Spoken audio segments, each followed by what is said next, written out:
night, right? Okay, right. I wasn't even in a room with black ladies last night. Okay.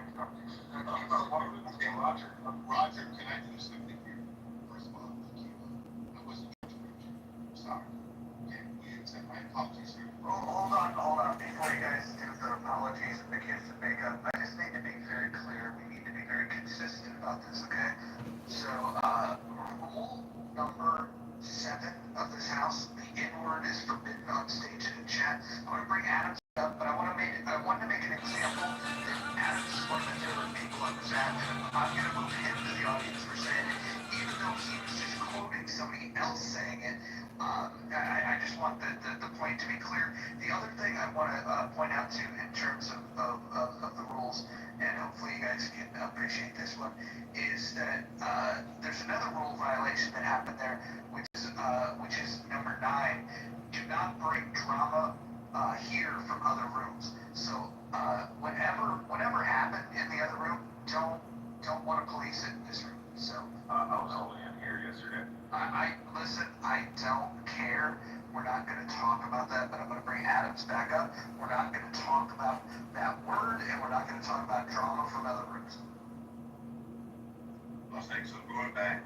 Akima, please accept my apology. I was not trying to interrupt you in the way that you thought it was. So please forgive me. Okay? I don't know the way that you're not trying to interact clean up the topic in a way that you in a way that I And that means I was wrong. You understand that? I don't understand that. You can be effective all you want, bro. It's okay. You try to make me I understand that. You don't want to make this about that. What? Hakeem, tell us what you were going to say, though.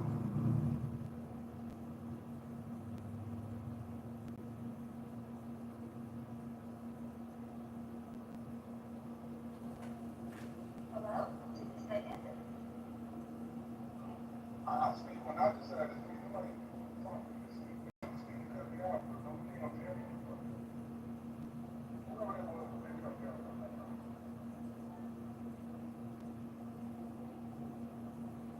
You know, I live in Illinois where we suffer fat Pritzker, and he is very slimy and very good at manipulation, media control, buying mass media, and you know, I think he's going to be, I think he's going to put his fat toe in the ring.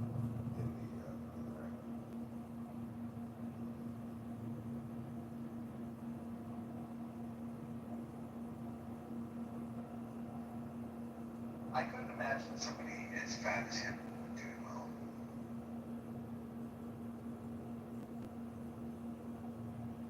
I mean, he may just stay in Illinois and be a complainer and rule this state, you know, and destroy it to the ground by continually raising taxes and doing all this transgender identity therapy for students. Now, they're actually building almost hospitals into schools now. It's no longer just your local nurse. Now it's a full-on health clinic. And they're doing mental health assessments to find out if you're trans, if you're gay, what your feelings are on trans and being gay, and even maybe what your feelings are about Donald Trump. They're doing assessments and diagnostics now where you have to get a sheet to opt out, but they want to know about what you're thinking, what you're feeling, and they want it recorded, put into a database. So they are literally taking steps to prepare the future generations for wokeism, and you know, this type of governance and ideology has to be destroyed. They're building low-income housing for transgender community. We just announced that the other day. Hold on, I'll put the link in the chat.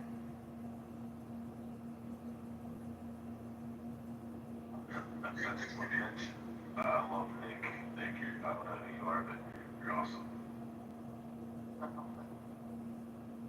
Did anyone share with us what Democrat right now run a good governance anywhere in the country? Is there any Democrat governor, mayor, anywhere? Fetterman post-stroke is turned into the best statesman that this country has. Yeah, jumping on that, Shapiro for Pennsylvania is a good governor. He's a Democrat. guys get me to, right? Fetterman. Well, Fetterman is a senator, but Shapiro, as a governor, is a great governor of Pennsylvania. I personally would like to see Steve run for Republican nominee. Yeah. I mean, I don't really like the guy, but I just think he's a really confusing guy to say, run as the Republican nominee. Well, John Bolton also said he's going to run as the Republican presidential candidate. Trump. Yeah, Steve Bannon. Steve Bannon. Steve Bannon. Yeah, Steve Bannon would crush Trump. So that means we still don't have a national Democrat that would be able to govern properly. We don't have a Democrat. You guys go back to who you want to run as a Republican. I'm looking for a national. You said Shapiro, Fetterman. I don't think Fetterman can do it nationwide. As a Democrat, like if I'm gonna like probably bucket, I would put my money on Shapiro. Hold on, I have a question for the people that voted other in the poll above. And if you haven't voted in the poll, please do that. Right now, it's a pretty tight poll, and I'm curious. When you say other, like Nye said other, Howard said other, like who are we thinking? I have to say it, Tony. I don't have anybody in mind yet, just general Joe. I think I've seen it perhaps in your space yesterday or someone else's space, that, I am very disillusioned with the Democratic Party. I don't like Newsom, I think he's a freak. I don't like Pritzker, I think he's a freak. Both of them, if elected, if they run and elected, it's a wrap for women and children, and, I have to believe that Democrats are on a mission to normalize and legalize pedophilia under the MAP umbrella. So no current Democrat politician, whether it's a senator, governor, someone on the grassroots level who's kind of rising star on either in the Democratic Party, will get my vote right now because I don't trust these people. Republicans right now, their leadership seems to be very weak as well. So when I say other, I'm looking for somebody fresh, slightly provocative, a voice that we haven't heard, similar, but doesn't align so much with the fringe on either side. Someone new, inspiring, invigorating, and I'm not sure that we've met that gentleman. That's great.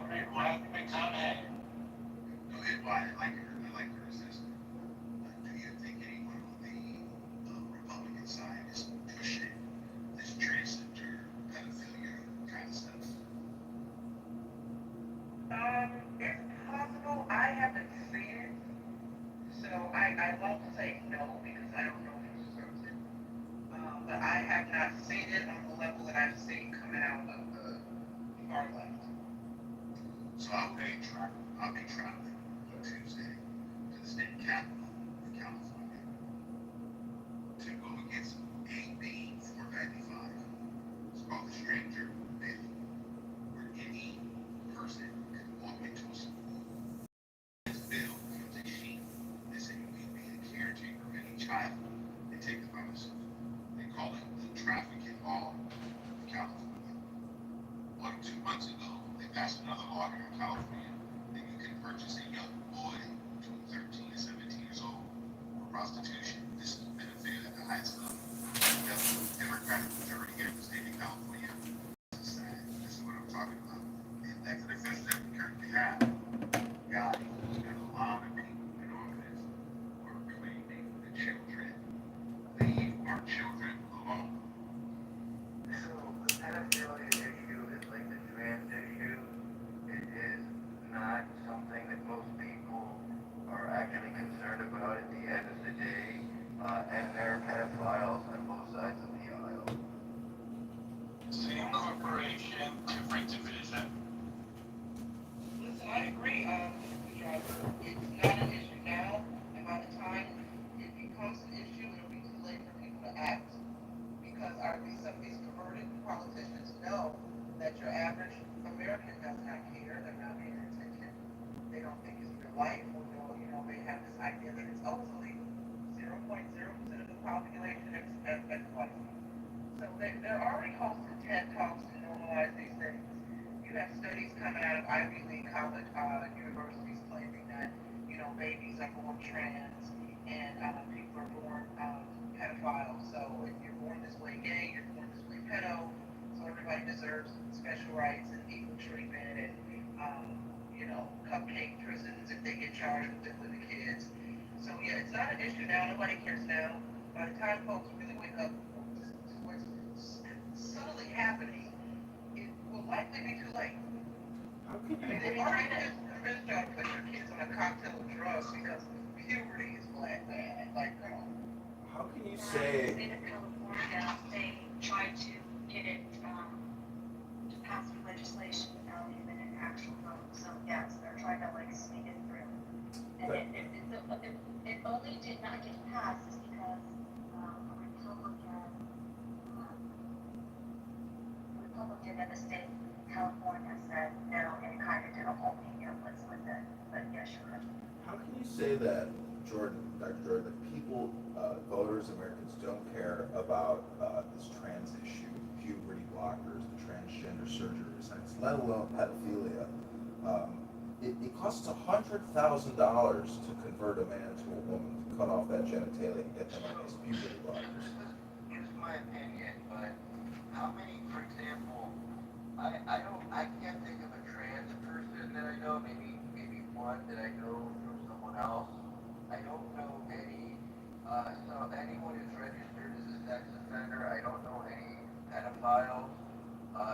It's called a mental health crisis. The suicide rate of these young men who decide to become women is prolific. It's like, Okay, but this look, so I think looking at the trajectory of the Epstein, news media, I don't want to call it a circus, but the news media cycle, I mean, look, the only reason that that's still in the news is because Trump has been, afraid to expose himself to whatever degree that he's vulnerable, right? So if he hadn't pushed this issue more, we wouldn't be talking about Epstein right now, in my opinion. And so if that tells us anything, someone of notoriety has to give it coverage. I mean, when the guy who is the New York Democrat, who's the guy who was married to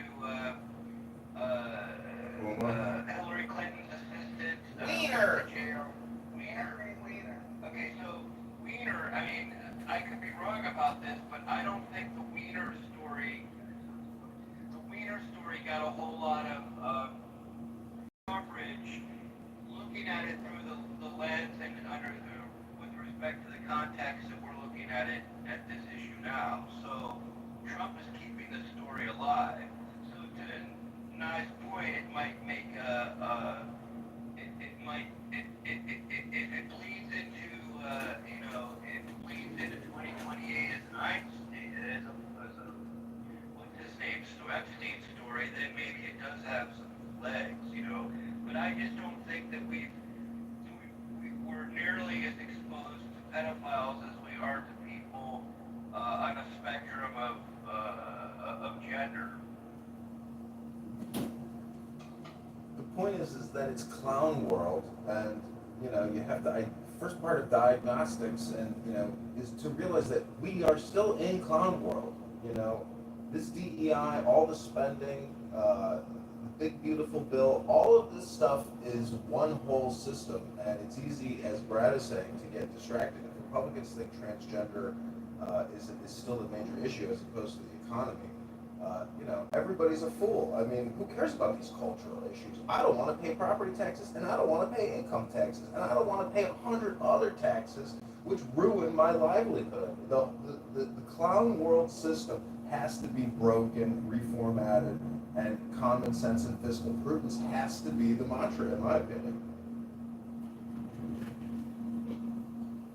I mean, I agree, we need to restore common sense. Trump keeps saying that, Trump keeps saying that's what he's attempting to do. I mean, look, the past 4 years, they have redefined what it is to be a woman, what it is to be a man. You can be flirty and fuzzy and all this other weird stuff. You can't say breastfeeding, you have to say chest feeding, you can't say menstrual products, it's just weird. And this is all coming out of the upside down loony policies from the left.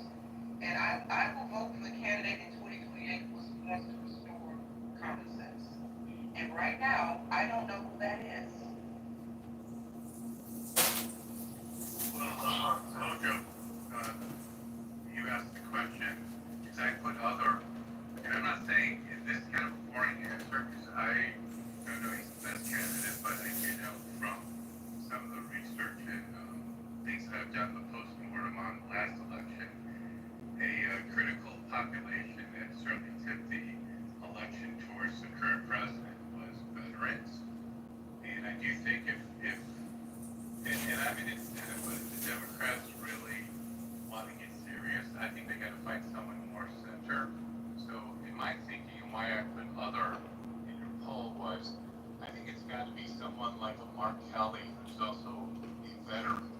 That's, to me, would be something that could be at least, he may not win, but at least it could be someone that's a credible candidate. I'll let that. I think Mark Kelly. Agree with that. I think Mark Kelly has VP candidate written all over him. He's the type of guy that I think would run in a primary and lock up a certain voting block. And I appreciate the fact that that you dig into the numbers here. I think Mark Kelly definitely can play a role. I don't think he's top of the ticket material. So I'm going to say real quick was essentially so Democrats have tried to play towards the middle and try to get the independent votes, and it hasn't worked time and time again. They tried that with Hillary, they tried that with Kamala, which tried to send to the right. I'm going to get some pushback on it, but like someone who I think might actually win is AOC on the Democratic side, someone to fire up their base, to get people out to vote, to instill rage into Republicans in a way that it will make their base even more excited. They need someone that like Republicans are going to the far right. I think Democrats need to cut the shit of trying to gather the moderates, conservative Republican or moderate Republicans, and just go straight for what they want. Either a Bernie Sanders or an AOC, I think should be their next candidate. Yeah, so hold on real quick, Brad, real quick. I just want to respond to that and we'll go right to you. I think that Nicholas makes an interesting point. That's definitely one of their options. I think the better option is to go to the middle, so we disagree. But the one thing that's clear is they can't stay where they're at. Their post-mortem, they know that if they stay where they're at, they lose. They know that. And so they can either make a move to the middle or they can make a move to the left. Whether or not one of those strategies will be better than the other in terms of attracting voters, we would have to see. But if they stay where they're at, they're absolutely dead. They know it. But Brad, go ahead. Yeah, so like people saying AOC, I get the point. Like she's a good cheerleader for the DNC. She's not the biggest fun hall. She doesn't bring in the most money. She's kind of the pretty girl that you bring on a date. She's like Matt Gates going to a bar. He's gonna have a pretty girl on his arm. That's not really where AOC is going to excel at. As a matter of fact, I don't think she's even going to be able to pull out a race against Schumer. I just don't see. And when you look, even after all of her stump speeches, all of her gallivanting across the nation, going through and talking, and all these things, and screaming online on the news, she still only got an as like Emerson did, morning council, all these polling places, even in their own little collectiveness, she only polled 11%. Kamala wasn't doing it, and she still pulled way ahead by like almost triple digits in matchups, and we still haven't had that. I do not think AOC would be the answer. I would love it because it would be easier for a Republican to actually win. That would be a great thing if AOC threw her hat in the ring, but I don't think anybody in the DNC really thinks she's a viable candidate, even at VP level. I think what they want is her to be a cheerleader, and remember, her district is redistricted, gerrymandered to the fact that even a glass of water that has a blue label next to it is going to. So there's no way that she has really faced any kind of really political backlash or had to stand on her own feet to get elected. And New York State is going to be hard to solve that because again, she's an Instagram girl. Like that's how the political apparatus look at her. I'm going to go to Newsom, who's got a national appeal. Shapiro maybe, but he's screwing up pretty bad right now with his key left demographic, which was a lot about getting way too involved in the Israeli-Palestine thing, and he's making dumb career choices right now that's really pissing off a lot of people on the other side of the aisle. He's also just not doing what he should be doing in Pennsylvania to really secure that state, which is why it's going to be a battle of the state. So, I mean, again, like, I'm looking at Prince Ferguson right now. Her is still in the win. She's a ghost right now. She's staying very quietly, but she's going to fundraising events. She's going to PAC committees. She's like traveling around and she's collecting in money. She's getting money on reserve. So I think she might be a player in this, and she's not having any controversy. She's trying to keep her name out of the news, and she have a go at it. I like the politics itself. Like who's going to be the best governor is irrelevant. It's who can you sell on a national stage, and that's what I'm looking at. Newsom can sell on a national stage. Pritzker is utilizing all the benefit. He's constantly trying to grab headlines. Shapiro is grabbing headlines the worst way. So I mean, I just don't. I don't know. I don't think Shapiro's going to do it. Kelly is definitely not presidential. And they can't throw him up in the rafters. So he'll fumble like Paul did. What's And it's more? up to two. What's more? He's going to run his third party, and he's going to lose if he even throws it in the ring. So, I mean, I pretty much disagree with a significant portion of what Brad said, but I want to come back up real quick to some of the arguments, right? Like, oh, AOC is representing Democratic district. So was Bernie Sanders, right? Nobody expected Bernie Sanders to be a problem, right? AOC is someone who can't run on the national stage. The Democrats did not expect Bernie Sanders to almost take it from Hillary. Like, this is so similar to what happened with Bernie Sanders, and they have similar appeals to where, whether or not you hate her or whatever, the working class people think that she has their back and she's looking out for their interests, and she can simplify a lot of the Democratic messaging to where the people in her district actually understand what the fuck the Democrats are trying to do, which is something Trump is actually very good at, and so is AOC, and so is Bernie Sanders. And so I think AOC is a much bigger threat than if the Democrats are realizing it, and I think she should be the one to. I think she might take it. Because I know it's not a popular opinion, but I think she could take it for the. Okay, so let me ask a question. What's a bigger issue, anti-Semitism or pedophilia? Now, arguably, Jews represent a very small population, but to use an old trope, more well-resourced.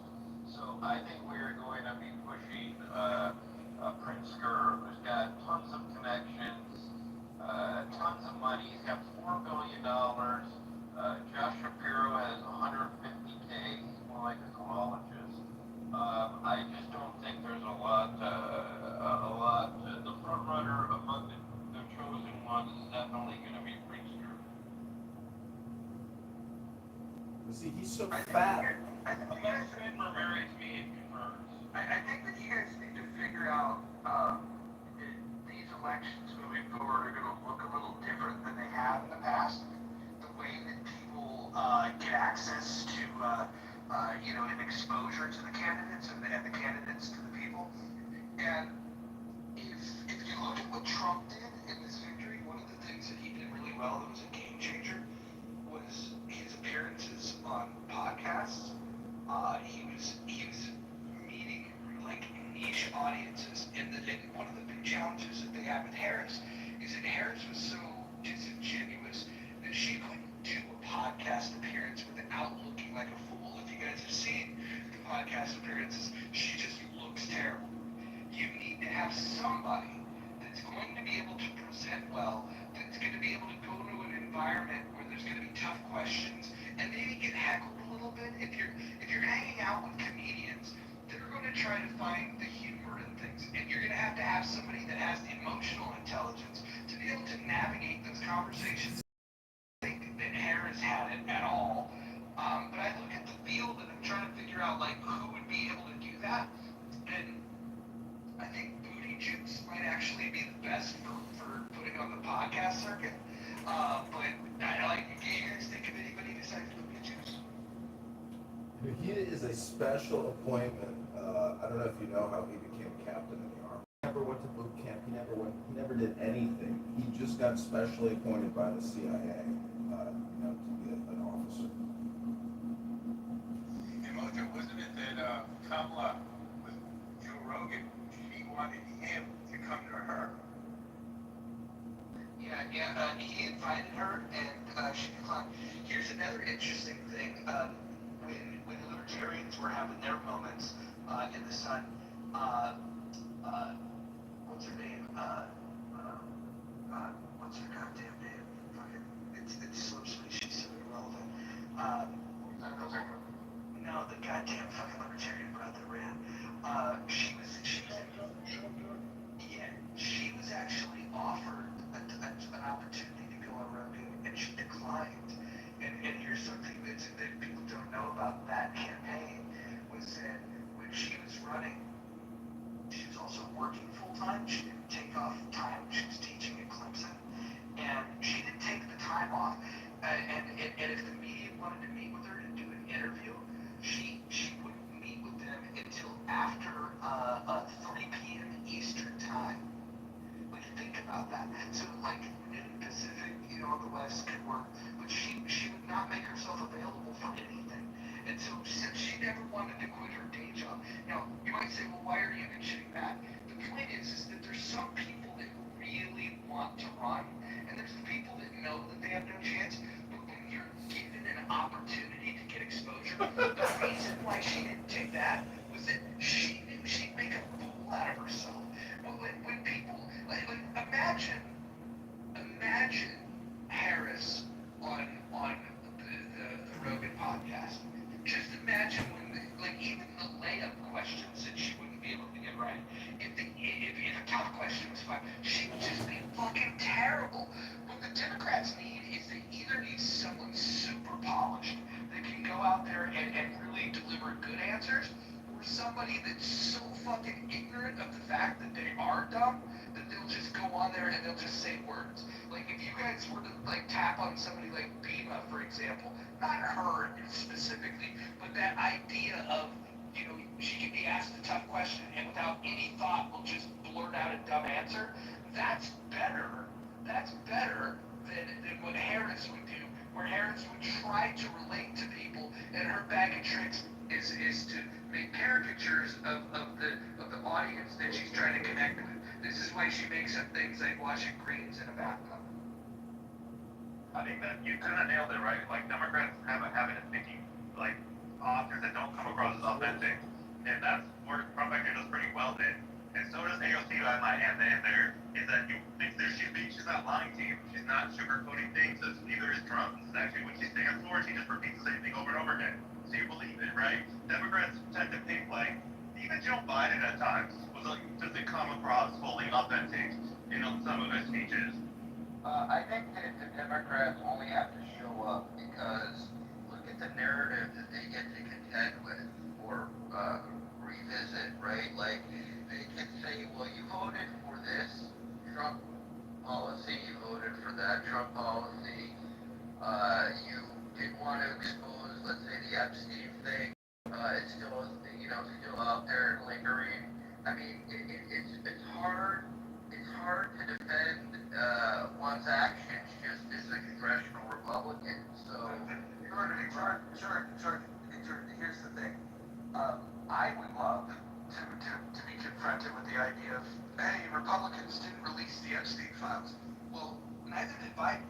Didn't do it. In fact, if there was something incriminating, the one thing we know is that if the Democrats were willing to try to kick Trump off the ballot, try to throw him in jail, and ultimately try to kill him, if there was something in that file that they thought was going to be damaging to his run for presidency, they would have released it.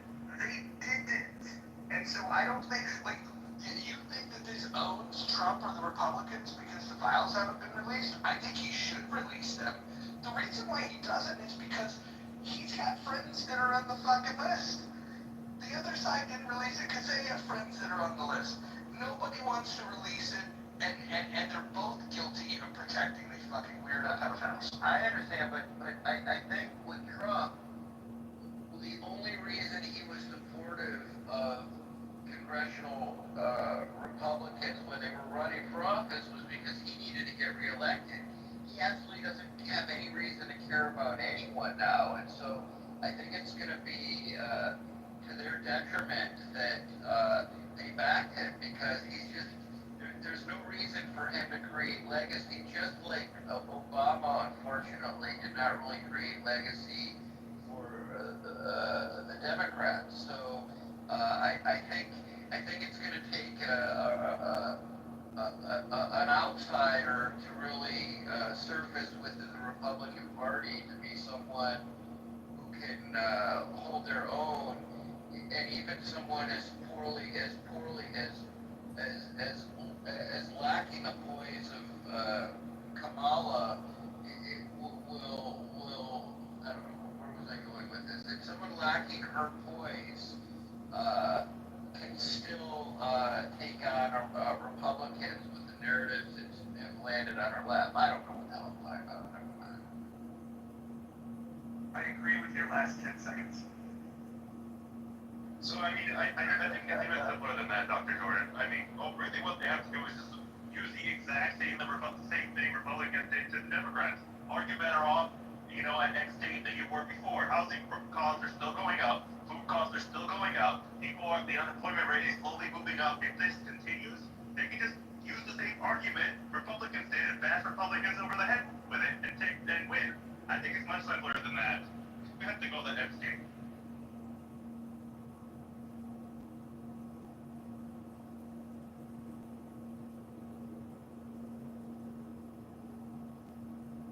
Man, I should get paid for my opinion.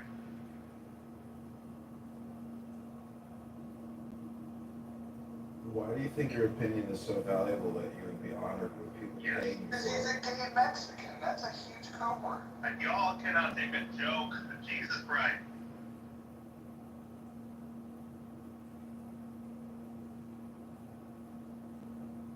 El Normo's here, the gentleman that I voted for.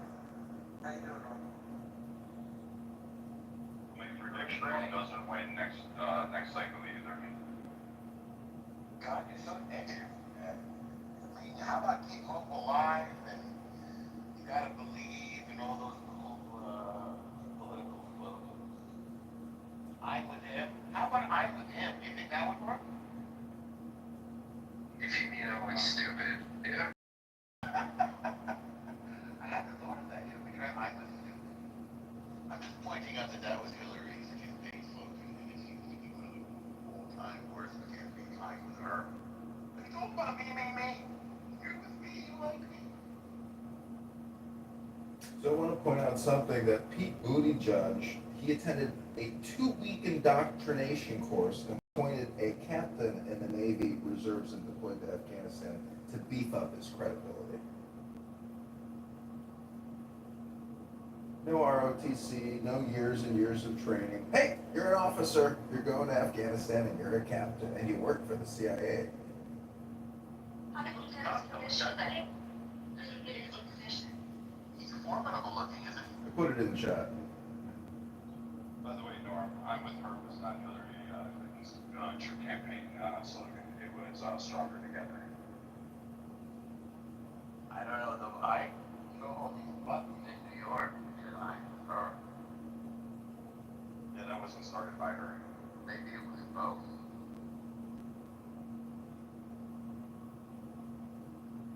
Well, maybe we can recycle that slogan at Booty Juice runs. We should then say, I'm with her.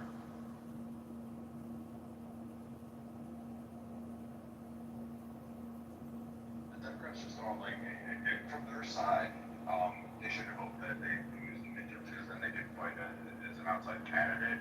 I mean, it depends on how the economy is at the current juncture and what's going on in the world. I don't think the FC is going to be dynamically so for the next candidate's head or the Republican's head, because all they have to do is go out there and say, I'm going to replace the tapes once I'm elected. And they may or may not. And everyone is kind of of the opinion that if there was really anything really negative about Trump, they would have dropped it already. That would have been out there. That would have been out there. Okay. Shit. Biden, Kamala, Hillary, Obama. Well, how do you just release it on Trump? So, I mean, they would have found a way. They would have leaked it to like fucking like a New York Times reporter or somebody. They would have found a way to do it. They had no problem leaking other information. I mean, we forgave Russia and all leaked sources to news outlets. Every day they can find ways to manipulate that shit, and they did. They're already. I mean, we've been fully aware of this. So, I think honestly, the Democrats are out of abortion. They're out on LGBT, because that's like not even a thing anymore that you can really rally behind, or that the population doesn't care. So that's a social issue that they really don't have in their fodder. And the only thing that the Democrats are going to be able to run on is into the war, which it depends on how these two end up resolving. Trump has made some progress in the Russian-Ukraine thing, so maybe he will, Normal. come to a resolution on that. But the problem is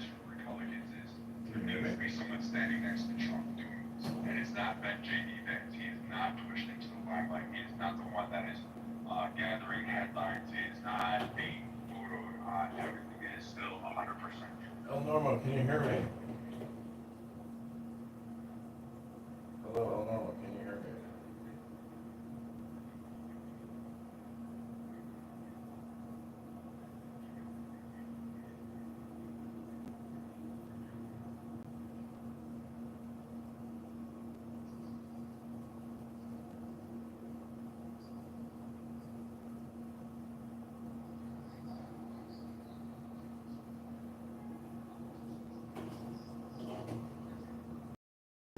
DeSantis, I don't agree with all of his policies, but Florida's a better run state than many of the states that we have in the union, especially ones that are highly populated. But we don't like DeSantis more. What's the problem with him?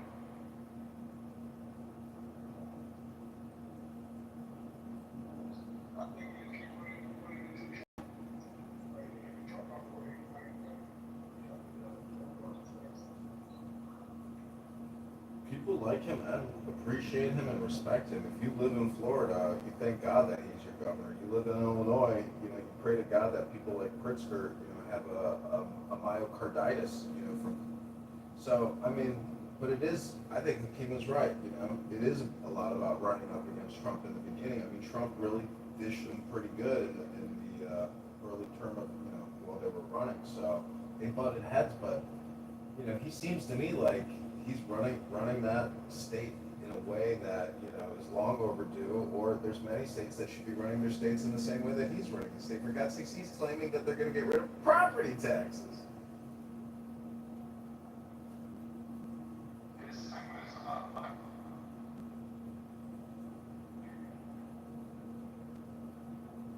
And he acquiesced in Nikki Haley. So I think he won the debate with Newsom, but I think he lost against Nikki Haley.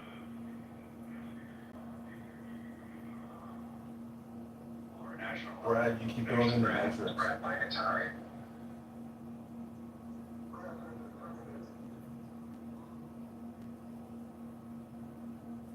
Is this better? Okay. His problem was Nikki Haley and Trump. He couldn't get past Nikki Haley.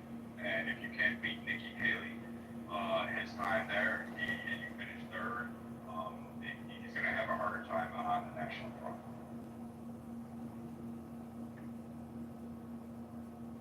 So what do you think the country wants to see more alligator Alcatrazes? Is that a good look? I think so. I think Can you expand on that? Yeah, well, you asked if the country wants to see more of it, and I think yes. I think that you can come up with clever names to try to go against, certain immigration policies, but I think that the country right now is more with Trump than against Trump when it comes to this issue. And so, to answer your question, I think yes. I think they want a big vote between the U.S. and Mexico. That's what I think. We're talking about DeSantis not being successful. It's state. Is that a coincidence? Coincidence? No. But let me ask you this. Why is it that when Democrats talk about, democracy and what the people want, that's the story they use when it's ideas that they like, but then when the will of the people is to do something that they don't like, then all of a sudden they're against the idea of democracy. And that's the part that I don't get. It's like many people on the left, they want a pure democracy. They call for it pretty openly. They think that we should get rid of the electoral college, for example. But then when you find policies that are popular, Democrats are like, oh man, that's bad. And I just don't get it. They're only for the idea of democracy when they're getting their way. It's very weird. It kind of reminds me of one of the world's largest global religions known as Islam. I wouldn't call that a religion, John. I would call that a pedophile death cult.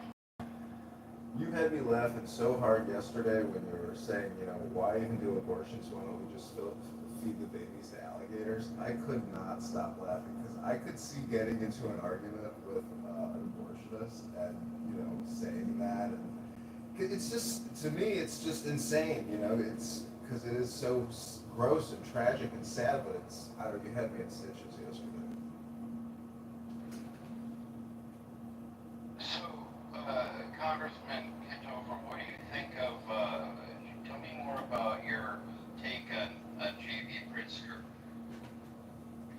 He's not well liked, but he's well resourced. Well, his cousin, I think, is trans, and she was running the Pritzker Military Museum on Michigan Avenue. They're having to close that up because it's, you know, they can't even get people to go to the museum. First of all, nobody's interested in it, but crime is rampant, so I think they're moving it to Racine or Milwaukee. But, you know, my gaydar goes off when I see him, and he puts out a lot of creepy videos, and he says a lot of cringe things. And he was on Stephen Colbert saying, you know, we gave this redistricting map to our local kindergarten, and this is what they came up with. He's not a leader; he's a panderer, and I think it's possible that, you know, it could be, you know, that horrible P word, and, you know, the fact that his trans cousin dresses up as a woman and dates young Hispanic men in the Rogers Park area in his massive mansion. People have illicit sexual lives that you don't want to know about, and have political opinions about cutting off young men's genitalia and pumping them full of puberty blockers. And so Illinois, Abraham Lincoln's great state, is run by Clown World. It is a prime Clown World state in our 15th, you know, state republic here. So I think be on the watch out for Pritzker. You know, he funded the translation of the Zohar into the Pritzker Zohar edition. I love the Zohar. It's got incredible wisdom, but I do not think that these Clown World leaders read books. I don't think they have any wisdom, pragmatism, or just basic normality or decency in them. They are dedicated to creating gaslight content on the interwebs about all these woke positions, and it's really pathetic. I mean, they pick out the littlest things like J.D. Vance, you know, and increasing the water supply in the river. It's like they pick at the lowest hanging fruit because their jobs are essentially political communication. They don't produce anything, they don't create anything. These people have never run a business, they've never started businesses. Pritzker is just a trust fund baby, and, you know, he's a fat, pathetic pig, and, you know, I don't think he has the actual physical strength to run for president. So, what's interesting about Pritzker, and I don't know enough about the family, but Yeah, let's go see Pritzker play 18 holes of golf, okay? Pritzker can't walk 3 holes. yeah, what's weird is Tony, the older brother, the middle brother, the oldest is Eddie, who's on the Harvard Board of Overseers. It seems that the least presidential on the surface would be the youngest brother. He's just not a good. He looked like he's aged more than his older siblings by a ton. He just does not look like the best specimen to come out of that family. I don't know what to say, but that's just his visual, you know. Illinois is a super corrupt state, and in fact, you know, John F. Kennedy elected the mafia. Illinois is like a fixing state. It is a place for corruption to essentially, you know, happen.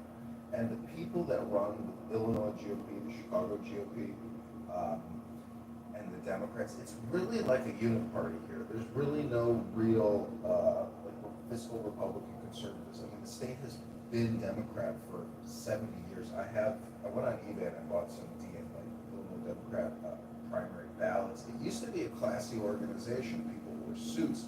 It was, you know, it was probably basically in the 60s and 70s, it was more like a Republican association versus a Democrat association. But now, with all the wokeism stuff and the rainbow flags and the trans flags, here where I live during the No Kings protest, the anti-American messaging that these young children were writing with chalk on all of the sidewalks was so shocking. I really wish I would have filmed it all because they were literally the extension of their parents' woke liberal ideology, and they were transmitting it through artwork. And the messages that they were saying were so shocking, so anarchical, so violent that the brainwashing of these young children is a tragedy in the making.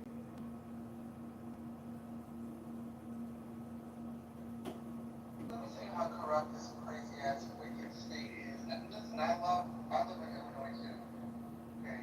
The police, and I'm not making this up, as crazy as this is gonna sound. The police robbed my family blind in a house fire. Yeah, house fire. I won't go into it, but just know that's how deep the corruption is. How are you a victim of the fire and the doggone investigators rob your shit, steal your shit out your house? Okay.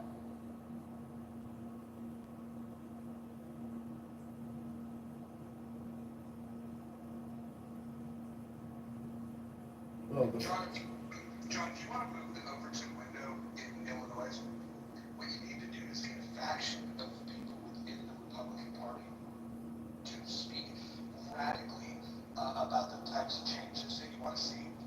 You're not going to win, but what will happen is it will make Republicans, the mainstream Republicans, look more popular. So people will run from the radicals, and they'll embrace the more moderate side, but at least it pulls them away from Democrats. That's how you shift the Overton window, is like having some radicals and then allowing those mainstream people to call you out and say that you guys are the problem and you're extremists and blah blah blah. But you just have to have that representation. If you want to see it working out, go to like New Hampshire, where the Libertarian Party and a few radical independents are saying the most crazy things, right? They want to, the things that they're fighting for are just like over the top radical. But what that does is it solidifies the more moderate Republican position. when 300 people get shot every weekend and 75 die from gunfire, you could go to Kabul, Afghanistan, and no one gets shot every single weekend. So we live in an anarchical society, and the police are just looking at their cell phones in their cars. They don't want to be bothered with all this shit. So we have a gang problem. We have an alien invasion problem in the city. They've spent over $1 billion housing 60,000 illegal aliens, and many of them are tied up, in drugs, narcotics, prostitution, robberies, murders. It's like a political elite, and the Chicago Teachers Union, who sucks out 75% of our property taxes. Like the city, we're in a very dangerous place in the city because they can't keep kicking the can down the road because Trump isn't going to give them bailout money, and those billions they spent on the COVID-19, they already spent that money. So the city is like at a breaking point. It has given up all of its value. It sold its parking rights to the Abu Dhabi Investment Fund. This city is strip mined, and people want to leave. And it's just like New York City. I mean, you can look at the new housing inventory that got listed in the past 30 days. People want to get the fuck away from these socialist, Marxist, Democrat leaders who are very dangerous. I mean, it's all about white supremacy, climate change, gender, etc. They are the biggest frauds and liars. And I just, to the life of me, having gone to a good school and served with good people in the Army and worked with great people, it's like, how in the world do all of these clown world representatives make it into leadership positions, whether it's Karen Bass, Newsom, all of them? It's like, is our population that shitty? Like, there's no good leadership? I don't know. It's like terrifying to know that, our own leaders are eating out our substance, lying to us, hypnotizing us, propagandizing us nonstop. Like, this is what politics is. It's hard to believe that they can get away with it, but I think the whole population is actively disengaged. Like, I went out last night, there's a bar full of 150 young people that are mostly in college. None of them are interested in politics, and they're very neutral. They don't express any type of patriotism, any type of political affiliation. And so, again, nobody's actually involved in politics. At the GOP events in Chicago, you'll never see a red MAGA hat. So there's really just not a lot of people actively interested in politics. And, it's to their detriment. I think they don't want to be associated because everyone is afraid of being maybe labeled a racist or they are a MAGA. So, you know, you're a MAGA, you're a MAGA. Like, you can listen to these rooms on this app. All they do is donk on Trump and Trump supporters. And I mean, so people want to be disengaged and separated from it. But the problem is you can't be. Like, your whole financial future is tied up in this. So I think that it's really hard to run a democracy in a social media age, right? Like, everybody has a voice. There was a point when people only had a vote, but now everyone has a voice, right? And people get amplified who have strong convictions and perhaps less knowledge. I think that this is why this autocratic regime, if you will, has had some success because people want to see um, some rule and order, and the only way to do that when everyone has a voice that can be easily amplified is to come down hard, and that creates a lot of enemies and a lot of polarization. As much as I don't like Trump, I don't even want to give him credit for the circumstance we find ourselves in. I think there's so many other factors, social and psychological, that have, you know, created this kind of this in distress.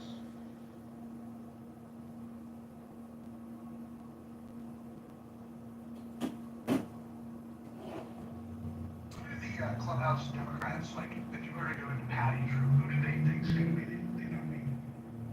Jasmine Crockett.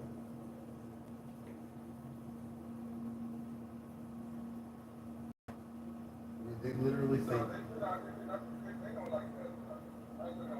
Oh, really? Well, I'm willing to bet I've listened to and recorded more of politically correct than you have.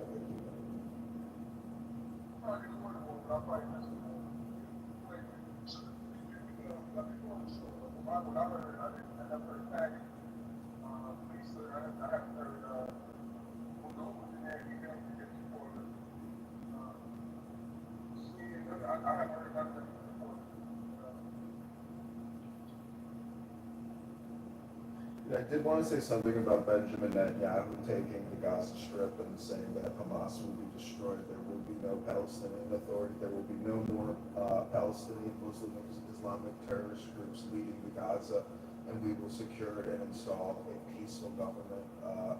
So, you know, to me, it seems like gaslight, you know, and it's like every day there's always some kind of new gaslight news headline. I just wonder if, you know, Benjamin can actually accomplish what, you know, it's going to take to liberate the Gaza Strip from Hamas and hopefully save the hostages that are still alive.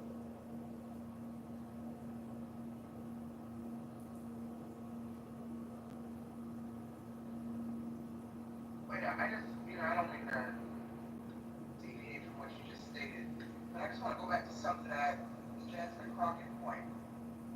Jasmine Crockett said in an interview a couple months ago, maybe some of you guys saw it, but I had to go refresh my memory. I'm reading this from the New York Post. She said that the Democrats want the quote safest white boy as the 2028 presidential candidate. She said that they are hinting at quote one specific candidate being floated by the party's donors. She said that during her podcast conversation in May. And I'm reading that from the New York Post. So for those saying that some folks are suggesting Jasmine on the ticket, Jasmine claims the Democrats are already eyeing quote safest white boy. So with that information,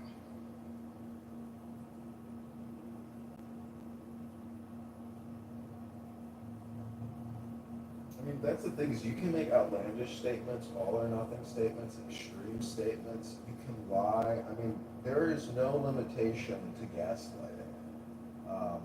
And you hear it on this app all the time, and politicians are playing that same communication game.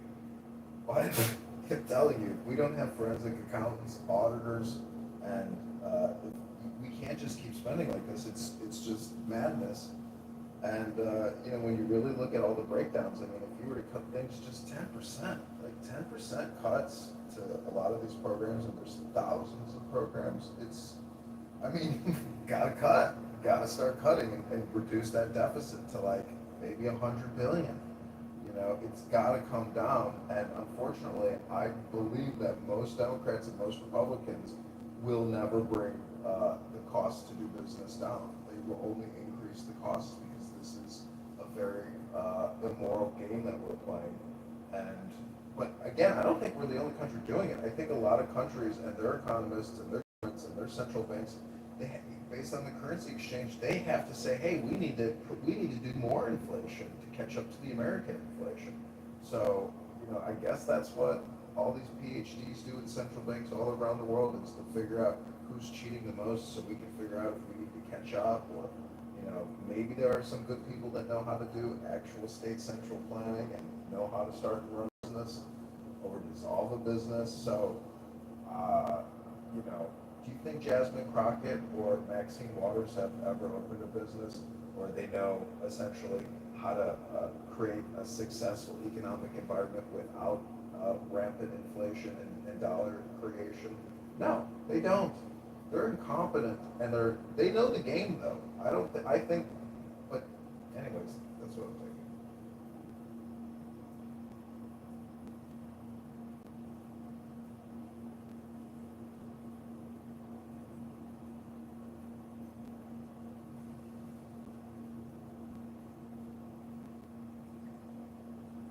Do you think when Trump leaves office, the national debt will be lower than when he got into office? No, it's going to go up 2 trillion every year at a minimum. So that's 8 to 10 trillion in additional debt. And if it's 2 trillion added at 37, I mean, it's going to be 45 trillion, 48 trillion by the time he leaves.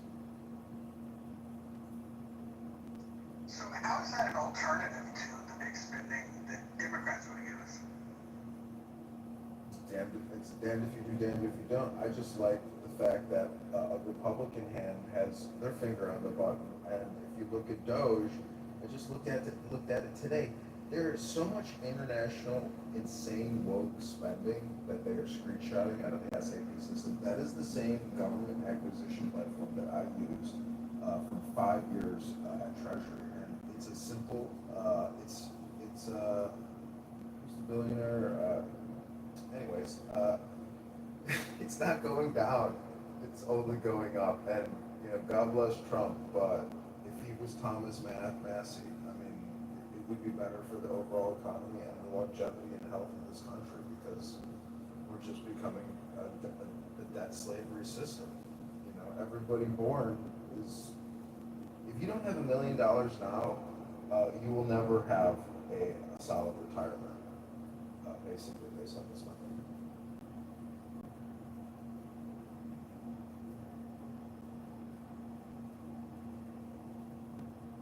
Well, you could still build wealth. You need to have some incredible attributes and be able to create value or understand the markets and the directions that they're going to go. We were talking about it earlier. I won't mention the stock again because I don't want to be accused of having too much information. But there's a move that'll be made on the 12th, it's a Tuesday, that I think will create wealth for a lot of people. So just gotta follow the trends. You can make money in an up economy, a down economy. I think if Gretchen Whitmer converts to Judaism, she has a very strong chance of winning. Well, I would like to give her an advantage. I will vote for her. I just think Pritzker has $4 billion behind him. Dr. Joy, can you explain why you voted for Kamala Harris in the last cycle? Because I wanted the status quo of misery so that I could commiserate with other people. I don't want drastic changes. I don't want to turn my career as a zoologist or publicist into something very lucrative. I want to live on the extremes. I want to be a survivor, not a thriver.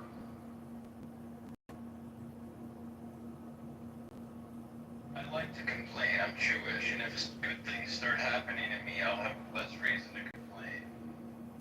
See, Dr. Jordan, I keep saying this, that I talked to my mom. I was like, Mom, we should have a podcast where it's called, Let's Complain About Everything and It's Be as Cheap as Possible. Because that's basically what my mom and I talk about is, we talk about as being as cheap as possible, how proud she is about how frugal she was with this and that. I mean, she doesn't flush her toilet unless she has a buildup, that type of frugality. I mean, look at how overrated success is. You've got some guy like Jamie Pritzker who is struggling to exercise during the day apparently or eat healthy because he's not looking so good. And he's got all the resources in the world. Like, if that's success, you really want it. And then you got Josh Shapiro who's worth 150K and he seems to be slim and fit, but he's had trouble deciding what side of the aisle he's going to stand on when it comes to dealing with anti-Semitism on college campuses, which is kind of a softball, I think. And I don't get it. When you voted for Kamala and then Trump won, how did that make you personally feel? Because, I know when I vote for a winner, I feel like a winner. Well, I mean, I'm a hypochondriac, as you know, and I thought I was having a stroke when he won, and that I misunderstood what they were saying in the media, and so I kept having to turn the TV on and off, so I'm still getting over that. One of my favorite clips from Clown House is recording JB and Mike Moon talk about their votes, and then JB also posted his ballot, so we tried to create some fake news that JB broke the law by posting a photo of his ballot. And this is all just a way to say, hey, look at me, give me some attention, but also at the same time, embarrass them for their, bad pick. And their basis on why they felt Kamala was the better choice. JB said that it was based on, he had to think about his children and their future. Everybody gave a reason, but, in retrospect, everything that you now know about her positions, and and especially Tim Walz, how can you still think that you made the right choice? Well, again, we're underestimating the Trump legacy, right? There's a huge vacuum that awaits us because this was a guy who only props other people up for his benefit. When he's done, he doesn't want anyone else to be in the spotlight. He wouldn't even want his kids to be in the spotlight to risk the chance that they might, be seen more moderate, brighter than him, blah, blah, blah. He's threatened by anyone who can tarnish his image. So what comes after him is going to be very interesting because, he may be the first president to attack someone in his party who's running the election that follows, the 2028 election. So, I think it's going to be very interesting. We are totally underestimating what can happen when he has to step away from office if he does. What do you think about his presence? Trump's presence itself, his confidence, his pride, does he feel like he's manifest destiny itself? What do you think about his presence? I am no expert, but I think it's interesting that, an overt narcissist, a grandiose narcissist is likened to a quote-unquote subtype of psychopathy where someone with horrible narcissism like me or covert narcissism, I'm more of a traditional type, right? And so he really believes his confabulations. He really thinks he's smarter than everybody else. He is a manifestation of unbelievable overconfidence. That's different. That's really, a psychopathy, right? More than his insecure narcissism. So as we've come to know it. So I think he's batshit president of the United States and not know some of the things he knows? Like, it would be just, the incongruity would be so strong. Like, I would be too embarrassed to stand up, and he absolutely doesn't care. Like, he's made a mockery of many things, and he doesn't see it that way. Well, don't you think it's technically like our Pope in a way, and then we have all these other popes out there like Obama, Bush, Clinton. So there's like this mind trust between the presidents in a way, and they may not get along, but they can still be in communication. You know, maybe. Well, I mean, hasn't he challenged that construct and that model? Like, you know, if he was smart, well, he separated himself from the old guard so much, like, they don't even want to be in the picture with him. I mean, it's really weird. Like, you would think that if you're president, you want to be part of this camaraderie that's like he's dispelled the notion of being among leaders because he's so different. Like, it's weird. Like, if all the other presidents, if I knew that everybody else who was in my leadership position similar to me thought so little of me, I couldn't live with that. It's crazy. It's absolutely crazy that he thinks that he's that's what I'm saying. He's willing to separate himself from the crowd for his own benefit or detriment because his ego is so confusing to us. I know, but don't you view him as not being part of the same chain? I mean, they tried to blow his fucking head off. They cheated him with Joe. The second time he wins by a miracle. I mean, what I'm saying, is it all just like theater? Is it just theater? Because that's what I really think that it is. Wow, John, you're not tired from the 2020 election, so you're rocking that. God bless. Well, I mean, I will say that, based on my own little statistics and my experience voting, like, I didn't see anybody there in 2020, just like a couple little Democrats, but it could have been the polling place I went to. But anyways, I'm just saying that, Trump is independent. Like, if there is some type of conspiracy going from JFK to 9/11 and COVID-19, Trump is like, I don't know, it's so hard to connection. Well, okay, so what's fascinating to me is if you look at this nepotistic trajectory, if you will,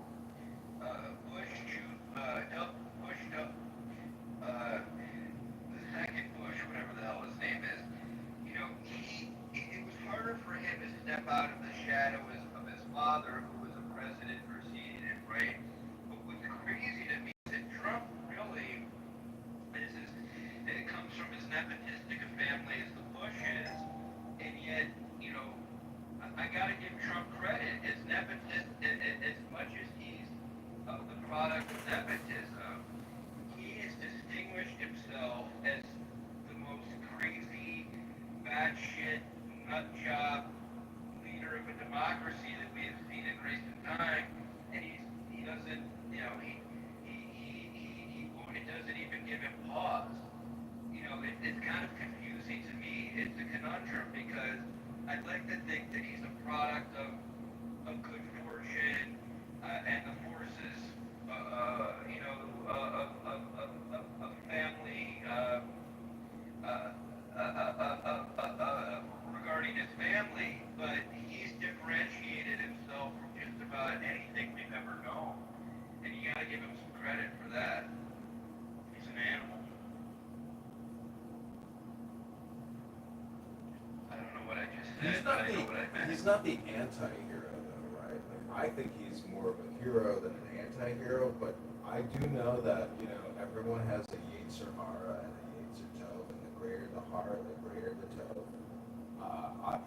So, I mean, I'm just like, I still can't, it's hard, it's so easy to forget how happy it makes me that he's the president, because I just don't see, like, his presence in my life here in Chicago. I mean, I would prefer that he actually deploys, the Illinois National Guard and takes over the city. I think there's a lot of domestic interventionist things that he could do that, test the waters of the Constitution, find a new balance, because if you're going to lose, the cities in your kingdom, Okay, well, let me ask you this. I think most people in his position, you would think they'd be looking out for their quote unquote progeny. They would want to see an Ivanka Trump pick up a Senate seat. Uh, DJT Jr. Take the Trump organization to greater heights. I don't think he sees that. Oh, could you imagine? Like, I have resentment toward them, but I also feel terribly sorry for them. What could you do if you can't speak out against that guy if he's your father? You can't, like, you're in such a cage. The caged offspring of Donald Trump. Mystify me. But what if they really love their dad and they say he's just our dad? You know, I love my dad. He's the greatest. Because if you love your dad, I mean, there's nothing really bad to say about a guy who has always given you, you know, love, respect, compassion, kindness, gifts. You know, a good parent.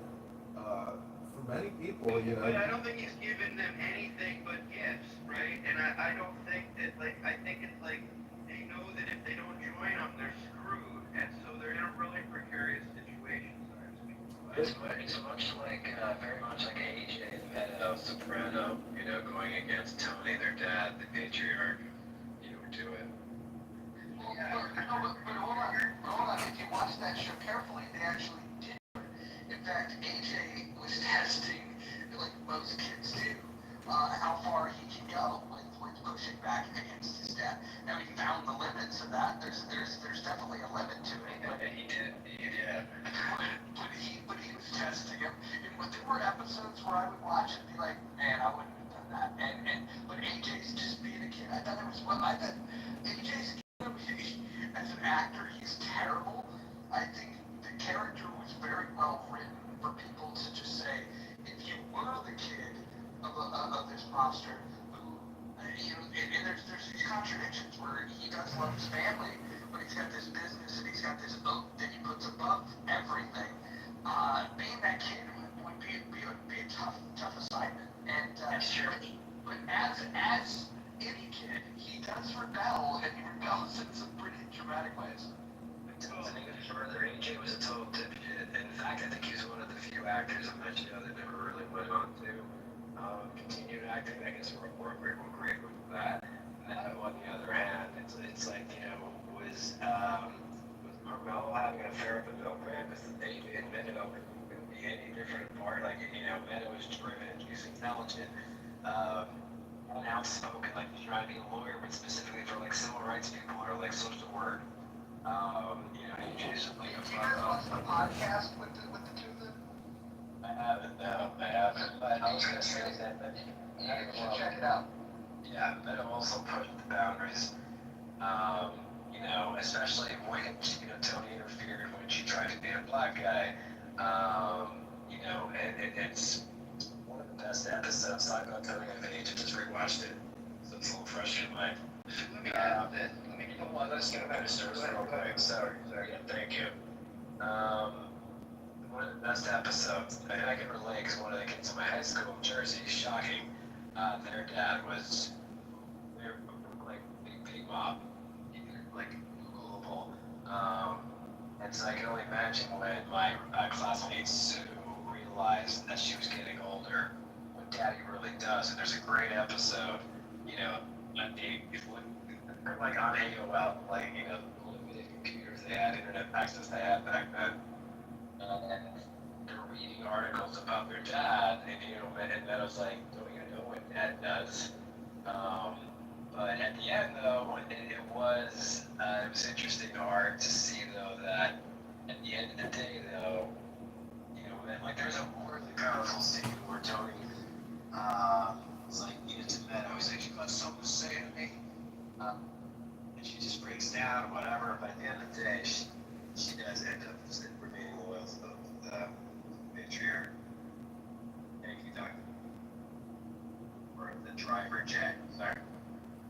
So I was just going to say, okay, imagine Ivanka Trump is sitting there talking to her therapist, and she says, you know, my dad is an asshole and he may be a pedophile, and her therapist turns to her and said, yes, Ivanka, this is true. How does this make you feel? And she says, I really want to speak out, but I can't because he may disown me. Now, he may not be able to take my money, but he may ostracize me. He may make Don Jr. the golden child. Like, I mean, I envision, God, I should fucking write a book, but I think that this is what goes on. Like, imagine she's in a position, she knows some of his deepest secrets were not, and yet she's in no position to challenge him because he would, he would ostracize her, is my guess, or he would, make, put pressure on media sources. Like, I think that's what she faces. I almost have empathy for her. See, people would listen. See, I think you don't understand how people will judge you when they hear you speculating about this topic. So, as like some advice about publicists. I'm just saying what you are suggesting, Dr. Jordan, is so disgusting. It's so revolting. If you're wrong, I'm just saying that like what you're putting out there, it's an ether. It's vulgarity. Wait, what I'm saying? I'm just saying what's the likely scenario. I mean, why is that vulgar? It's just possibly. I mean, I don't know that he's a pedophile, but let's just say. I mean, do you think that that's an unlikely scenario for her to sit in front of her therapist and talk like that? Yeah, I think so, 100%.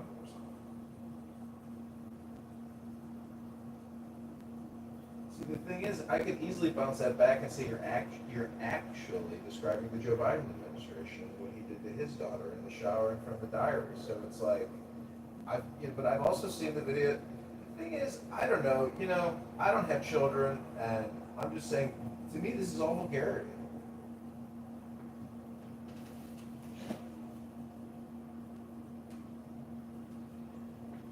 I like the gossip show, but I also, don't like this type of lashon hara against the sitting president of the United States of America. To me, it's just like kind of low class. Do you think too much of your happiness, because you did say earlier that you're suffering in Illinois with your retarded Democratic governor, but do you think you may be putting too many eggs of happiness in the Trump basket? I mean, what are you going to do when he finishes his 5th or 6th term? How are you going to carry on when he, God forbid, and I hope you're sitting down and maybe have a strong drink next to you when I say these really, terrifying words. What will you do when he actually dies? It's not just Trump, it's Tom Holman on Fox News saying, being very happy and having a big smile. Seeing the head of, our mass deportation effort happy on Fox News saying, if these Democrats obstruct us, we will arrest them, or we need more action. I'm just saying, in comparison to Kamala and Walz, I am. I think there's a little too much identity worship with MAGAs and Trump versus the Dems and Biden and Clinton. You gotta understand, it is not identity worship. It is me being a Taoist or believing in the opposite, which was Kamala Harris and Tim Walz. When I know that Trump and J.D. Vance are the leaders of this country versus what could have been, that's what truly gives me the happiness. It takes Kamala Harris and Tim Walz to make me happy. I hope you understand that, Bruce. So it's less what Trump said now and more what the alternative was. Exactly. And I ask Brock that all the time. Please give me the contrarian position to my question. And then it corrects itself and gives me the information I'm actually looking for. Can I just point out that we do not have enough votes here for the poll? The poll is asking, do you regret your vote, your 2024 vote? And so for those of you that have not yet voted in the poll is posted above. Please take a look at it, and if you don't have an option, that's fine. That would be a perfectly viable reason to not vote. Because I don't want to skew the results just because you want to peek at the results. But absolutely, go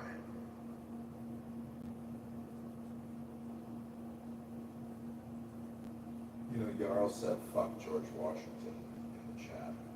Jarl, one day maybe you'll be able to come to America. I don't know where you live, but you will experience the incredible glory and beauty of this country. It goes on and on and on. Have you ever driven through Texas?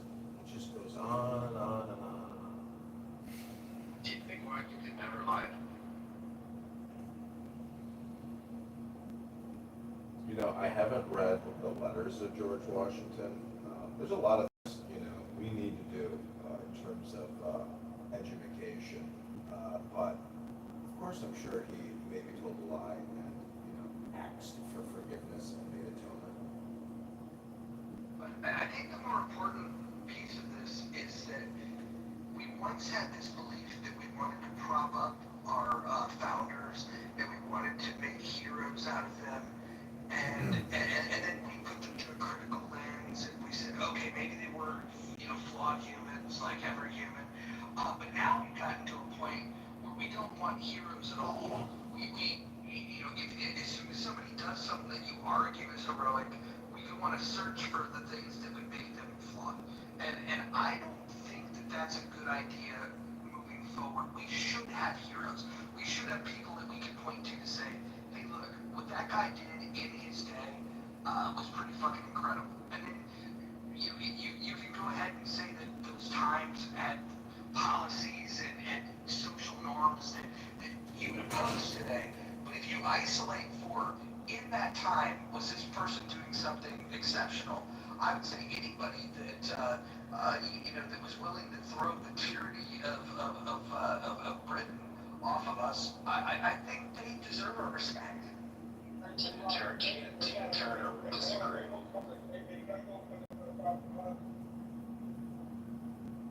The Prophet Muhammad, oh, listen, if you can point out the good things that he's done, that's cool. All I can say is that in the Hadith that Aisha wrote, you know, she acknowledged the fact that she married him when she was 6 and they consummated when she was 9. So all I have right now is that he's a pedophile and that the members of this pedophile death cult are very forgiving of that fact. Now, give me the heroic things that he's done, please. You knew that was coming, right?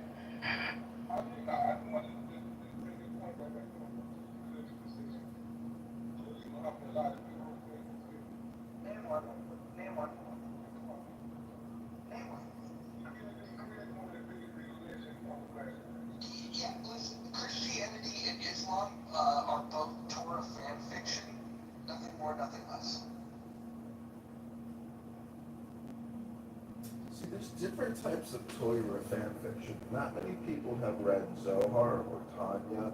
See, the Jewish book club and the Jewish publishing industry is vast. Jews love books, and I have many, many Jewish education books. And That's amazing. so basically what I'm saying is if you read Zohar, it's like, or this other book called the Sefer HaAgadah, the Book of Legends, it's more stories about the stories. So it'll take Moses sitting in the mountains talking to his generals, and they'll be talking about war strategy. It's like, that's why I say it's kind of like the Torah comic book club or fan fiction, you know. So I'm just saying there's no limits to creating new stories about the stories. I mean, because people in the future, you know, hopefully they'll pick up that media and, you know, recreate it. And I love reading books onto YouTube.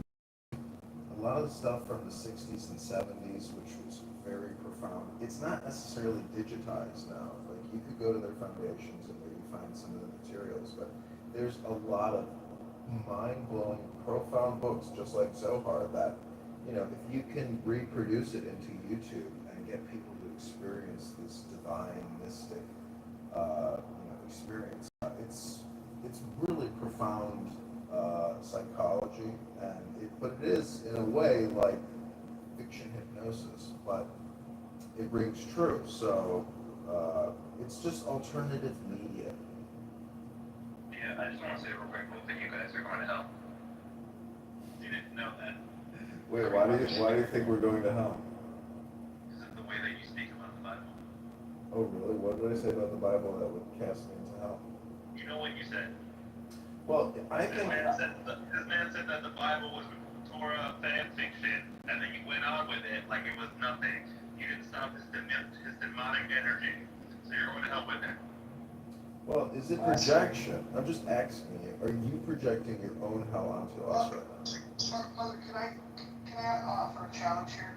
I will bet that I know scripture in this sort of fan fiction that you call the Holy Bible better than you do. I spent 10 years going to church every weekend, and I'm going to church right now every weekend, so I mean, it would be competitive. I don't know how religious you are, but I do go to church twice I'm not, every I'm week. not, I'm not religious, but I am a man of letters. So let's. What does that mean? Well, I read. And I'm trying to say the only legitimate religion is Judaism. well, of that, school of book. It's kind of like, this is how I feel about it, right? The original trilogy in Star Wars, to me, that's the source material, right? And that was the creation of George Lucas.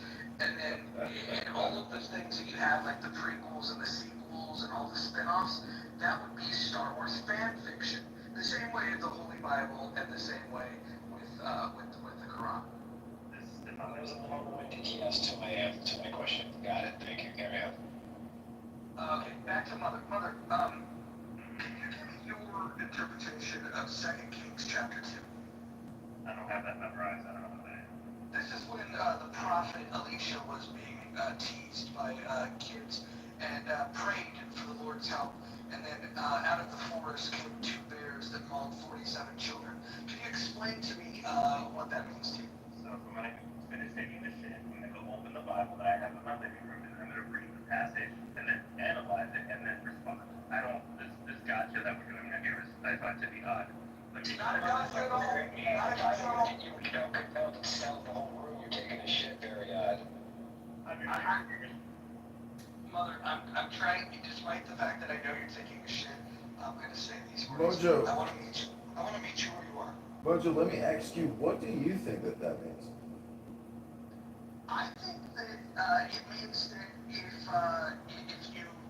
if you disrespect a prophet of the Lord, that the Lord will resort to violence to get revenge, which I think is an interesting concept.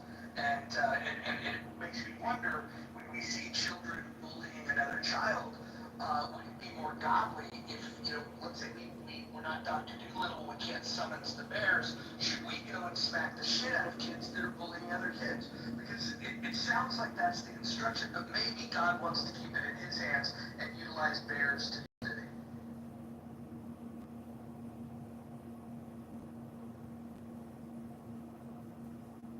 Well, I mean, I always like to think about the micro and the macro, but that story to me sounds like thoughts, meaning that chaos and, all these children being mauled by bears. It's kind of like that book, Lord of the Flies. It's like, who is the Lord of the Flies? Is it Beelzebub? Is it God? I mean, how do you respond to flies? A lot of people get freaked out. Two others know it apparently Polish shit is the flies God because they clearly flies work with the jet. Well, listen, if this room were Lord of the Flies, I think Hakeem is definitely Piggy. Oh man. It's a wild book, actually. The book is 100 times better.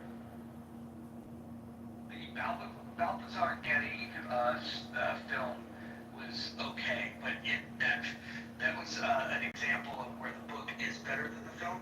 Traditionally, people say that all the time. I'm in the camp that usually the movie is better than the book, and I've got countless examples of that if you'd like to talk about them. I think we can round off a few ones of the conclusion is Jaws? It was really good, but Jaws, yeah, you're really verified. Wise Guy versus Goodfellas. Was Wicked a book? I don't know, that movie was wonderful. I saw it last weekend. So did anybody see The Moon last night? Sure did, that was something. So what is the men? I haven't put this to record on a Google search yet, but are women's menstrual cycles actually tied to the moon? Mother, let's say you. Yes. I mean, men also have a menstrual cycle, right? I mean, it's not forgotten, but there are times of the month when men have higher levels of testosterone than other parts of the month. That is a thing. Men do have kind of like lower gear. So I heard this speaker the other day say that women have this Shakti power. It's a two-part system. They are nesters, and they are also transcendent. What does anybody think? Anybody agree with that? The sense of that women technically have these two different aspects that a man does not have. The man should be out of the nest, gathering energy, harvesting resources. But the nester, and so men have a different task, women have a different task, or a different set of the basic game rule or the position, who they are.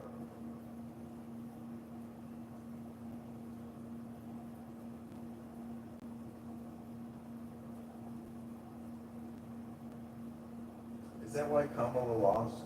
Because the roles, Dr. Catherine, hi. The How roles are were you? inverted. Wait, can you go on mute, John? I got to add Dr. Catherine. Where? Hello. You know what? I couldn't get out over there on the chatter, and I have to tell you a story about that. John didn't think when all that man lost his shit, and I decided, who are these people? Right? Where are the people? And it's you people. So I'm coming back to the clubhouse. Can you agree on Catherine? It's been a while. One second. Can you guys agree that Jonathan Bing is the worst thing that's ever happened to Chatter? I like Jonathan Bing. That. I do like him. I'm friends with him, but I can play you this clip. I can't even listen to it, but he just. Please play the clip. Oh boy. Okay. You know that. I can do that. Spill the tea, Dr. Catherine. Spill the tea. I can't. You know I got G. I got the D. So this is what happened. He was going off. I don't know how he does kind of date, but maybe we don't really know what they're doing. But he's the black guy. She's the blonde, beautiful blonde, and they have. I think they have a romance. But again, I know these people IRL. Okay, so I can't say what they have. They are very flirty together. They're That's super good. flirty. Yeah, sometimes he talks to her in a way that I think is very controlled. And so I was in the chat, like I'm a chat warrior most of the time, and in the chat I was like, Ben is controlling. And he lost it. Let me, okay, now since I did it goes. Let me see if I can turn it on.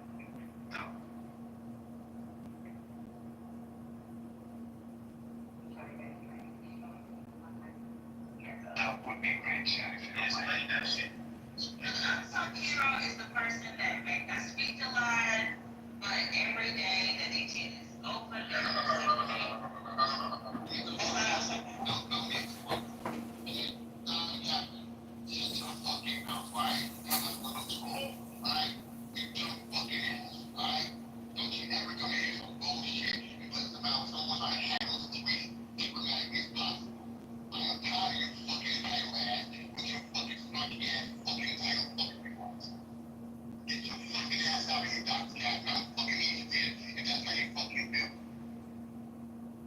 Damn, that was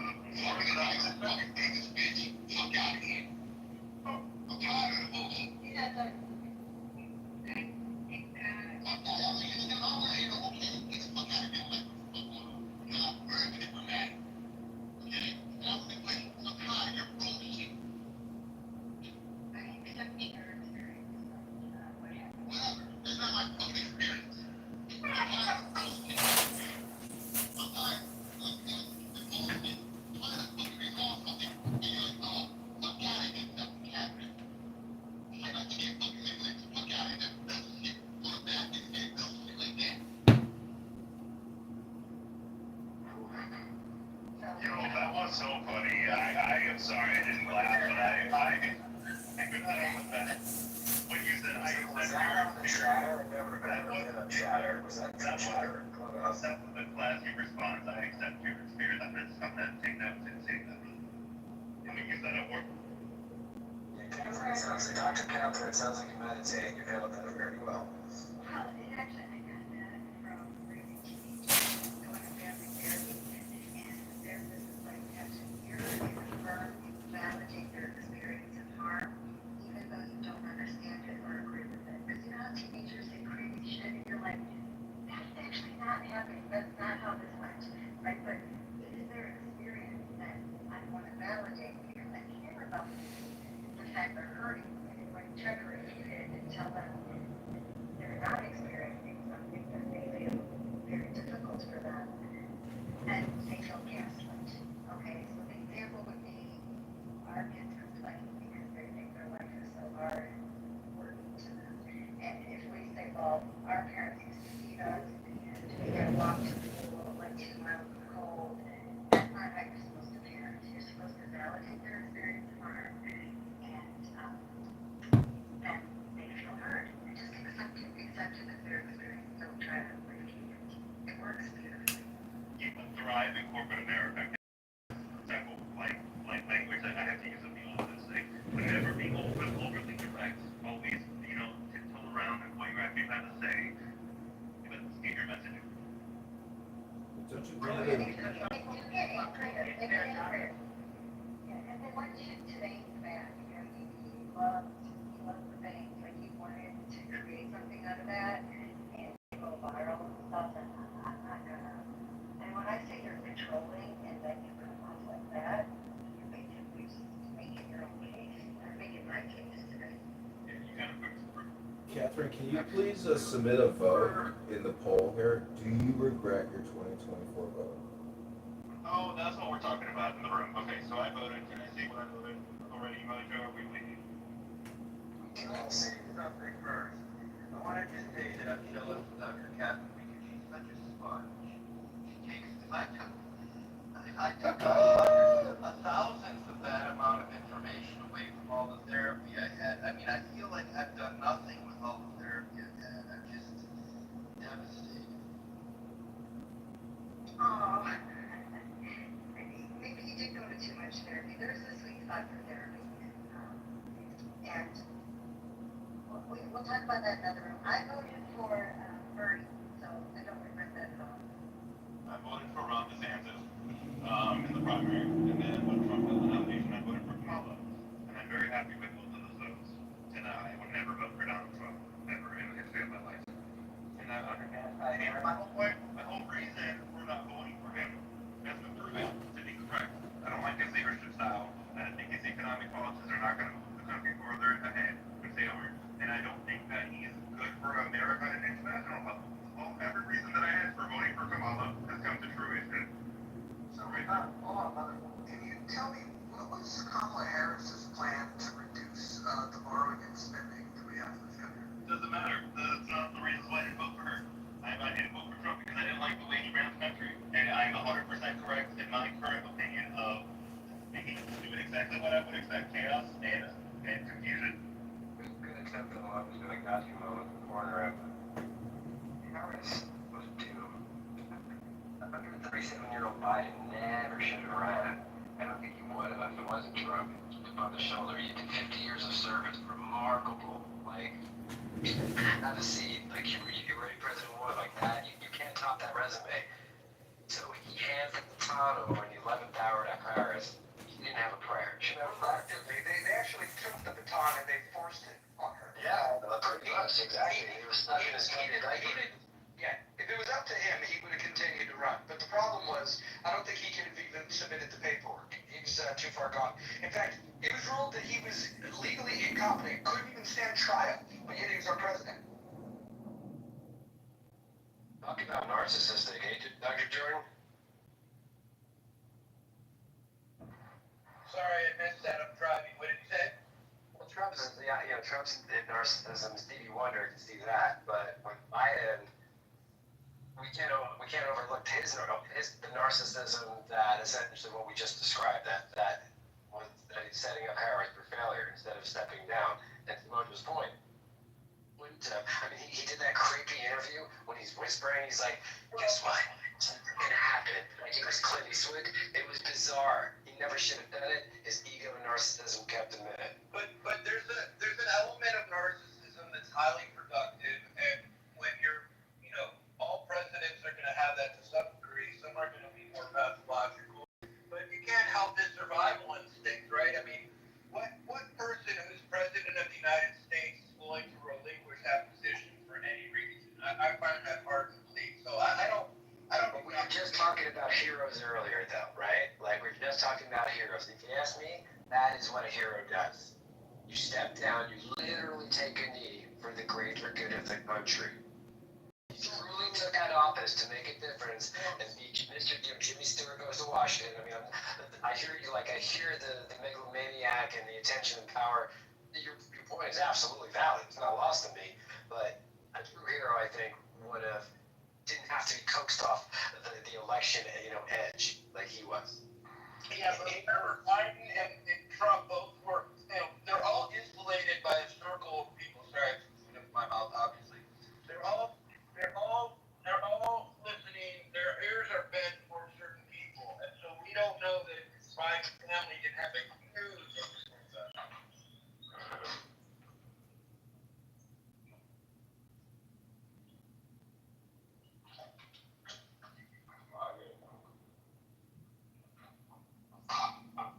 You have a hot mic. Hey, Moose, do you think that Nixon did the right thing by stepping down? He wouldn't have had to if he had the Supreme Court that Trump has today. But yes, I do. And I don't think he did it for the good of Watergate, Bernstein, yeah, it was a different time. But I think if the Supreme Court was stacked as it is, and whatever president does in the act of being presidency cannot be prosecuted, would have been different. I don't know. I still think that Nixon, to your point, I think he did the right thing. You just man up, say, I fucked up, I'm resigning.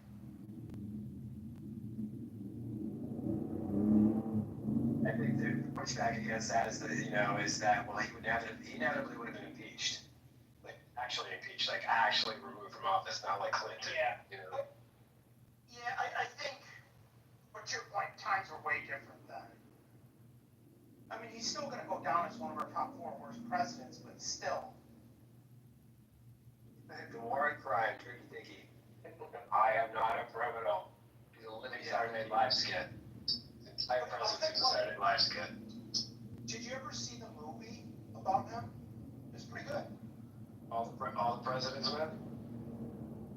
Yeah, something like that. There was like a couple, but I saw one like. Very good, yeah. Robert Redford researched that for several years. He directed it. Knowledge from Dustin Hoffman and Robert Redford, yeah. I liked the JFK one too by I'm trying to think of his name. The director. Oliver Stone. Yes, very good movie.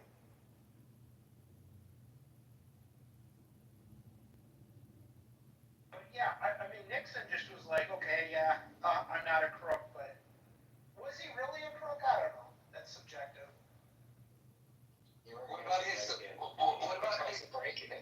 What about Nixon's support of the, first of all, the creation of the war on drugs and his support for wage and price controls? I mean, I think Nixon's a smart guy, but his policies were dog shit. But again, there's some conditioning and programming. I mean, how is it that you go from having everyone kiss your ass and calling you Mr. President for however long someone has lasted for the duration of a term, and then suddenly have people, questioning you, that hate you, then comes, congressional hearings, potential litigation. I mean, you go from being on the top of the world and everyone literally kissing your ass, even if they don't like you, to suddenly accepting that you're mediocre or criminal. I mean, I think that's really hard for the human, for a human to contend with. And that goes for Nixon, Trump, Bush, Clinton, all of them. But, was it Nixon? Didn't he have like one of the highest IQs for a president? Highly likely. Yeah. And he got more votes than any president in history. Really? Yeah. But I learned that on MSNBC 2 nights ago. Doctor, wasn't it? Or I'm sorry, the driver. Wasn't it Reagan that won by the largest margin ever? No. I understood there was. His re-election, he won 49 out of the 50 states. The only holdout was Minnesota, and that was because that's where Mondale was from. Oh wow. So it wasn't the first election, it was the second one when Reagan ran, what, 84?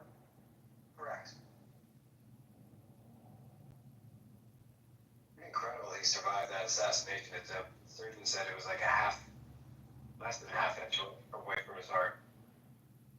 That's crazy. It's even more crazy, Moose, that Trump survived that, because he got very close. Do you guys remember the Saturday Night Live skit after Reagan got shot where Eddie Murphy did Buckwheat's Been Shot as a parody? Oh yeah. I'm gonna go YouTube that, Mojo.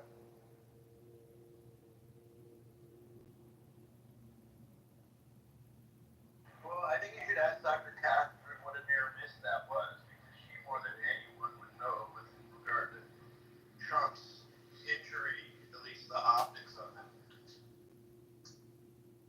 Of him coming up and put his fist in the air like he just like Rocky did in the Rocky 2 when he followed like that.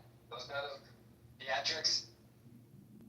And I was mad respect. I mean, I've seen quite a few lucky people who just missed a major injury by just a few millimeters like that, and you just think to yourself, wow, God has a plan for you. And we're all part of Trump's manifesto now, but that was wild. That was a real. Y'all some real political people, and I'm not really a super political dude, but do you think that Trump thing was real, or do you think that was like something to make him like seem better than he is? Like, do y'all think that was real for real? Wait, hold on. So, if you think that it was somehow theater, can you explain to me the person who got their head turned inside out? To me, personally, I think there's no way that could be theater. I think that was a real thing that happened. A lot of people think it's theater, though. I don't think you can make that up. He's technically supposed to be dead right now. They just missed him out a little bit. I can understand how somebody would think it's theater. My bad. I actually thought he was going to die when he got COVID. You know, if it wasn't for Regeneron and having like all those doctors swarming around him, I really thought that was going to take him out. So, you know, it always takes three things. So the next that comes for him is going to be the one that takes him out. In the form of a Big Mac. Yeah, I mean, like, I think the intelligence agencies tried to actually kill Trump. That's why I think that's the real conspiracy. None of that was fake. I mean, like, there's so many. It's either this. There's only really two real good explanations to me. It's mass incompetence on the Secret Service's part to allow two close assassination attempts very close together, and also one that was right before the RNC convention, basically when they're doing the Republican nominee, okay? Or it was intentional. It was intentional competence where they allowed these third-party actors to get in so they can actually ruin the election for the Republicans. That's a good point right there. Intentional incompetence. Okay, I never thought of that angle. That's a good angle. Intentional incompetence. Because it's hard to explain or comprehend how the Secret Service thought that the local, at least that's one story I heard, is that the Secret Service thought that the local law enforcement would actually take care of like the rooftop areas. So they're just gonna go ahead and leave the only like available Why do you want to know a whole sniper rifle on the roof? You know how long it takes to assemble that, Joe? I'm in the military for 16 years. I know how long it takes to assemble a sniper rifle. Yeah, I mean, it just seems like a major, bizarre oversight by Secret Service. But Moose, like, I remember when I'm here in Michigan, I remember like George Bush was coming to like one of the community colleges or something to do a speech. Every road was blocked off. I mean, I've never seen so much security. This is back like 2004. I've never seen. Go ahead. I think he just had a mic. Yeah, go ahead, Nick. Oh, okay. I'm just saying, like, I've never seen that much security. But to your point, Moose, it was just very bizarre that I would think they would have all the rooftops covered, but I don't know. There was some major oversight missed.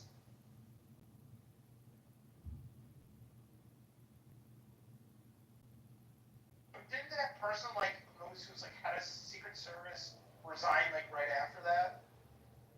I don't think they were given a choice. Yeah, I think they basically said, you resign, we'll give you 6 months severance, fly off into the wind. Do you remember the woman that couldn't holster her weapon? Yes. DEI.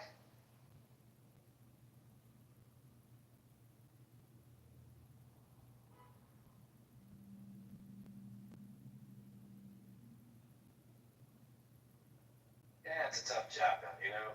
Not too many jobs where you're literally signing up to stand in front of someone else to take a bullet. But, ooh, that's a big oversight. You know, I didn't even think Trump was going to make it to election day after 2 assassination attempts. I was like, someone's going to like assassinate him before him. Shockingly, he made it.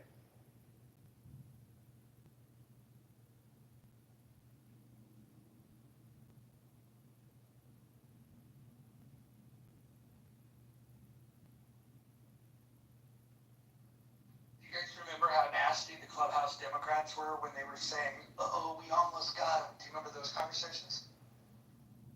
For the record, I was never, believe it or not, I was never one of them. Can you imagine if there was an assassination attempt on Harris?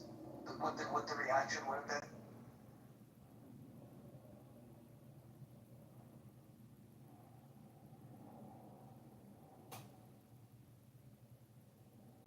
Has there ever been an assassination attempt on a Democrat? Well, Yeah, yeah. Kennedy. True, yeah. Attempt and success. True. And then Bobby Kennedy too. Yep, the two big ones.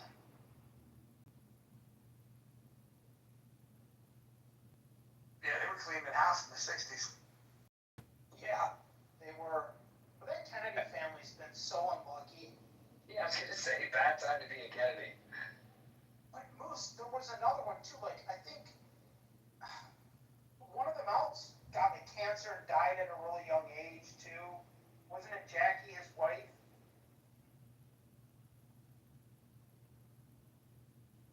Yeah, the Kennedys are the Von Erichs of politics. Statistically, I don't think, maybe Dr. Catherine can back this up, but statistically, I don't think that they actually have had more high profile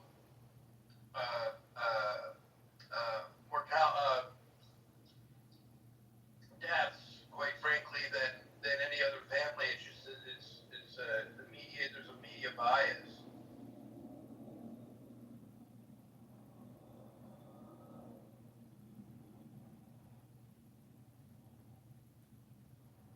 Let me look this up to be sure. Got a new poll up there, Mojo.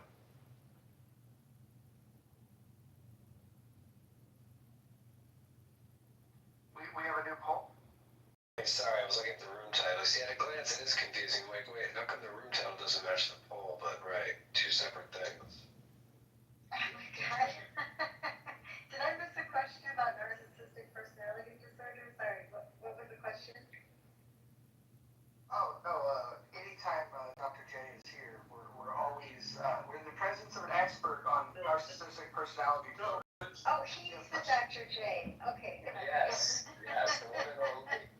No, what I was saying was that the Kennedy family, statistically speaking, there is no difference. There's no significant difference in the number of deaths that the Kennedy family has endured than any other family. They're a big family, and they've just obviously we know more about them through that loss of life through media bias. Wow, I don't know. They've had like, so you think it's based on, if you were to run any big family, that you'd have that many assassinations, the people who have died in planes, I don't know, a lot, especially being killed. Must A have lot of musicians dying in planes, Dr. Catherine. But all in one family?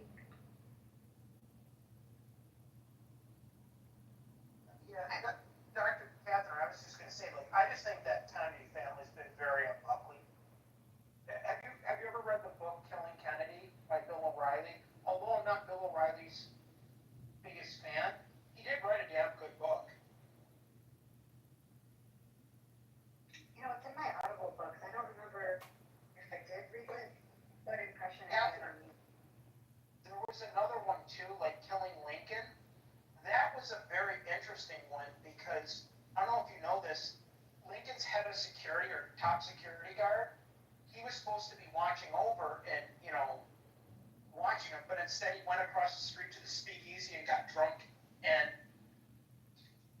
didn't do his duty. But no, everyone overlooked that.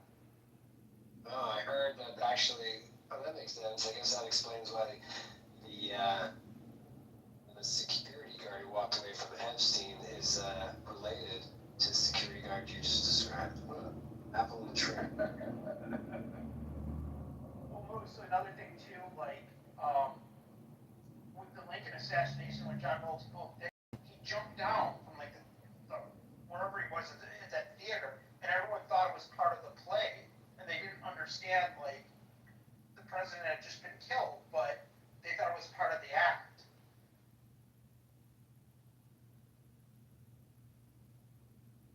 But yeah, it's a good book. Check it out.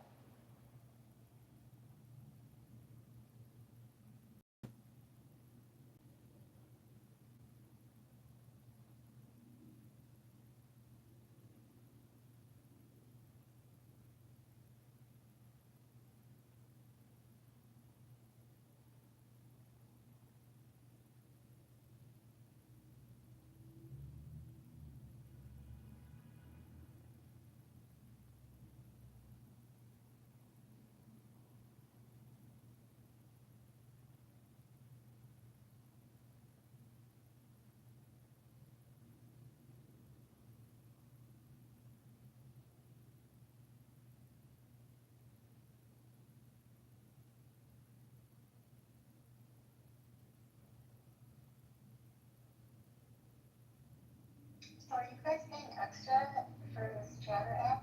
What do you get for that? What's the update on Oh that? no, Catherine, there was investor payout day today.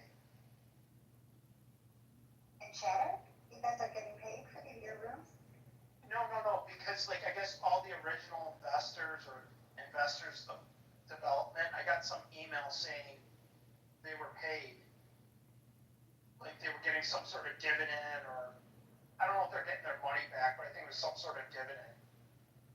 Oh, I wonder what the return was on their investment, or that's just like their settlement. Interesting. Yeah, after the class action lawsuit. I think honestly, you're better off taking your money and flushing it down the toilet before you are investing in that app. Oh, on the Chatter app, or this app, or any of the apps? You can Chatter app. Oh, yeah, no, I wouldn't have invested in. No. I think it has potential. There aren't enough intelligent conversations happening, and there. Right. John, can you do your Jonathan Bing impression?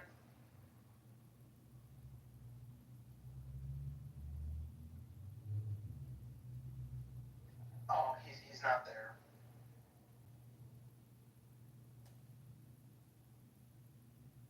Well, Jackie Kennedy is the best Judge Kennedy of them all. She was pretty incredible. What do you like about her except for her sense of style? And she's actually really smart. She had a lot of art appreciation. I think just the trauma, of seeing her husband shot. Like she had parts of his brain on him. She's a very strong woman, I think. And yeah, I think a lot more than just style. But she was an editor of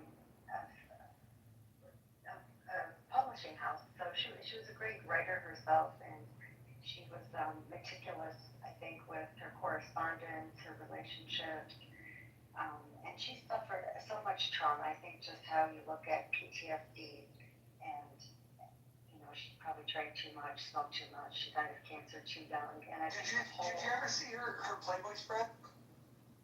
What? You're thinking of Marilyn? Jackie Kennedy? Really? Oh my God. Let me see if I can find a good photo of each other. But one of my favorite, I think, historical, triangle love stories is the Jacqueline Kennedy, Maria Callas, and Aristotle Onassis. I think that was a pretty amazing situation there, because Aristotle really loved Maria Callas, but he also loved, women who had bunch, I don't know, who were popular, and he just loved women. And he left Maria to marry Jackie, and man, just really broke her heart, and it really broke his heart too. But Jackie, she got to live on a Greek island and have free security, and her kids were relatively protected, which I think was she needed to do that.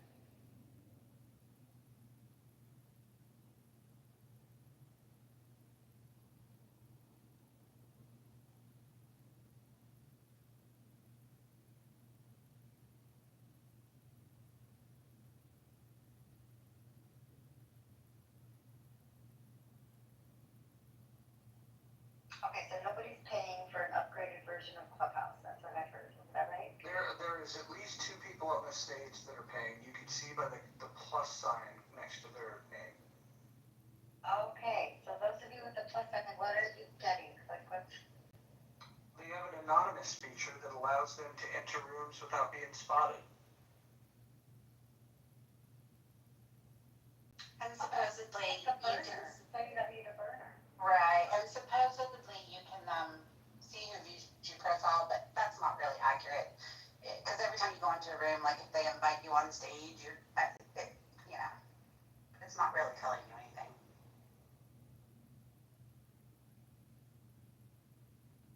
Yeah, LinkedIn does that too. They're like, see who viewed your profile and upgrade to premium. And I'm always like, what do I need to listen to features for? Right? Okay, I'm good. I already got my private list somewhere now. I gotta worry about these other guys. No, I'm good. It's weird, right? I'm like, I don't know, it's weird. So to Bree's question, can you go in a room as anon if someone has you blocked? No. If I am the moderator and I have an account blocked, they can't switch to anon and enter. However, if they've always been anonymous, then I wouldn't know. And then I wouldn't be able to block them and say they'd be able to do it. So I would have had to have blocked them prior. So it's a little nuance there.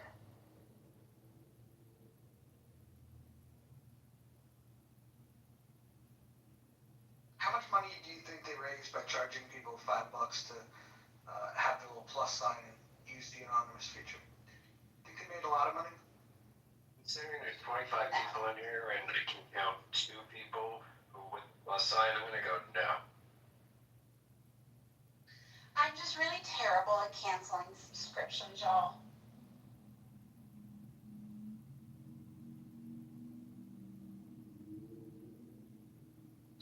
Yeah, because my thing is the features aren't worth the subscription price. Oh, no, not at all. Yeah. The fact that they put, you can see who viewed you as one of the bells and whistles, really? Well, yeah, and like I said, it's honestly not if somebody reacts to you, they show up in that list. If somebody invites you on stage, they show up in that list.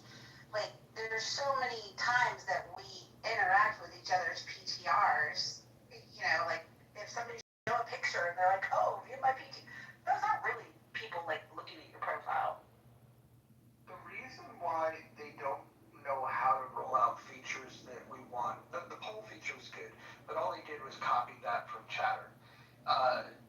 The reason they don't know like what we want is because they created the app and they no longer come on it. Once upon a time, Paul used to pop into the rooms. In fact, when we were doing healthy debates, I would say Paul would come every day to the room. Every day. And he would sit there sometimes for 10 minutes, sometimes for hours. And he would listen and he would see what people were doing on the app. I think he lost interest in doing that, and he thinks he's got an idea of what people want. But I used to be part of that little beta house. Catherine, you might remember this. They didn't really want real feedback. All they wanted was people to kiss the brass ring. Anytime somebody provided real feedback, you'd have like all of the suck-ups to like jump in and like, you know, and vote that down. It was very interesting. It was insulting. I mean, honestly, you would ask questions in the chat, they'd be ignored, give feedback. In the beginning, I thought Clubhouse was so cool because I thought, wow, the founders are sitting here talking to us and they have good energy. But then, yeah, they just did those leadership rounds, what they call them, town halls, and there were a lot of complaints in there, and they just ignored it. So like, why even have it? Or just say like, we get it, we're working on things, we just can't do whatever you're asking for yet. So the founders were fucking up, but when they decided like they wanted a feedback loop and they created the beta house, the beta tester house, this was like, okay, we're gonna get people with real insights. And I got invited in, and then the person that invited me in, that person got skewered. Like, why would you let Roger into this group? This is crazy. And it was a small group of people, and they were all in it for self-serving reasons. They all wanted like, you guys like Nozzle, and you guys might like Nozzle, might dislike Nozzle. Nozzle, all he cared about, it was he wanted to get a job at one of these companies, or he wanted to figure out how to monetize. And so his whole thing was like, we should monetize houses. We should monetize houses. And I'm thinking to myself, like, why does that feature matter to him? It's not like, I mean, he could open a room and only 3 people would show up. He would have never been able to monetize anyways. He never had an interesting thought. He never shared any interesting information. And now, interestingly enough, he's now an employee and helping to make decisions over at Chatter, where I think he belongs. Yeah, I agree. And I will say the monetization feature of Chatter is something I think Clubhouse could have added pretty easily. I think it's a little disruptive the way they do it now on Chatter. They call it like a rocket thing. When somebody likes or wants to give energy to the room, they call it a rocket chat. So it can be $1, $50, whatever. And you can see who's contributing, and the person who's hosting the room apparently gets paid, but the payout is like 40 days later, and you have to do a Stripe account. And apparently Nozzle lives in some country where his Stripe account didn't work, and so they had to do it differently. But I don't know, I didn't tie anything to money or put any rocket chats in because I'm like, I don't really trust the app for. I would recommend this. When it comes to social audio apps, whether it's Clubhouse, whether it's Fanbase, whether it's Chatter, I've learned the hard way with some of these things. I would never connect a app that you have to them. You don't want to reveal any information that you don't have to them, because it's not that you can't trust all of them. I actually think that there's probably some really good people that are involved in this. But there's also an attraction to some of the biggest scam artists on the planet. I mean, if you think about Chatter, if you think about some of the people that are over there now, they're quite literally like con men. Like people like Grant Cardone. He's a con man. He's a fraud. I know that he sued John Legere for saying it, but he's not going to sue me because Mojo doesn't actually exist. I think that's what many of us like to be on Clubhouse, to hear the cons. And like, I was just starting my private practice. I didn't know anything about business. And I really enjoyed hearing how real estate people talk and people into marketing and selling stuff, especially like kind of the cult type movements and the grifters. You're like, well, it's very fear-based narratives. They're very gifted in how they tell their stories, and they get people to come along and make them feel vulnerable if they're not buying what they're selling. So I thought I learned a lot. I think what's fascinating. Grant Cardone lawsuit. What's fascinating. Somebody came up and deposed me to be in that lawsuit. Can you believe that? Jesus Christ. What's fascinating about those real estate rooms is a lot of the people that were involved in that are not selling a lot of real estate. They're trying to do like funds and trying to convince people to invest, and then they do it in a way where they don't even want accredited investors. Like, they're all setting themselves up for major lawsuits. But I think the thing that's sad is that the people that go into those rooms, they have no clue that these people are con men. They actually think that like, oh, they dropped some wisdom. We're building community. I'm gonna make it rich with these people. Look, if they were so goddamn good in the real estate market, they wouldn't be spending their time on Clubhouse telling people to fucking give them their nickels and dimes. They'd be out there selling fucking property.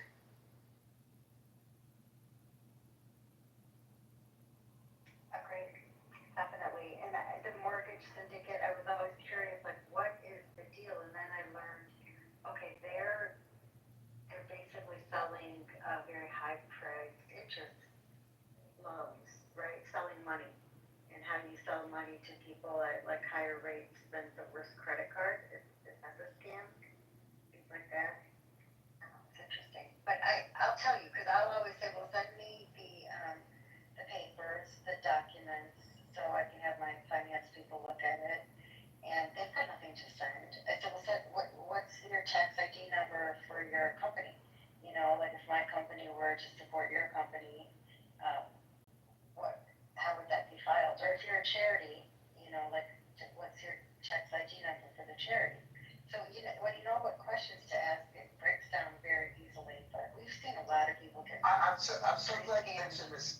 So glad you mentioned this about nonprofits. So I was in this room, politically correct, I think it's called, and there was this woman by the name of Sin. I'll call her out by name, and she was talking about all these things that she does in her community, and I could just sniff out the bullshit, and then like, so I went on stage, I said some things, and like, yeah, I know, set the room on fire, but she would say, you don't know me, you don't know what I do, and she was telling me about this nonprofit, and then I go, okay, why don't you put the link in the chat, nonprofit, and I'll donate $500 right now. Now, as somebody that's raised money for nonprofits and for other causes, if somebody is going to, say that they're going to donate, even if they're not going to donate, you still would put the link out there. She couldn't provide the link because it didn't exist. And then when I called that out, I got removed from the room.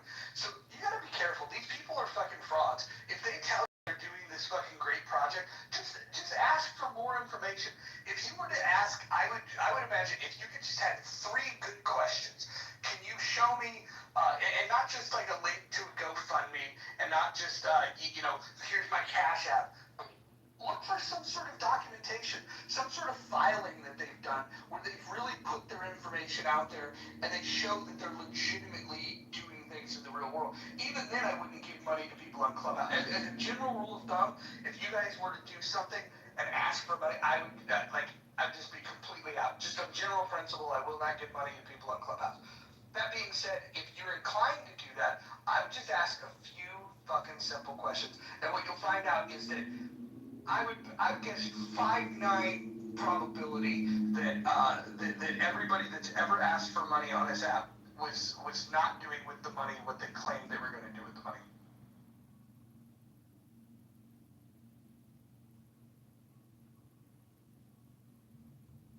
And John Legere really tried to, I think, protect the people. And that lawsuit, it's a shame because he stopped coming to the rooms, and he, I thought, added a lot. I thought that was what was really fun about Clubhouse a long time ago. You really have a great diversity of rooms and people calling out each other's bullshit. And you see too, if I call out someone for being controlling or something, we get kicked out of rooms. I played that clip, Bing losing it, and you're just like, wow, there it is.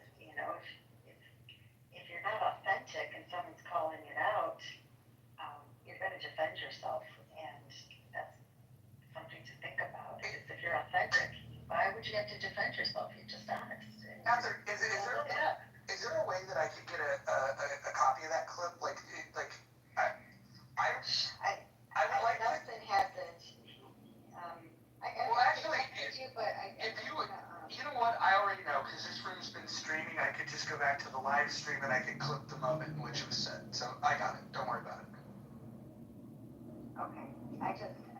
Honestly, if someone's comfortable for me to hear it, if anybody's been, abused verbally or has trauma, might be like trigger warning for that. He just really sounded. Yeah, I'm gonna go the other direction with what I'm gonna do is take things like that, string them all together, and maybe use that as like bumper music as an intro for these rooms. So like as people are piling in the beginning, just play like maybe a 90-second clip of people crashing out on Clubhouse, and I think that's a perfect example of somebody crashing out on an app. Bumper music, I like that. Okay. Buckle up.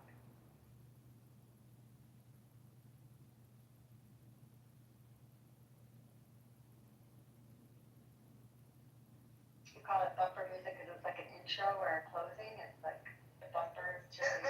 That's what they refer. That's what they refer to it when it comes to like like AM radio, the talk radio stuff.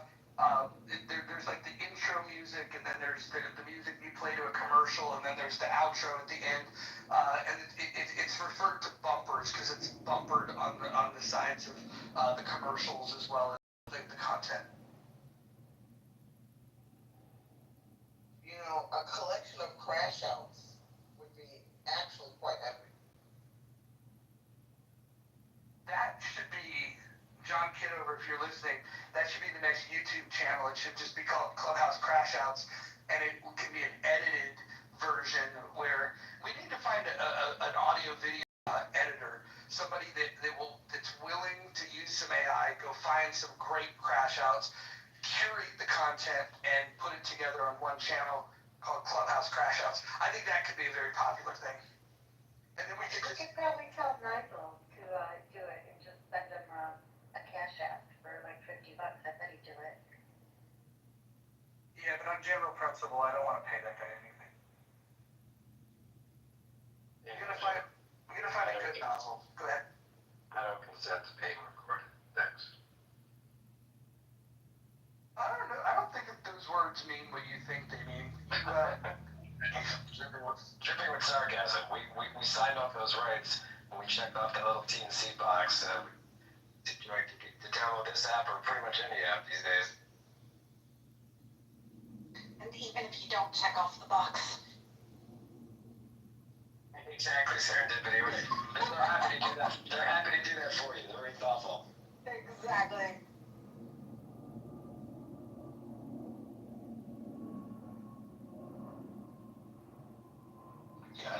I just love some of the people that are, bitching and complaining about people like John Kitover, but they didn't give a shit when Snowden released all the information about the federal government was the one, and they're like, oh, that's different, it's the government.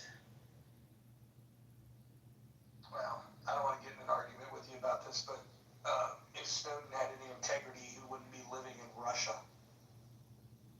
Well, I don't know. I think they've made it explicitly clear that they're going to lock him away in a box for the rest of his life, and he'll probably end up dead. So, I can't blame him. Well, no, I can blame him because if what you really care about is exposing tyrannical government, you don't live in Russia. Sorry. No, I get that. I mean, who else is going to take him? Who else is going to take him and not, 5 minutes later let the fucking feds come in or Interpol come in and be like, oh, sorry, yeah, we lied. I mean, kind of rough. So it's not really in opposition to tyrannical government. It's more about that he wanted his names and lights, and now that there's consequences for that, he's willing to go to the most tyrannical government on planet Earth, minus North Korea, and then just live there. I mean, the guy has zero integrity. What do you think, that?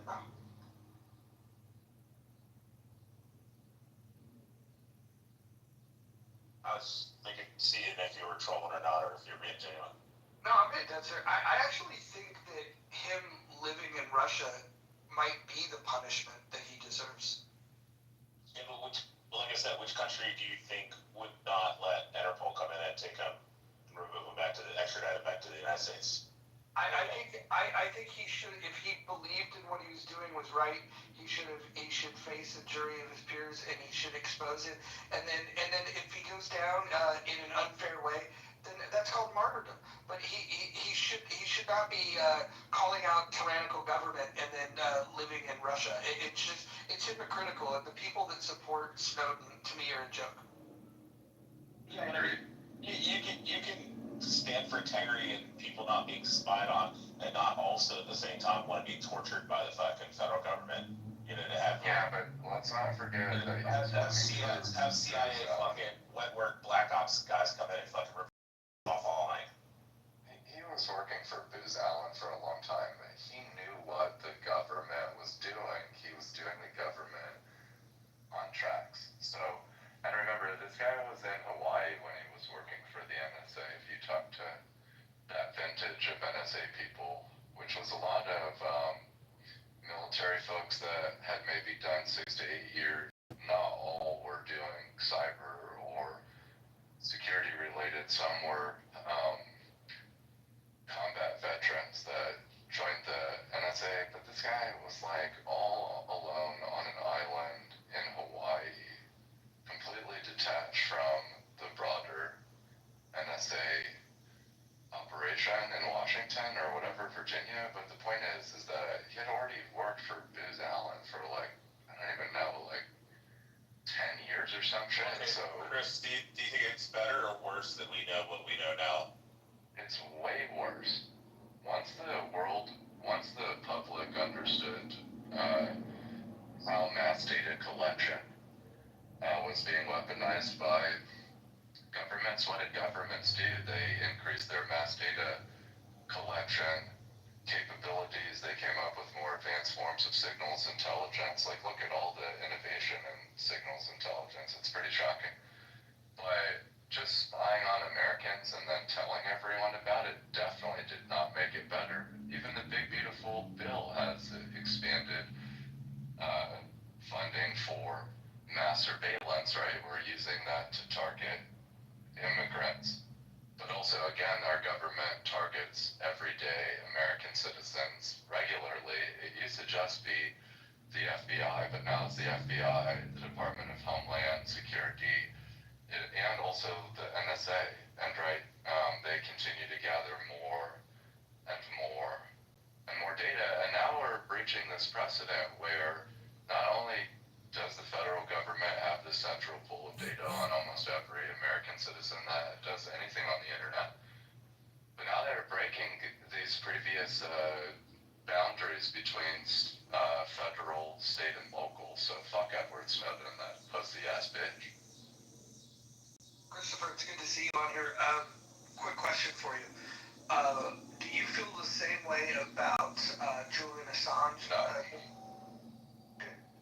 Because I feel completely different about those two situations. I do too. And I've also talked to a lot of Assange's family. See, look, Assange intermediated the flow of the information that allowed us to audit our government.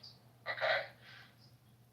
Edward Snowden got paid by the NSA and Booz Allen for fucking years and then didn't leave us with any instructions on how to deal with the signals intelligence. And then again, what? We got fucking obliterated by every fucking government on this goddamn planet. All these governments doing mass goddamn data collection on their fucking citizens. This bitch takes fucking Russian citizenship. I completely agree with you on martyrdom, because the least he could have done is tapped into the streets, and there's a lot of people that probably would have been down to run some maximum pressure on this pussy-ass government. I was in Washington, D.C. last week. Fuck this federal government. And fuck these goddamn mass data collection policies and the consolidation from the federal, state, and local, these pussy-ass bitches. And I hope that these motherfuckers start to create a fucking file on me, because to be honest with you, Snowden didn't even give us fucking policy proclamations. Books. He writes these fucking books from Russia. No fucking goddamn policy, no institutional structures to combat the heinous nature of this goddamn government. And I'm standing here in Chicago and he's fucking in the capital of Russia, probably selling us out to fucking Russia too. So yeah. Fuck Edward Snowden. Yeah, of course he is. And yeah, I'm glad to see you're one of the people that see it this way. Some people are like, oh, they're both traitors. Other people will say they're both heroes. And I just see them completely different. I think Snowden's a traitor. I think he had an opportunity to be a hero, but we found out that he wasn't as pure in his intentions. His actions tell us everything. But with Assange, the one thing I would have wished that he would have done differently, if there's one thing, and probably if he could go back in time, he would do differently as well, is redacting some of the names from the cables. I think that the information released, I think was valuable and important, but I think redacting the names would have been a wise idea to protect him and the people mentioned in it. Yeah, that's fair. And again, Assange allowed us to audit government behavior, so then we were able to become aware about the war crimes in Afghanistan. He also showed us the fuckerest way that our public officials communicate over email, like almost like even extremely unprofessional behavior, acting like they're playing a fucking video game with our goddamn tax dollars. But again, all Snowden had to do, honestly, even if he didn't want to get his nails pulled out by the federal government, which he should have thought about that when he was in Hawaii doing a fucking contract for the NSA. He didn't have to work for the NSA. He didn't have to hack for Booz Allen either. Who knows how many government contracts he worked on by the time that he decided to jump ship. I mean, fuck, like, he probably did contracts for weapon systems manufacturers, so I just don't think he's a great person. I think he's an egomaniac. But he could have at least given us some knowledge on what to do next if he's the savior, and that's why I just don't think he is a well-rounded individual. I think, like a lot of hackers, he was a megalomaniac, and once he realized how significant the signals intelligence capabilities were in the United States, he maybe just wanted to make like his egotistical point. But I know he lives a good life. I know he's making good money and off the American public. So. Would you hire him? Fuck no, I wouldn't be anywhere near that, man. I would never want to be associated with that pussy ass bitch, because if I'm gonna go to work with my government, I'm sure as fuck not leaving this goddamn country, and I'm definitely not gonna go to Russia. Fuck that. Yeah, I wouldn't hire the guy to push the fucking mob at the peep show. Isn't his, status though totally blown out of proportion in terms of being like a hero or a traitor? I mean, it doesn't No, it's get way definitely too not. much credit. It's definitely not blown out of proportion in that he sold the federal government out with his top secret clearance and all the access that he had to the signals intelligence platform at the NSA.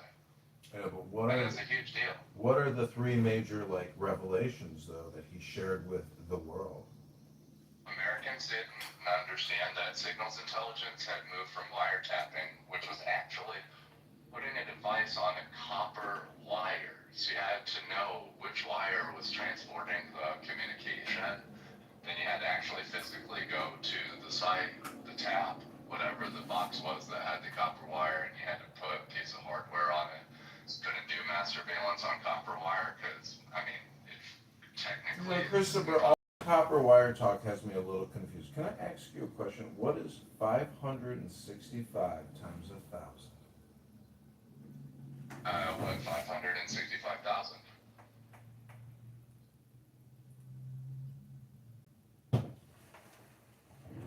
But anyways, once we moved from the copper wire to digital platforms and digital devices, that's what people didn't understand.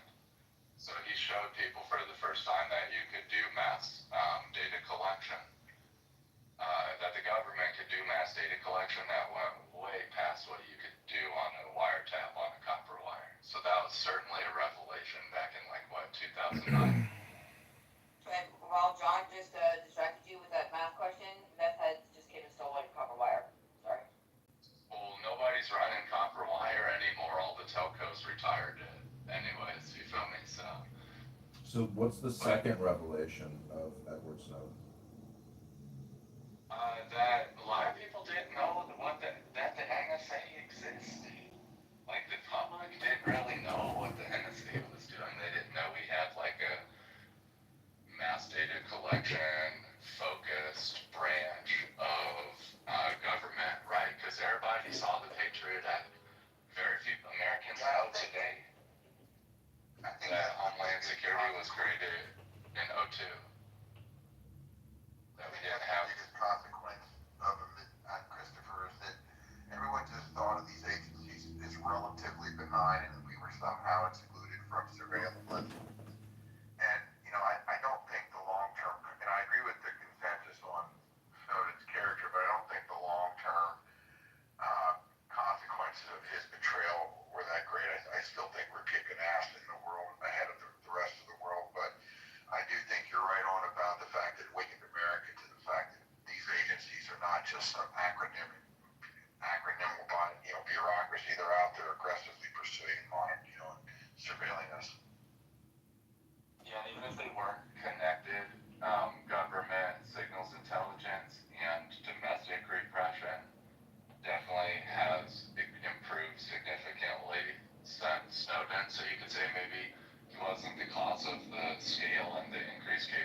domestic surveillance capabilities, and we see how advanced they are physically and digitally. And the big, like, good examples, and you can see smart city is the way that McKinsey frames it, and then they'll help you build your domestic surveillance capability, right? And they talk AI infrastructure and vision applications, but Saudi, Iran, China, the United States, these are like good examples of countries that have really extremely sophisticated domestic surveillance technologies. Christopher, which translate to can I ask domestic you one more crime. question? Who's the bigger traitor, the Congress people and the senators and the president who put us $37 trillion in debt, or Edward Snowden? Thank you.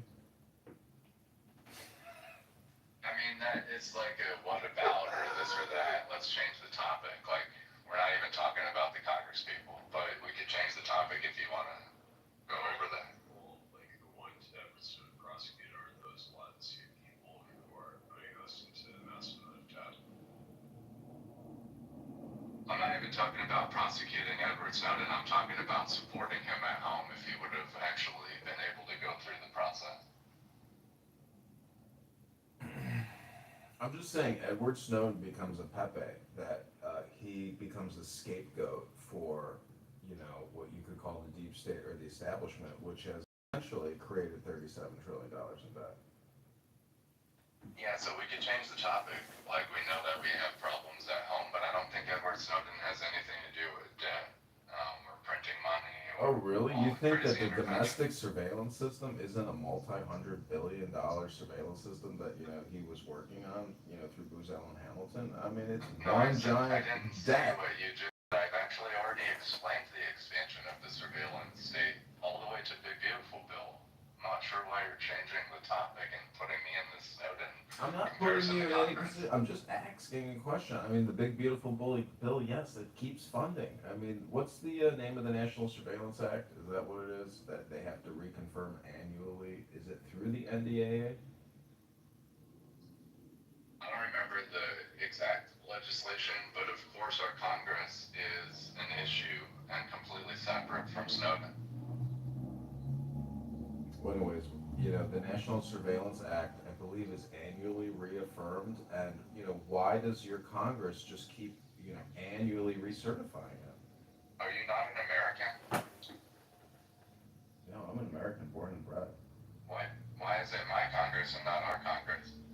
Well, I'm just making, an editorial, they or we. Our It's Congress. our Come Congress on. people. It is though, brother. But we I vote agree with for you, our brother. Congress people. I agree with you, brother. But there's like, it's really hard to get will around. Like, Wait, why do you think I'm your brother? I mean, based on your PTR, I am not your brother. But you don't know anything about my PTR. I don't like it. It's just a picture in Chicago back on the 4th of July. Yeah, you look like an anarchist. That's not me. I'm not the guy in the picture. Well, you're representing the guy in the picture by being the speaker of the guy, in the picture. It's your PTR. It should I'm represent not you. speaking for the guy in the picture. Well, look at my PTR. Then look at Mojo's. I think they're pretty accurate. What's wrong with yours, bro? I'm from Colorado Springs. We probably got a lot in common. What's wrong with you? I'm just saying I don't like your PTR. I think it's disrespectful, anarchical, and, looks like an Antifa scumbag. I'm not judging your PTR for trying to represent multiple national identities. You're the one trying to create separation between us. I'm just saying we might not be brothers, and therefore, it's not, our Congress. We are though, but you can create the separation. That's up to you, my brother. Well, did you answer the survey previously? Did you vote for Kamala and Tim Walz? No, brother, and honestly, I've never been a Democrat, so I don't know why you're Well, did making you vote for Trump, instead of brother? just talking to me. Did you vote for Trump, brother? I voted for Trump before. Did you vote for Trump before? You never voted for Trump before, brother? No, I have. Oh, so twice. You voted for him twice, brother? No, I didn't vote for him twice. All right, well then we're not brothers. I know you're one of those people that separates yourself from the other parts of society and elevates your own perspective, but you're trying to represent two national. You might be identities. projecting, brother. You might be projecting there, brother. How do you balance out two national identities? Are you also a dual citizen? Well, you see, I'm an American, born and bred, but my daddy's side of the family, they Jewish, and so I love Jews and I love I didn't say Israel. shit about religion, bro. I said nation. Yeah, I know. Israel is the Jewish nation. It's the homeland of the Jews. So are you American? I'm American, brother. Yeah, so we make Americans make room for all these different perspectives. That's one Of of our course, values. we're American. Exactly. So we got to make for our brothers that think they need to have multiple national identities as well. I think it's a part of our core values. I say, be who you want to be. If you want to be an Antifa, good luck with that. Good luck with that. Live by the sword. You're gonna die by the I'm sword. not Antifa, bro. Then what are you, Yeah, brother? He's a Proud Boy. I'm not a proud boy, but that could have been when I was younger. Well, what are you now, brother? If you were the king of America, emperor supreme, what would you do for your people, brother? I've never contemplated an emperor in this goddamn country. Well, if you were the president, January 6th? Were you there on January 6th, Christopher? No, I wasn't there on January 6th. well, if you were the president, brother, what would you do for we the people? All I'm trying to say is I could put a similar picture of Steve Bannon last week, and then people would make that assumption, and then they would say I'm this or that. It doesn't even matter what my picture is if you're not trying to get to know me.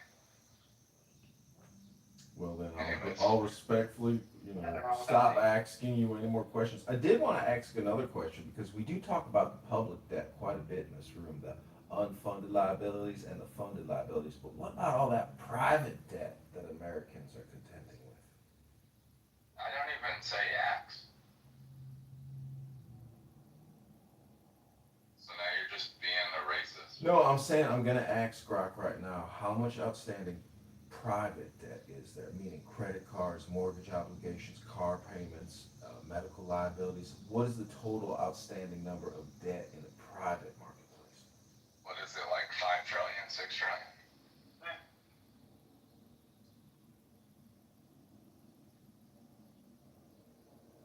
Potentially, but a lot of that is mortgages.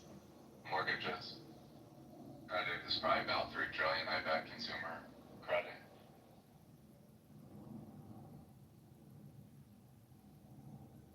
But shit, I think my picture's more American than yours is, John.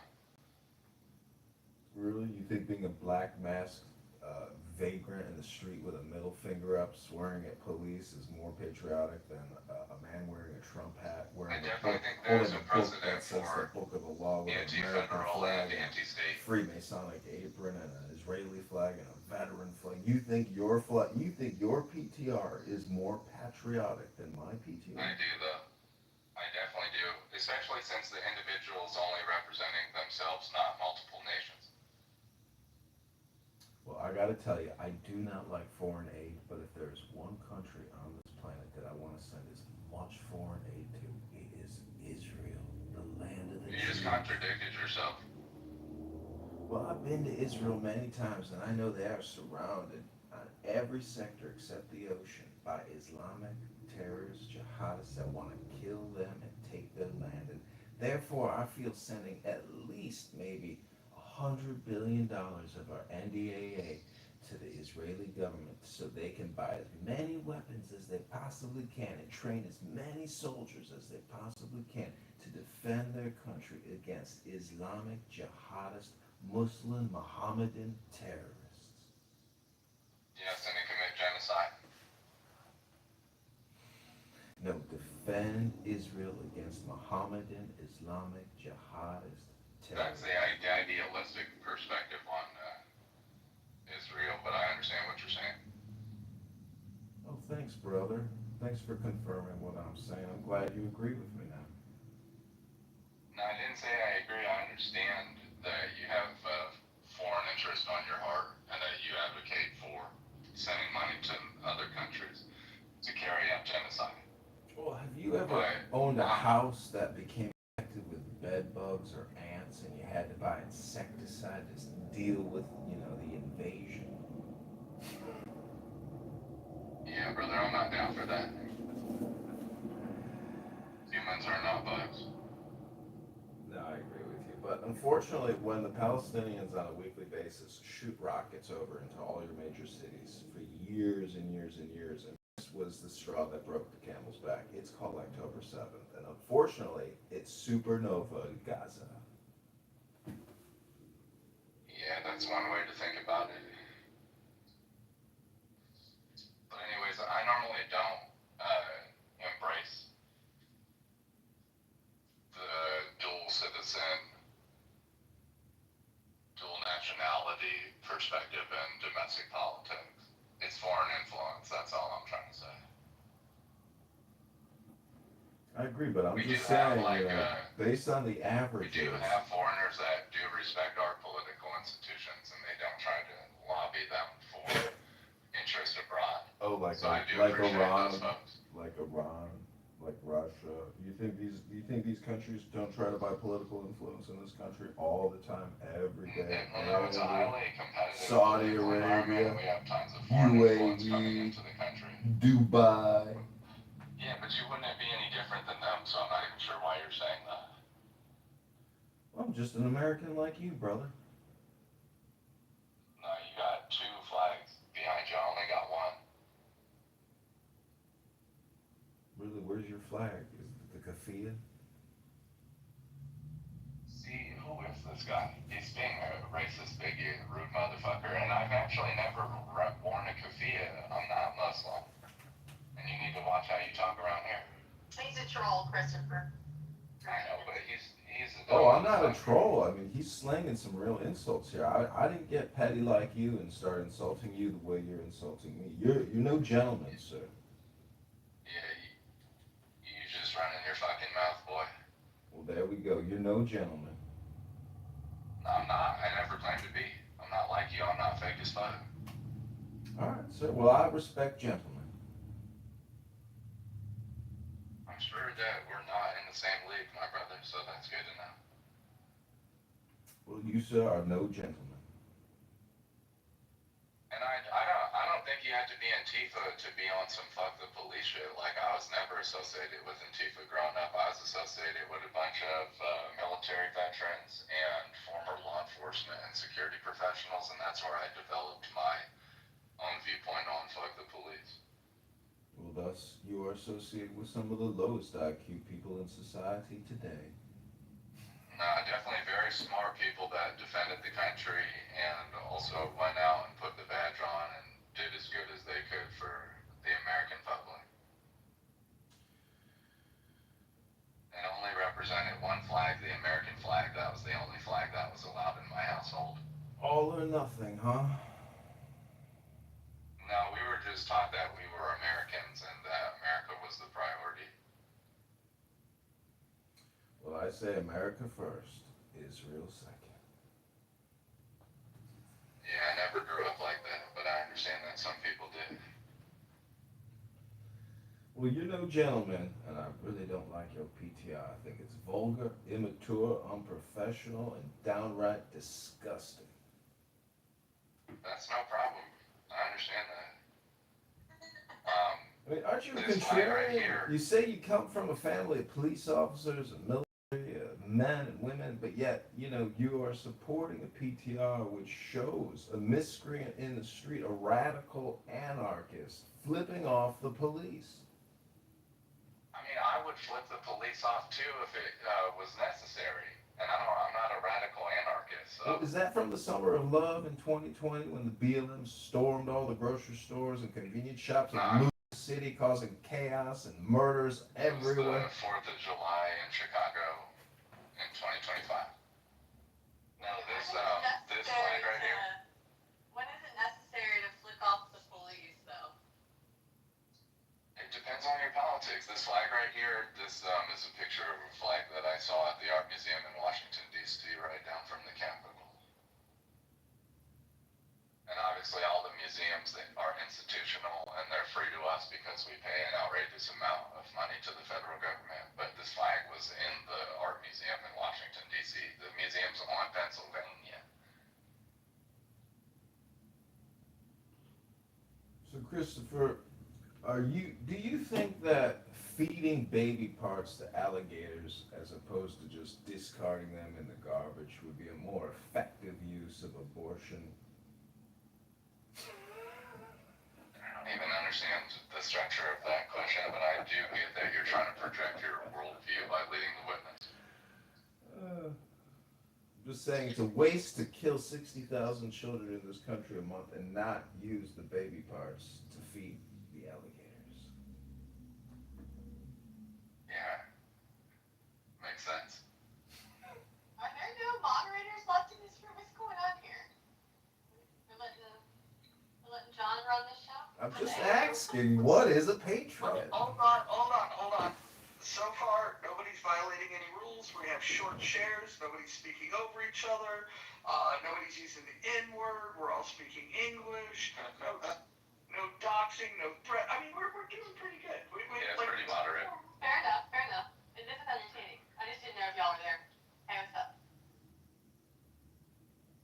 Can I just say to whoever said, why would you ever need to give the fingers or give the cops the finger? As a Canadian, we can't do that here.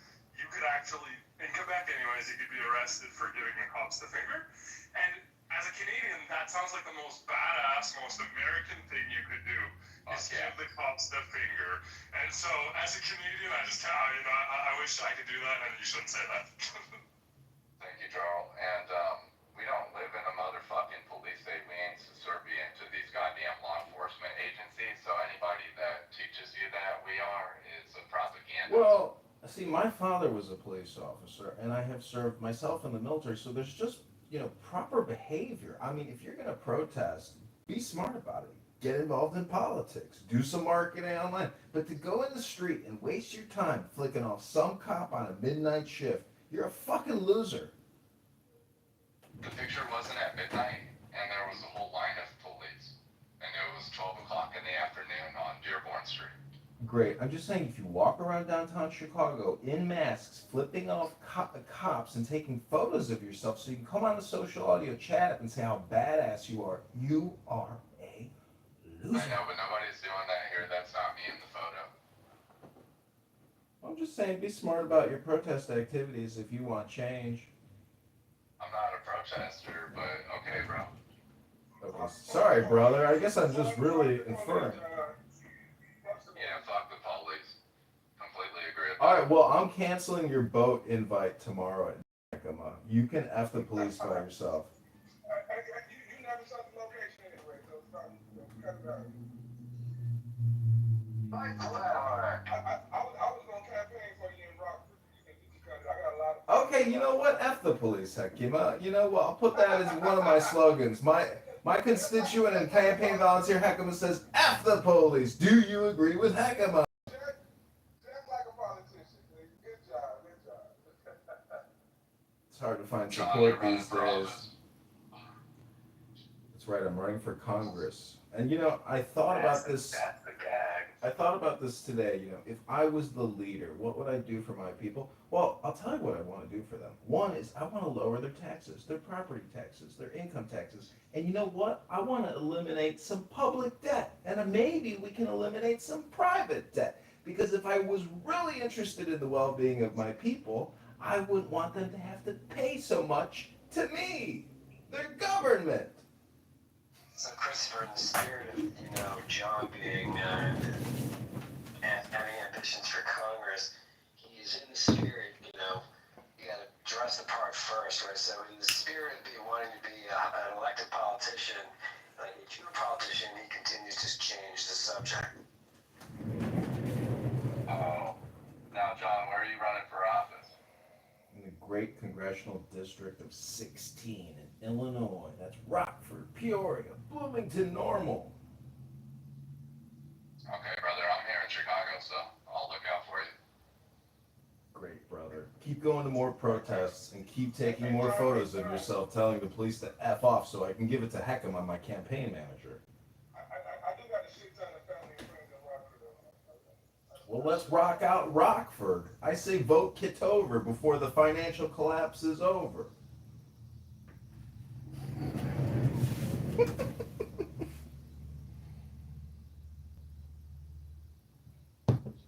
Thanks for your service. service job.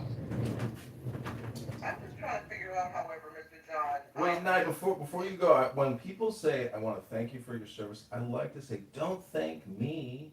Thank all the people that died fighting for your freedom in Afghanistan and Iraq and Somalia and Syria and Yemen and maybe the tips of around wherever else this army went. Thank them. I'm here as a healthy, wealthy man trying to get into office. Don't thank me.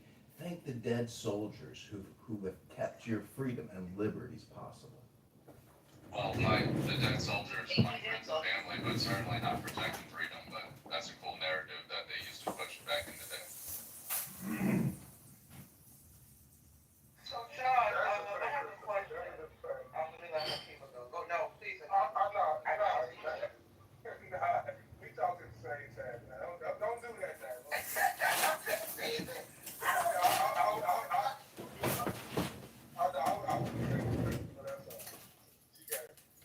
I just want to know, like, who needs help someone breaks into your house, Christopher?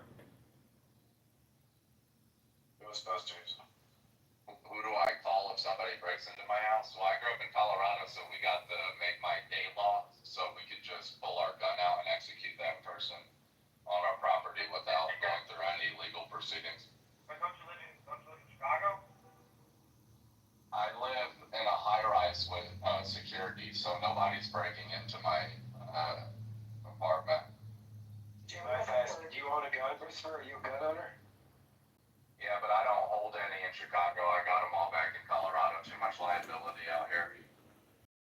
Say in Chicago? I don't think so. I'm in Chicago, Cook County. I got a shoot that. That's a good point, man.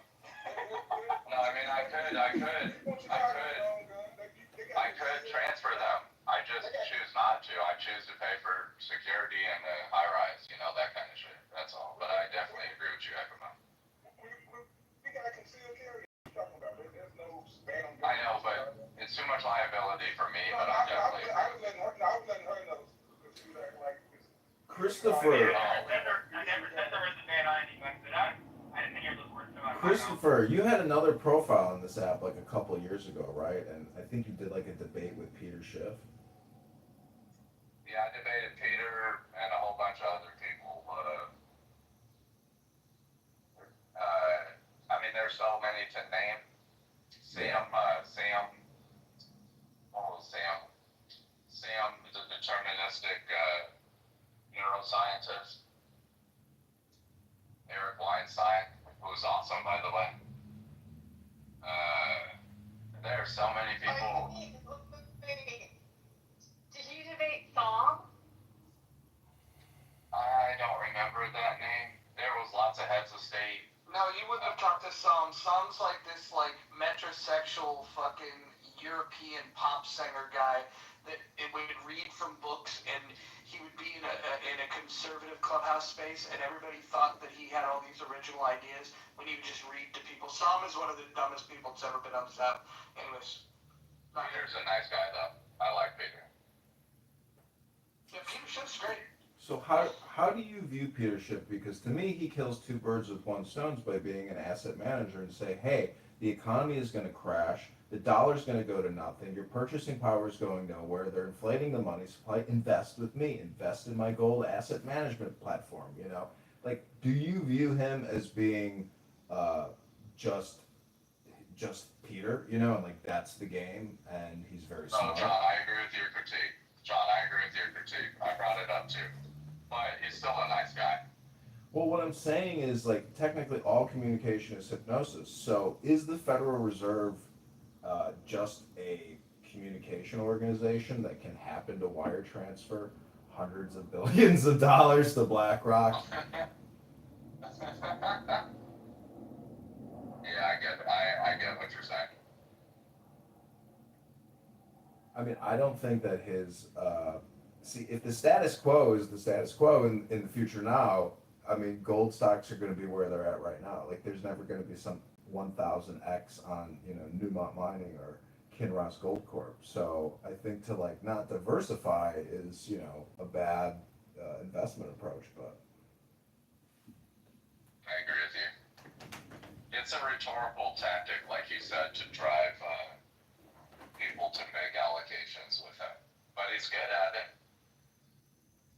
Yeah, Hey, he's. Raj, I'm disappointed you didn't put my PTR in the running. I think you might want to take another look at my PTR and put it in. I think that's just patriotic. But I think I said in Christopher might win. But What's amazing about Euro Pacific Capital and Peter Schiff is he makes claims and says things that no other major bank or investment firm can possibly make.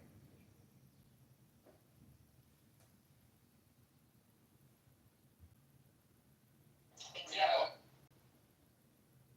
Wells Fargo Wealth Advisors would never issue press releases and create podcasts about how the Federal Reserve is creating an artificial, equity bubble and go on and on about tax and inflation and the value of the dollar, the history of the Federal Reserve. Like they're never going to create content or discuss any of these things because it's all just branded marketing communication. And so Peter Schiff, has an advantage there.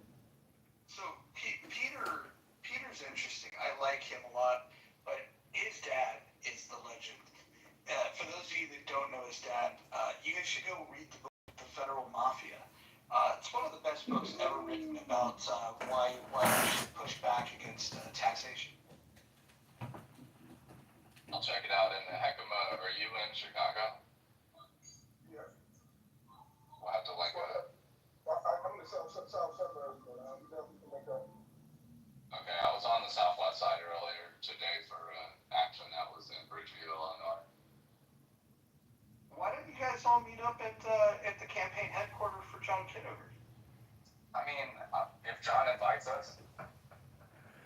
Yeah, you guys can come out on my sailboat for the slip that I can't afford to pay. And I'm walking away from my boat in October, so we got a couple more months to enjoy the Lady Hawk rent free. I am not getting on the sailboat with John Kittle. That would not happen.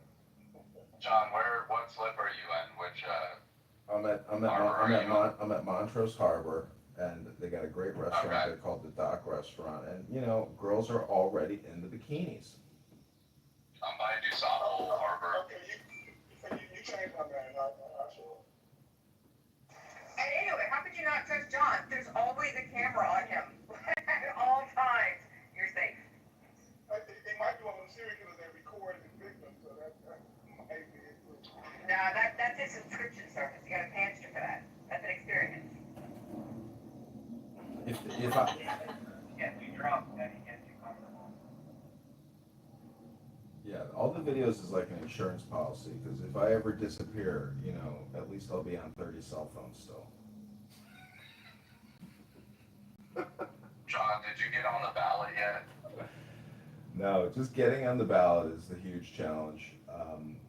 I know. They challenge every single signature, and if you don't actually door knock and have the address list, good luck getting the required number of signatures at grocery stores. It's got to be Republican voters. They've got to be in the database. Their signature has to match perfectly. Their name has to match It is the biggest fucking scam and the most ridiculous obligations they put on candidates to get onto the ballots or the primaries. I know, I got on the ballot in the last cycle, but I took a different approach. Hey, John, do you know who Mark Grice is? Yeah, I know Mark, yeah. Is he like in the same district as you, or no? I know he's also running for Congress too. So. Yeah, he's running in 13, I think. He ran against Raja Krishnamurti in the last cycle, and Raja won, but Raja's running now for senator. And this guy blankets the airwaves. I mean, he's got $30 million, and he just blankets. Everybody sees this Indian guy holding up his fist saying, "I stand up to Trump. I fight Trump. Resist Trump." I mean, that's the type of messaging he puts out, and he thinks that's what people want to hear to vote for him. It might be in this fucking state. Well, what I'm saying is the message doesn't matter. Buying the medium is what matters. Owning the signal, but what you put out doesn't even seem to fucking matter, because that's not a very, that's not a great direct response advertisement. I mean, there's a lot of different messaging he could put out, but instead he chooses to attack Trump in his advertisements. Yeah, it's pretty lame. That's all you need to do in that state. Yeah, that's true. At least in the Chicago metro. That wouldn't work in like central or southern Illinois. See, he's got a lot of Indians. There's a lot of Indians in Chicago, and if you could organize the Indians in Chicago, I mean, that's like millions of voters. I had a friend in high school whose father was a very successful entrepreneur, but guess what his business was? Is he had a travel agency, and he flew over about 100,000 Indians into the Chicagoland area, resettled them. Amazingly, they got citizenship. He started a radio, he started a newspaper, started an Indian grocery store, you know. So people made a lot of money on what you might call illegal immigration, but you know everybody's very successful. They got great families. They're not high in the crime rackets. So you know, God bless all the Patels and Krishnamurtis, but there's a lot of them in Chicago. You don't think there's a majority of them on H-1B? There's a lot of Majority of them on H-1B visas, John? No, I think back in the 80s, there was this H-1B visa was bullshit. People just came over and through immigration lawyers or however they did it, they got citizenship. But they're the best, you know? Who do you think is working for the conductor manufacturers, the cell phone manufacturers? It's all these electrical engineers, and a lot of their last names are Patel.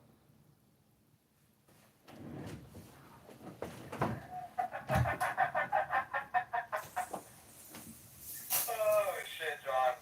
You crack me up. Has the Indian population been growing like exponentially like in the last couple of years, or what? Not exponentially. It's on a,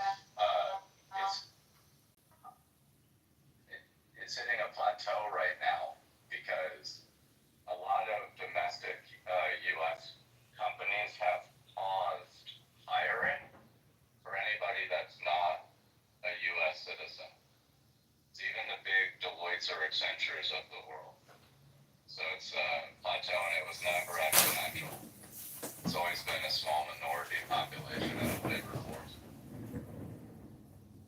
Wait, are you that guy that got let go from Accenture 2 years ago and still doesn't have a job? No, I've never worked for a Big Four consulting. You're a software developer, right? No, I'm not a software engineer. So what do you do? I'm in the tech industry. I started a technology company. What does your company do? It's like a combination of media and hyper-local political risk. Oh god, you got a spam business. I mean, I'm taking political structures and transforming them into mathematical models. I've got clients on Wall Street, so. Well, mazel tov. Do you know what the source of income is? Which source of income? I'm asking you, what is the source of income? My source of income? What is the general source of income? Alternative data. So alternative data is the source of income? For my business, yeah. Got it. Okay. It's a pretty big market, to be honest with you, and it's global. Well, how do you increase your income? Does that mean you have to increase your data set? No, it's more about like extracting the data and supplying it to the consumers in a way that works for their business. Some businesses have less technical competency, so then it's better to supply them with a platform where they can do sort of like drag and drop analytics. And then obviously I'm fine tuning that to whatever use case they have. It's not just financial firms. It could be like lobbying, corporate security, activist, and community But if organizations. you want to increase your income, what adjustments would you have to make? Adjustments To your model. If you want to increase your income, what adjustments are you going to make? it's a startup, so it's unknown. Got it. Because I read a book about what the source of income is, and so I was just wondering if your thoughts and opinions might align with what I read in what's called a book. I haven't read that book. It's called the Book of Income.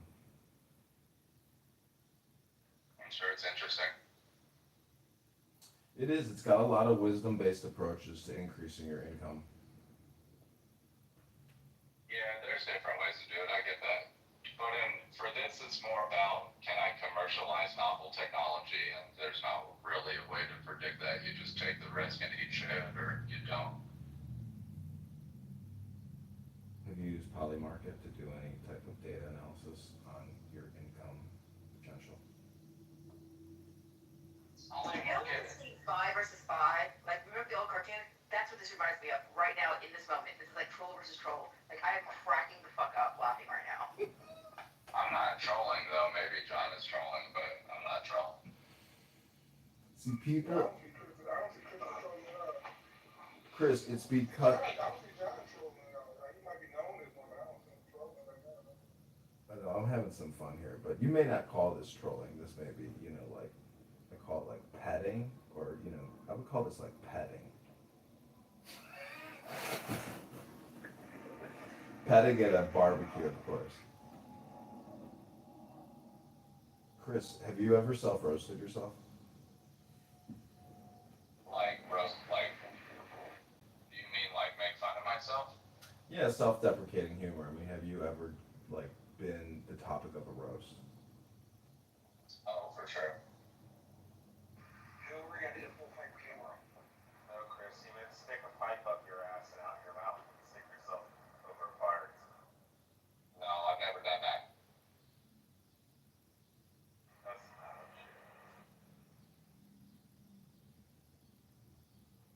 Only risk can come because Well, he had to pause and think about it because he's so autistic. He's like, Chris, roast myself or like self-deprecating. Chris, I recently got an invite to the Bohemian Grove. I'm wondering if you want to be my plus one. I don't even know what that is. It's a place in the forests of California outside of San Francisco where a group of elites get together to do the care ritual. Do you know what the care ritual is? Doesn't sound like my style, but I'm not familiar. It's basically like an invocation to remove all care of the outside world. So when you're in the Bohemian Grove, you're not thinking about what's happening outside of Bohemian Grove. It's called the care ritual. Also pretend to sacrifice a virgin. I don't anymore, but Well, no, because who's declared a virgin these days? yeah, I know, right? Well, the Mohammedans can, but they start really. I'm a virgin. Yeah, I'm just saying the Muslims do, but they have to start really young. Sorry, autocorrect. What did you mean to say? What did you say? I'm a virgin. Okay. As one of your best friends, I will absolutely go along with whatever lie you tell me to tell to other people. So, guys, she is a virgin. Virgo is a Virgo. Okay, thanks. Okay, thank you. Okay. I'm a virgin too, Kristen. I know, we virgins have to stick together.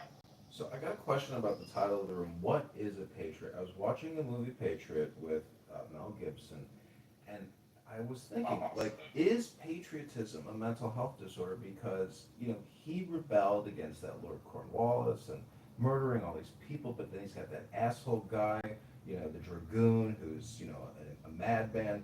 So, like, what is a patriot?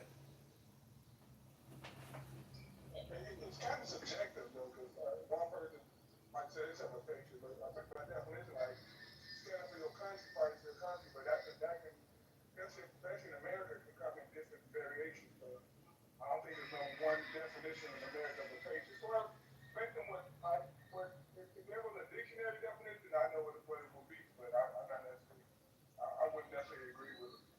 Well, is George Carlin a patriot? Is who's that other fat comedian, the screamer, Sam Kinison? Are they patriots? No. I think Frederick Douglass is a patriot. Lenny Bruce was a patriot. Muhammad Ali was a patriot. That's right. Is Jerry Seinfeld a patriot, or is he a Zionist?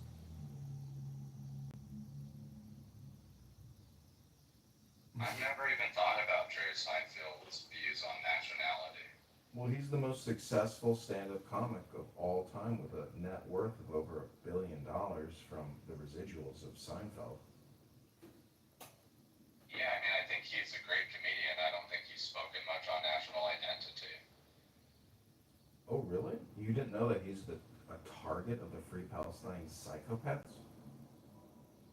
No, I'm saying he's a great comedian, and I haven't heard him speak much on patriotism.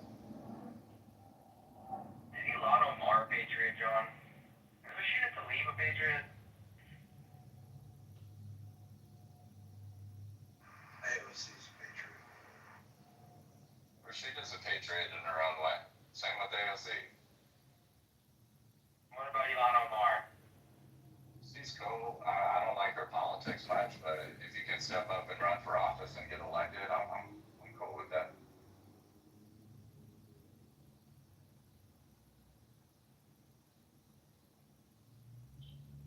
How come nobody waves anymore when you let them in traffic? Well, what happened to that? Nobody gets a little polite, like, thank you, Amy. I do. All the Thank time. you. It's Okay, thank you for that. You might be in the wrong state or city.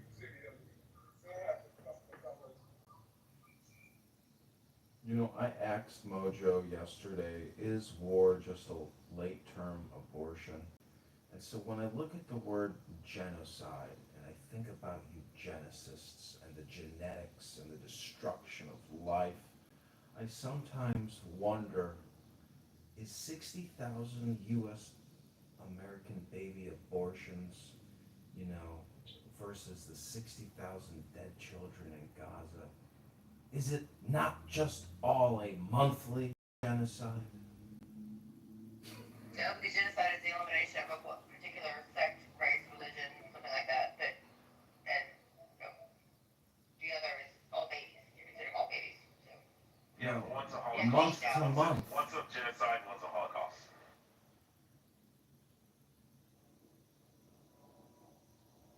Oh, I see. So, like, what Stalin, if the numbers are big enough, they're just statistics.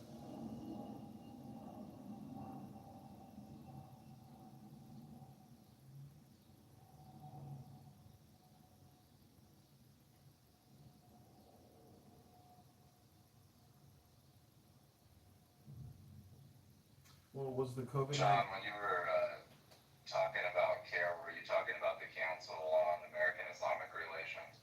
No, that's funny though. That's what the chat was talking about, so I wasn't sure. No, the care ritual is something they do at that supposedly Republican, conservative retreat. But no. That's weird. You know, CARE, the Council on Islamic Foreign Relations or whatever it is. I'm sure they don't care about America. And a lot of people here, they don't like APAC. But there's about, 10 other groups that you might not like that do foreign, lobbying on behalf of their governments or their terrorist regimes.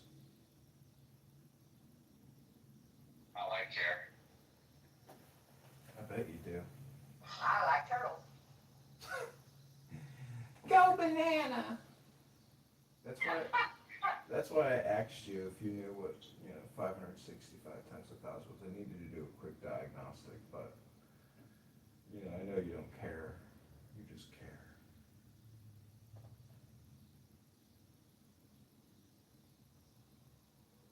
I'm cool with CARE in Chicago. They're a good group of people over there. Are there any young Jewish women in that organization? I haven't checked, but I'll ask them. Yeah, you ask them. I'll ask them and see what they say. All I'm doing now is thinking about the Care Bear and Care Bear cousins and the We Care. Which, by the way, that cartoon was terrifying and I had nightmares for years. Just saying. You know what else is a genocide? The gun violence in America, in all the We have major a new cities. poll. We have a new poll. Hillary, this gift is for you and all the other versions. Oh my god, I love it! I love it. I love you. I love you.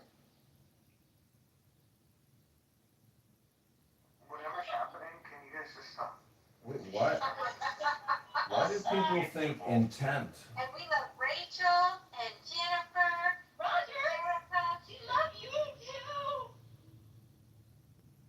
Why do you think intent? You know, intent is just the thought. It's not even the action. I mean, mass deaths. It's followed by the action. I get it. You know, thought, action. You know, outcome. Remain silent. Intense is where you have sex when you're camping, right?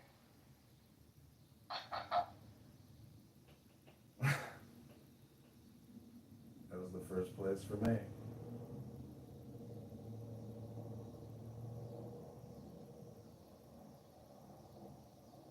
Is my nightly ritual a genocide? Billions of lost opportunities? No, because only one of them may have possibly reached its goal, and yeah, no, you're good.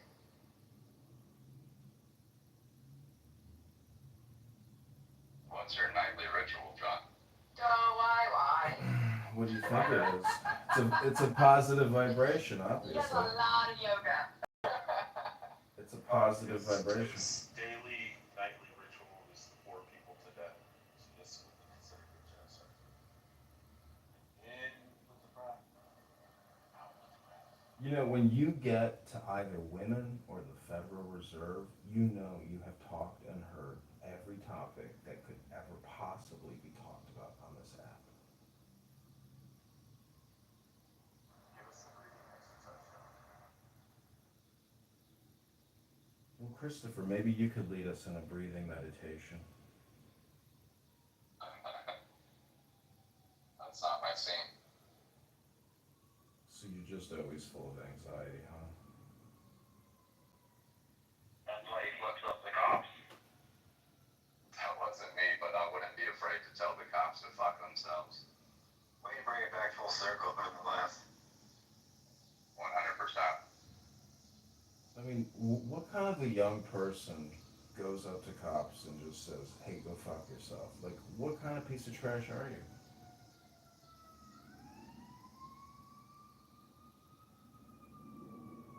I don't think it makes you a piece of trash. It's protected speech. Well, what I'm saying is it's projection. So, like, if you're going to call somebody a name, it's really just your self-confidence, which is lacking. I mean, a sage, a wise person doesn't, you know, gossip or say anything bad about anybody or do that kind of behavior. Like, are you trying to improve the world by example? That's an ideal. That's an ideal. Well, don't tell me, show me. And when you flick cops off, you're showing me. Those cops in your background to F off. I know. What the, you know, they're ruining my recording over here. Could you go save that person's life in the South Side who's dying because there's no shot spotter, and now we don't know how many shootings are actually happening, and now you're claiming the crime statistics are going down and there's less murders because you got rid of the shot spotter? I mean, come on. It was a poor implementation of ShotSpotter, though. Yeah, well, you can't lie and say less people are dying when they put out the shooting and the casualty report every weekend. The numbers aren't going down. Hey, John, the numbers are down. I don't know what I meant to say something earlier. You said crime is rampant in Chicago. That's just simply not true. You got spots where it happening, but like saying that crime is up or rampant, that we need the National Guard, I won't say disingenuous, but I just flat out lying. Okay, let me get you the weekly shooting statistics. Please hold. Heckema, he don't live in Chicago, so everybody be talking, but they ain't standing here with us. You feel me? Damn, G. Let me get you those crime stats, Heckema. Please hold. Yeah, he don't live in Chicago.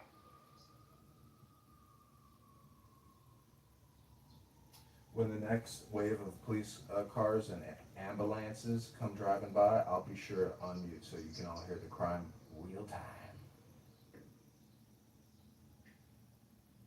Yeah.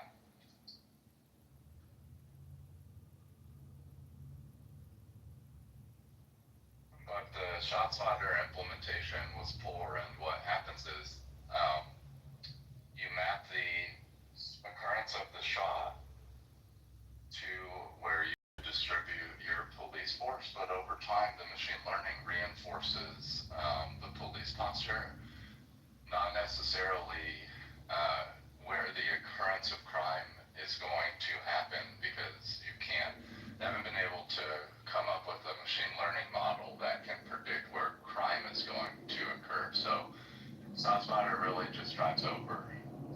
certain neighborhoods.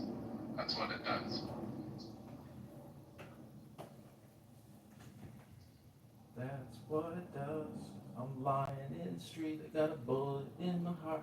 I'm bleeding all over the street. Somebody called 911. Oh, I dropped my cell phone. Oh, I wish ShotSpotter was here. Oh, it could save my life. I don't think ShotSpotter saved anybody's lives, but that's good propaganda. Plus, you have to remember, like, it's hard to tell that when there's false positives because there's only so much that you can do with acoustic technology. So, I mean, there's other things that create false Christopher, positives that aren't even gunshots, like a firework. Christopher, let me ask you a question. What does the term restorative justice mean to you? John, you should come into the city. I'll give you my You address. want me to come in the come? No, come into the city and I'll give you my address. You can Okay. talk like that to my face. Okay, if you give me your address, I'll come over to your house and ask you in the flesh, what does restorative justice mean to you? Son, you're funny.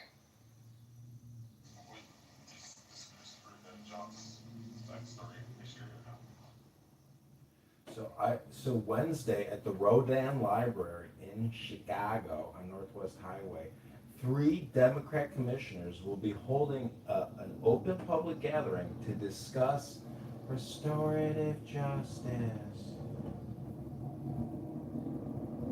I have a question. Hey guys.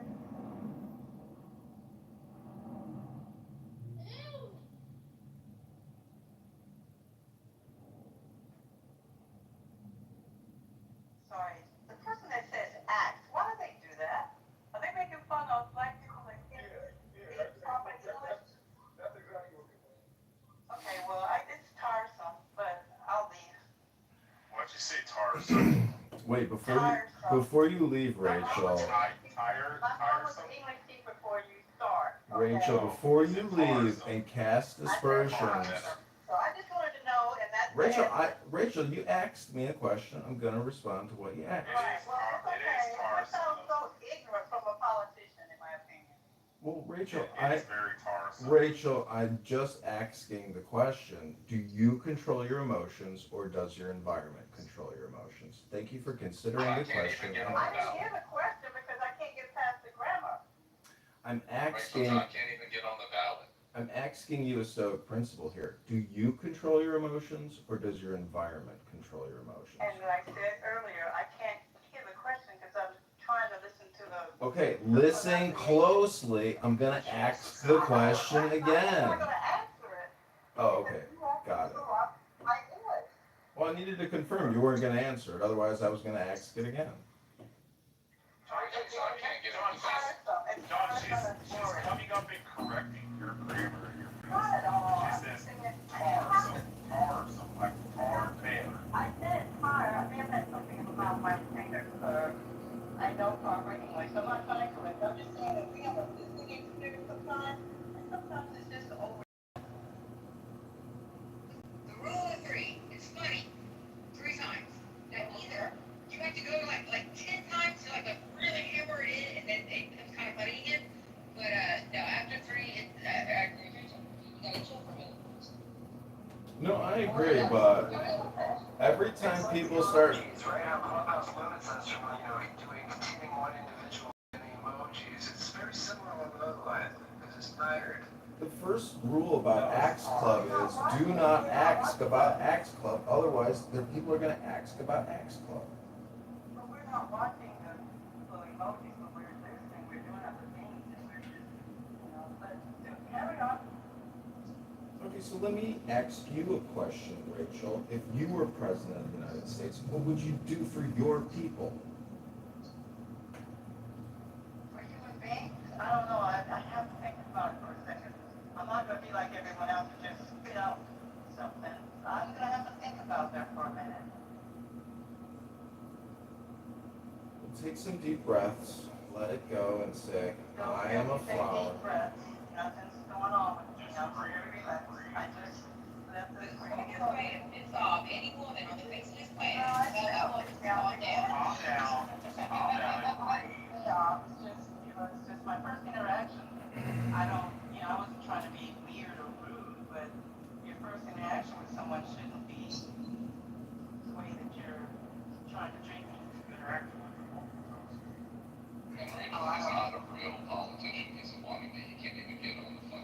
I'm running. Oh, I don't know. I'm running for the 16th district of Illinois. I'm praying to God that with a few donations from my clown house friends, we'll be able to hire enough organizers on the ground to get the signatures, to get on the ballot in the primary in March. And it's gonna be because I've got this great hidden asset behind me, pushing me to the finish line. That's called Clown House. And I hope you all have a beautiful and happy, positive mojo vibration this beautiful Saturday night. Like, I am hardcore meditating on it, and I have manifested this for you, therefore it is going to happen. Period. Wait, I have a question for the congressman. Congressman, so are you treating this, because I honestly, I'm not trying to be funny. I don't know when you're being serious. Maybe I'm trying to be funny. No, this is a very serious question, sir. Serious question. Are you treating this so-called political campaign like a social experiment as you are doing with Clown House, aka Clubhouse? Is this part of a bigger project, like a social commentary about who never know? I think if you're ever to move up in the food chain or the power structure, you can't just kill 2 birds with 1 stone. You gotta kill 3 birds with 1 stone, 4 birds with 1 stone, 5 birds with 1 stone. You keep pretty good, you can just kill 2 birds and then it gets done. I just want to eat the birds. I'm saying, you know, whatever do you, man? Why am I trying to kill birds? Wait, Christopher, I'd like you to stop up why you can't do it. He already explained that he can't raise the financial resources and get the signatures, so he's not gonna make it in the primary. He's not gonna get on the ballot for the primary. That's what Obama told Donald Trump, and look where Donald Trump's at right now, Christopher. No, I'm saying he already told us that he can't get on the ballot. Your tax or John, are you taking bets if you're gonna get on the ballot on it? No, I'm not taking it. Yeah, I'm down to put in for that. You guys can make some bets around it if you want. You feel free. I already told you, I've manifested, I've lit a candle and everything. It's in the bag. That's why it's taken to the bank. You see, you can't lose. You can't lose when you got nothing to lose. It's the best part about my campaign. I'm my campaign manager and the treasurer of the campaign to elect John Kitover. Go to johnforcongress.com. Uh-oh, more police sirens here in Chicago, everybody. Must have been another murder on a Saturday night. Call out the National Guard. How dare you? How dare you? What's the deadline for that ballot? Deadline, John? That's a good question. If it's in March, what do you think? Like February, maybe? I know. You know, I'd also like to know where I can find the actual ballots, because I've been Googling that and I can't even find the ballots that I need to get filled out. No, I'm running for real, but I'm having some campaign issues here because my campaign manager just got a divorce, unfortunately. Yeah, he can't do any work for me anymore. He just got divorced. He's all bent out of shape.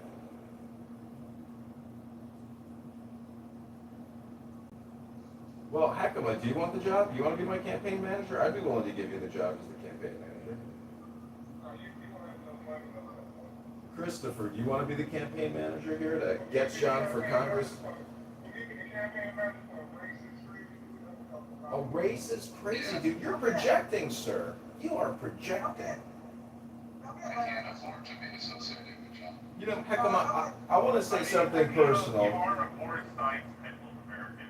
You know, Heckema, you may not believe this. Person on this fucking app. Heckema, you... Following your fucking catapult fucking profit and your death.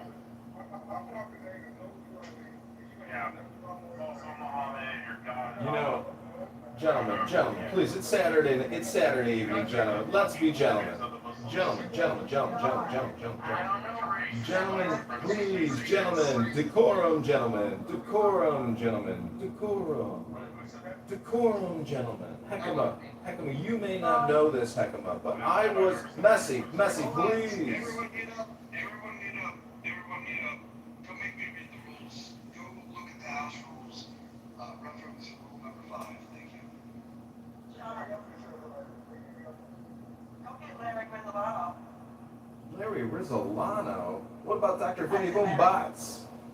I said Larry Rizzolano.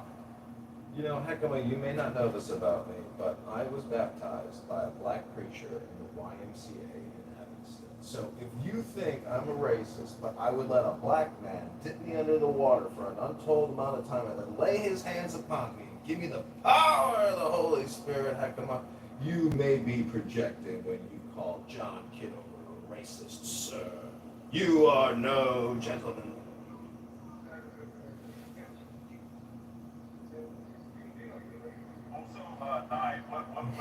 It's such a projectionist, Heckama. After what I just said to you, you can't even consider what I just said. Are we using the classical definition of racism in the belief that one's race is superior to another? Or are you using the power and all this kind of liberal shit? No, that's what I'm saying. No, he's addressing it. He was Shut the fuck up. That's what I was saying. No, Rich, I was just saying, I thought I heard you call out Huma for being racist, and I said, I don't know, Rich. There's some rumors that you've been saying some, pretty racist things across social media too. So, are we accountable for that? Mojo had stated that the one you said yesterday, and then I used the South Park joke and said, could you use that for the room? Well, no, that's not what I was talking about, but I'm not even going to bring it up because it's from the house room, sir. I want to be from the house. So, it's not even that important. It's all good. I don't want no smoke with you, sir. It's all good. Let's start riot. You know, during the March 2020 BLM riots in Chicago, the Walgreens near me was broken into, and looters were running in and out and raiding that pharmacy. And, as a local leader, I grabbed my cell phone and stood there and filmed them looting the Walgreens. And I was absolutely appalled at how people, when the country's down on their luck with a global pandemic, scamdemic, they would break into a Walgreens to steal all kinds of products out of the pharmacy. It's shameful.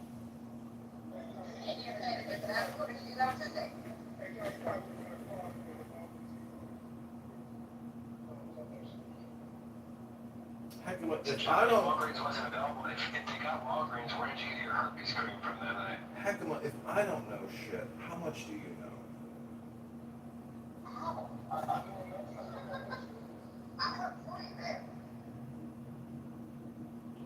By the way, Moose, I'm sorry to hear about your herpes infection, but it's definitely a projection.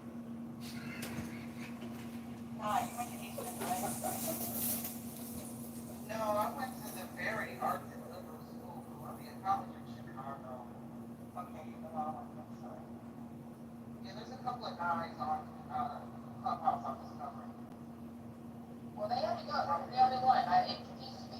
I have one. I love her. She's awesome. And all the rest of them go. Bye, guys. Please don't forget the other guys. Please, Lord.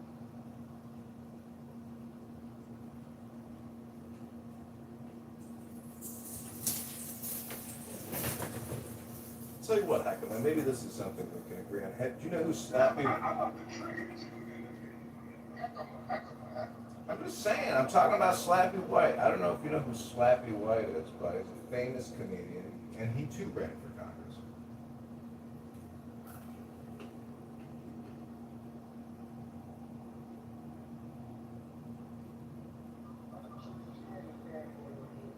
Well, I thought we were going to go hang out on the boat tomorrow and have a cocktail. So I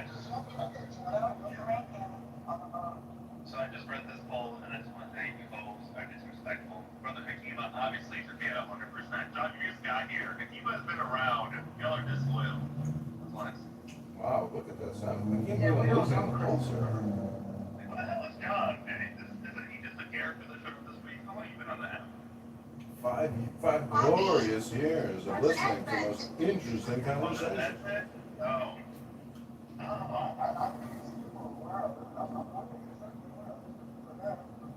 Yeah, I had to vote for Hakima just because we're from the same part of town. Kind of, sort of. We're both from the Shine, basically. So John, I rock with you, John, so I think you're funny as hell. But because of out of loyalty, I had to vote for Hakima. But John, That's okay. you would like my vote. Christopher, I don't know Christopher. I know he just listened to the room. I like that you stand, you stood on business with John. But yeah, Akima, you got my vote, sir. I refuse to vote because there was no woman in there. So, yeah. So with that. So misogynist, really? I'm saying. I was on there, I would have just gone for me. Right? Why'd you not on there? You got my vote, Nye. Edmund, who is this white man in your PTR? Me, I'm standing in front of an American flag, an Israeli flag that has a Freemasonic apron, a keffiyeh, and a Hindu garb, and I'm holding a book called the Book of the Law, and I'm wearing a Donald Trump MAGA hat and a black golf shirt with a peppered out beard. Let's go went into that pose. So, Edmund, why aren't you out there, like, reading or something? Like, why are you saying... I'm going to Emerald Island tonight and the Serbian Fest to breed. What do you mean? Okay, because you should have a woman, like, it's important. The birth rate in the country is half low, so we need the whites to start reproducing. I'm going to help you out with that tonight because the Serbian Fest has some of the most beautiful women in Chicago you've ever been. Go knock on doors for campaigning, and then maybe you'll meet a woman when you're knocking on doors. Maybe she'll run away from her husband. Are you projecting again, Moose? I'm running for office. Did your wife leave you, Moose? Wow. I'm sorry that happened to you. These people have no soul. Sorry, man. Thank you, mother. Thank you. You know, And I laughed. Did that really happen to you, Lucy? Your spouse ran away with... No. Oh, okay. Everyone says that you guys are awful. Jesus. Mother, you're awful. Don't ever share intimate things on this app, you'll red one. I was gonna say, don't come up this particular stage if you can't do that. Crazy. Mother, when was the last time a man broke your heart? Oh, I usually do the break-in. So you're a heartbreaker, you're not a heartbroken? I thought you're a heartbroken kind of guy. That's not the kind of break-in I'm doing, but sure. Wait, I thought, mother was almost second. So, no, but I've never been broken up with. I've always been the person who did it. I don't know why that is, I just have never created them. Mother like another Adam. Does that make you an alpha, Mother? I don't sound like Adam. No, you have like that gay shit, you know, that gay like shit. Stop hitting on my friend's mother, okay? Seriously. That's homophobic, man. That's bigotry, and that violates rule number 6. I mean, I don't think that's accurate, but whatever. So, Don't worry about it, we'll catch you back. Mother, what's your last name? Superior. I was gonna say like there's straight from that they had the high pitch.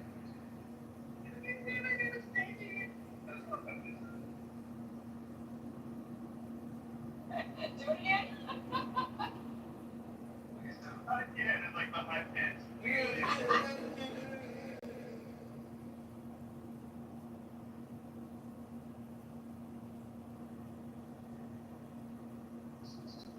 So, this is a question for Christopher, Moose, and Mother. Who do you think is the most liberal out of the three of you?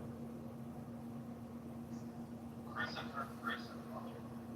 I don't know Chris. Chris, Mother, and Moose. Who do you think is the bigger liberal? Oh, out of the definitely three? Moose. I'm actually not that liberal, to be honest. But I consider myself moderate right. Moderate right. Moderate right. If I wasn't a faggot, I'm pretty sure I'd be full-blown, but like far left Republican. But the homosexuality pulls me towards the center a little bit. So wait, Moose, are you gay?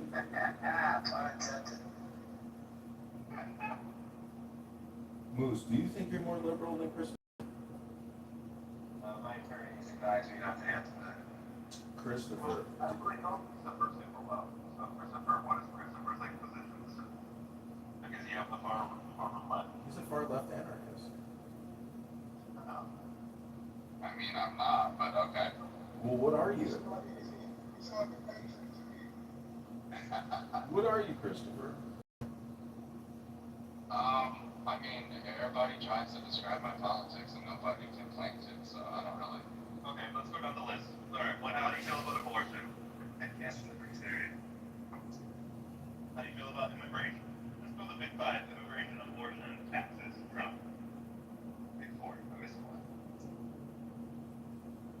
can't pin down Christopher. You can't get All right, pinned down. I'll answer my own questions, right? I believe in strict borders and I'm pro mass deportation. I fucking hate Donald Trump. I think he's a racist piece of shit. Taxes, I believe in no taxes. What was the other one I asked about? Oh, abortion. No, I don't give a fuck. Kill the babies. That's not my problem. You do what you want with your body. Do you think instead of discarding the baby parts and storing them in oil barrels or burying them, that they should be fed to alligators, and so we don't waste any of the baby parts as nutritional supplements? Okay, that was a little, I was a little bit graphic. Here's my view. I'm anti-abortion, but it's not really my main issue because I'm a fag, right? And I have this problem. I'm not going to get an abortion. I'm not going to get any woman pregnant. Nothing. It's not really my number one voting topic, so that's how better to describe it. Wait, Congressman, aren't they already using the discarded baby parts in stem cell research and adrenochrome? No, according to Grok, they are not selling baby parts, and those Project Veritas videos are all doctor and fake news, according to AI chatbots.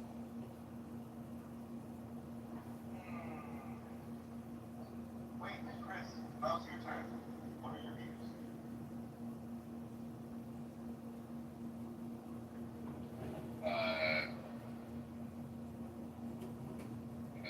It's too soon. Ladies and gentlemen, I think we rest our case that Chris here has failed to deliver on his promises. Can't even give you a basic explanation of his fundamental principles.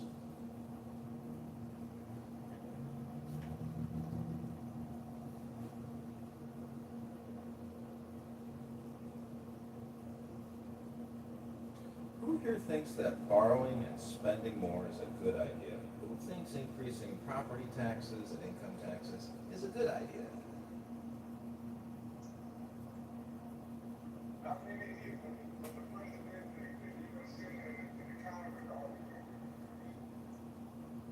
And you can't, which party's versus the budget argument falls flat because both of them suck for the most.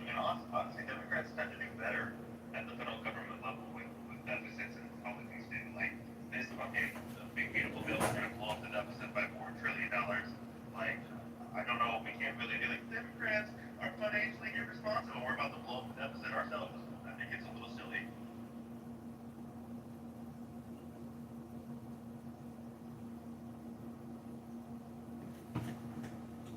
Well, too bad Christopher left the room because I'm sure he could have educated us about the importance of flicking off cops and telling them to go fuck themselves.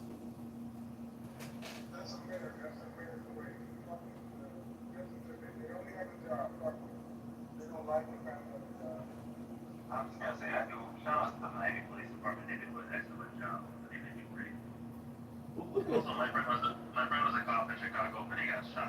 So they told me responding to a call on the south side. So cops generally have a soft place in my heart. Exactly. People like Ekama, I can't believe that they would say things like that about these warriors of our society who are battling the criminal element, the ruthless gangs that are robbing, murdering, stealing, killing, distributing fentanyl, destroying populations. Come visit Houston for 5 minutes. Seriously, it's like driving from one side of town to the other side of town. Tell me if you still have any respect for police like that. I've always had respect for police until I went to the city and never there. Now, you commit a crime, and they can always be there. No, I'm kidding. Like literally, you can do a drive-by or walk by in the city. Like nobody cares. My car, I got carjacked. They were so irritated at me that I called the police and had them come down to do a report. I was carjacked. I got so pissed off at me. Because I didn't go to the website. There's a goddamn website. Because there is so much carjacking that they don't even want to deal with it. It's like just fill out a piece of paper on the web. That's it. That's all I gotta do. So, I called them Robinson complaining against my neighbor because the police department sent two officers to knock on their door. Like, I don't know, maybe police will listen to me with free time, but they actually do a pretty decent job.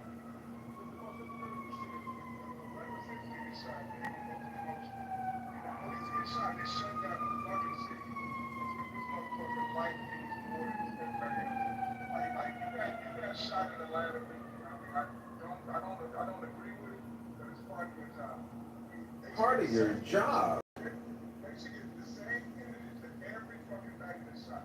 You want to shut down the fucking city, but the police shut it If you don't agree with Heckema, change your vote now to John Kitover, your favorite person from Chicago on Clownhouse. If you don't agree with fuck the police, murder the police, it's part of your job, fuck them. Vote for John now. Who here is going to vote for anarchist Heckema versus Republican John Kitover? Man, I might have to change my vote, bro. So like, okay, you can't change it once you vote. Hey, go with your heart, man. Go with your heart. John, look at the silver lining. You only got 32% of the vote, but that's 32% more than you get if you rush it over road. Oh, look at that, 38. You know, if you are a prophet or you can predict the future, I'm praying to Hashem Rabbona Shalom right now, this beautiful Shavua Tov, that we can reverse the spell you just cast with a victory. And anarchists who'd like to see the police shot and just, unfunded and That's not what he disbanded. said. Don't twist his words. He doesn't say that. Heckema, should we fund the police with more money or should we defund the police?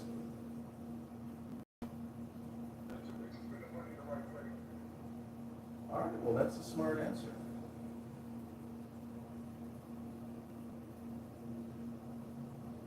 So, do you think spending, $10,000 a year on the average Medicare and Medicaid recipient, do you think that person receiving that money from the federal government in the form of doctor services, hospital services, do you think they might want to opt out and say, you know what, just send me the money, $10,000 a year, I'll take the 10K versus getting the Medicare and Medicaid. How many people on the rolls of Medicare and Medicaid do you think would opt out and just ask for the check?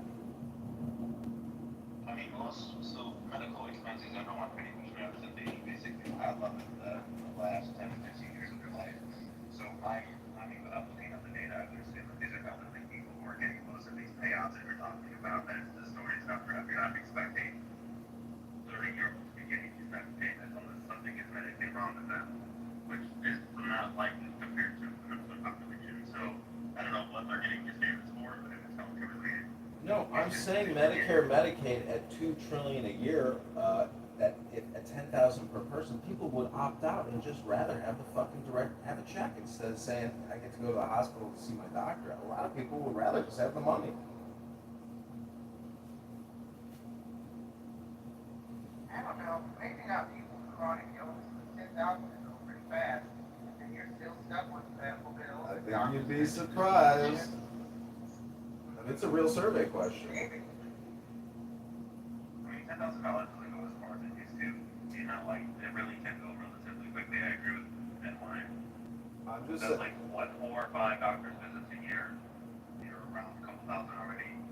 Well, new payers would definitely want to opt out. 59% of Americans can't afford $1,000.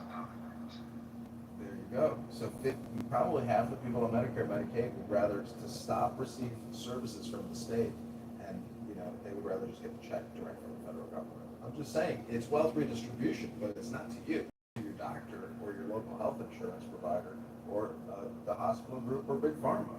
A lot of people would rather have that federal funding sent to them directly. Is there an opt-out button here? You can essentially have that argument for everything. People want to opt out of the military, opt out of sending weapons to Israel, opt out of that's not how the federal government budget works, Well, they're getting rid of Social Security. Scott Bessent, the Treasury Secretary and head of the IRS, they've already allowed and they are forcing newborn children to get involved in the S&P 500 through an index share purchased on behalf of the federal government for your new baby. And guess what? That's the back door to getting them out of the vicious cycle of the scam Ponzi scheme known as Social Security. Nobody trusts the federal government to appropriately control these funds that they're supposed to be setting aside. That is not how we got to the same fucking problem right now. Basically, the federal government is magically going to become fiscally responsible with this new program that they're rolling out. They're going to use that money as a piggy bank at some point down the road, whatever the fuck they need it.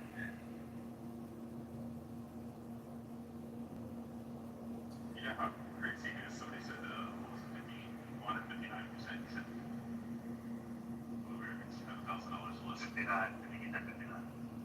Forbes has it 21%, 70% in other studies. There's another study that has 57%, and another one has 21%, and another has 59%. There's 40%. So all over the place. Are those numbers medical emergency or emergency in general? Just emergency $1,000 bond and savings. Yeah, I asked how many Americans have $1,000 in savings.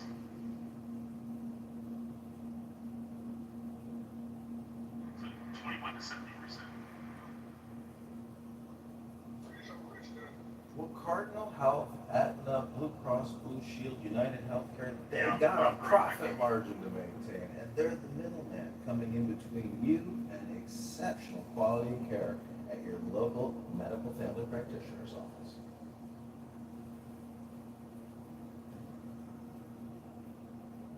Let me ask the room a question. Do you think a physical therapist can provide better health outcomes or a vaccinologist, pediatrician? I say we all pray about it, and then it'll all go away. You want to pray the vax away? I would pray it all away. Everything, all of it. And here, that's how it works. Who here experienced incredible health benefits from getting the COVID-19 vaccine and boosters?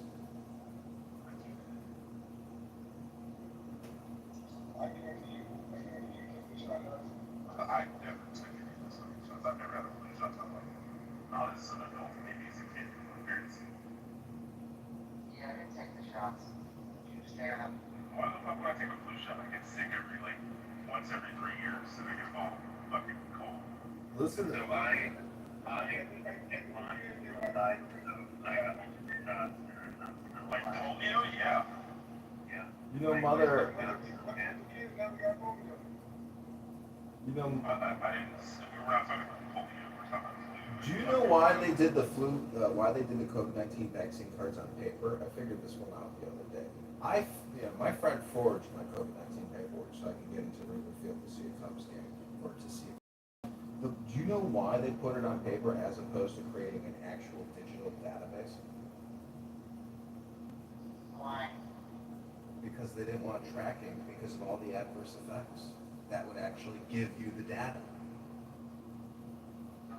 The government made the vaccine manufacturers exempt. That's why It does make sense. Imagine if they were able to do what's called statistics. I'm sure some of you took a statistics class in college and figured out standard deviation. I'm pretty sure if there were adverse effects and you actually had a large data set, it could be what they call helpful. Figuring out whether or not the clot shot was a positive health benefit or what's called a negative health benefit. It doesn't matter whether it was positive or negative. They're not going to get sued because they're protected by the federal government. They passed some legislation about it. I'm just saying inquiring minds like big data. Maybe you've heard of data sciences. It's supposedly pretty important, like forensic accounting, to figure out where all the waste, fraud, and abuse is.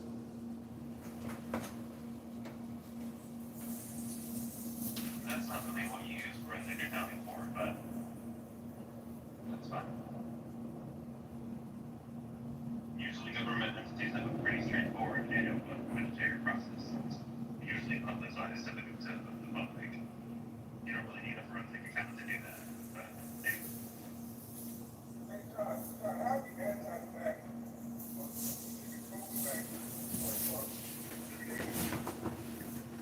It's George Bush. I saw the leaked documents about how Operation Warp Speed was actually developed under the Bush administration. Uh-oh, it's another. The police are here. Oh, I know. I saw that. People are very upset about what he said.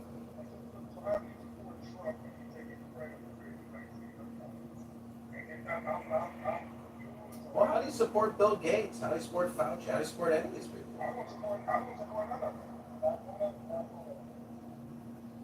Well, I say arrest Fauci and arrest Bill Gates and arrest Mark Zuckerberg. You supported Biden and Harris, and they both fucking support. I mean, you love Harris and Biden. You like Harris, and Harris is going for the same law.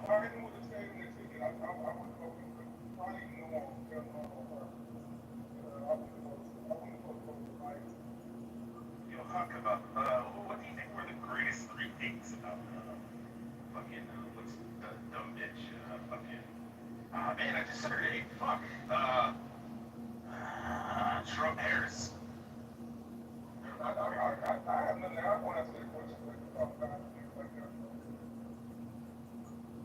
What the Harris is a dumb fuck? Donald Trump is a dumb bitch. Another classic example of projection by Hakeem. I wanted to point out that somebody in the chat wrote, John Kitover has dozens of phones and has them recording a lot of clown house rooms like a weirdo. Go to youtube.com/John Kitover. And first off, it's not dozens. He's got at least 30. Okay, give him credit where credit is due. He has 50. 50, I'm easy. saying. Edmund is the prime Dozens example of amateurs. becoming desensitized to crazy on this app. Because I remember everybody used to give a about it. Now, like, nobody gives a fuck. Whatever he wants to stream to YouTube. What? I don't give a fuck. I'm normalizing my behavior by normalizing my But if he behavior. does, I do think you're unstable. That's fucking weird. But, I mean, I just don't care enough to make a Are big you deal serious? Unstable? Do you know how consistent I am doing this? This is a lot of work and no one else is doing this valuable research and service. I am literally giving you the best of Clownhouse. I'm giving you an inside look from my perspective from YouTube so you can find out all the content that you're missing out on here on this dopamine addict app known as Clownhouse. You mean that you're aware podcasts exist, like you want podcasts exist. This is pretty much just like a ghetto version of a podcast on Spotify. What I don't understand is... Do you have an issue with them recording terrorist rooms like of yours? Well, before we go down that route, what I don't understand is if I literally just record what I'm doing on Clownhouse, which is having a conversation with you or listening to you have a conversation, why is that any different than even being on Clownhouse? It's the same stupid shit. That's what my point is. I'm just recording the same stupid shit that you're talking about. It's totally a waste of time. I agree with you. They're literally recording it with their minds.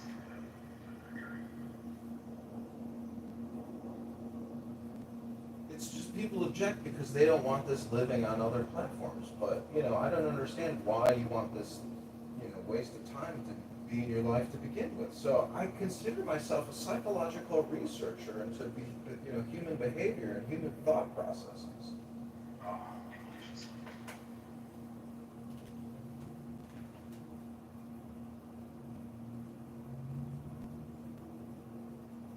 Well, I think you're a wild character. I mean, I described you previously as a cross between Rain Man and a Black Mirror episode. I don't know, for some odd reason, I'm a fan of John. I think you're insane. But I also think you are quite possibly a mad genius because of this social experiment you're conducting that we're all willingly or unwillingly, knowingly or unknowingly a part of. I'm so honored to be slightly... Well, you might want to consider changing that vote. Go ahead, NY. You can change that vote to John K. from Heckamon.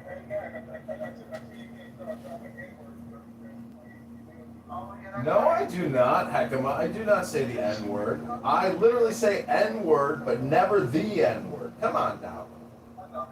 He never uses the N-word. I've never heard of John. You are full of shit, Heckamon. You are full of You're a shit. fucking liar, Heckamon. Liar, pants on fire. You're doing the fucking Adam shit where you just lie trying to fucking discredit somebody. Listen, Heckamon, do you This even is the use... equivalent. This is the equivalent of Adam saying, "Oh, this motherfucker was in my back channel trying to get in my booty hole and clap my cheeks." Like, nobody fucking. Heckamon, dude, I don't even use profanity. I've heard John say the N-word like 100 times. I very I've never rarely heard use John profanity. ever one time. Very rarely do Not I too much on Adam. Not too much on Adam. Mojo, have you ever heard me say the N-word? Roger, have you ever heard him say the N-word?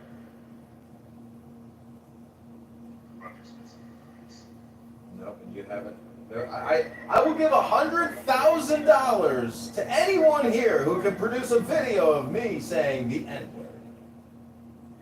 Don't you have all your fucking audio already Yeah, that's right. I forgot. I live stream myself on the internet all day long. So maybe if you want to go back and try to find the N-word moment, maybe you could be right. But I don't think you're right. But you might have to go back 100,000 hours to find out the truth. But that's really easy. All you gotta do is cut and paste the links into Notebook LM, and then put the keyword that you're searching for, and it'll come back and it'll tell you put there. I'm willing. That Christy, I love that Christy in the chat wrote, Christy, I'm laughing so hard over here. Christy wrote, this app has to be in the late stages of dying. It's zombie at this point. It has been killed, it has been stomped, it has been resuscitated, and brought back, killed again, and now it's just looking for brains, unfortunately. All right. I want to pose a question to the room, everybody. So put one in the chat for John Kitover, say the actual N-word, not just N-word, and put two in the chat if you say that he's never said it.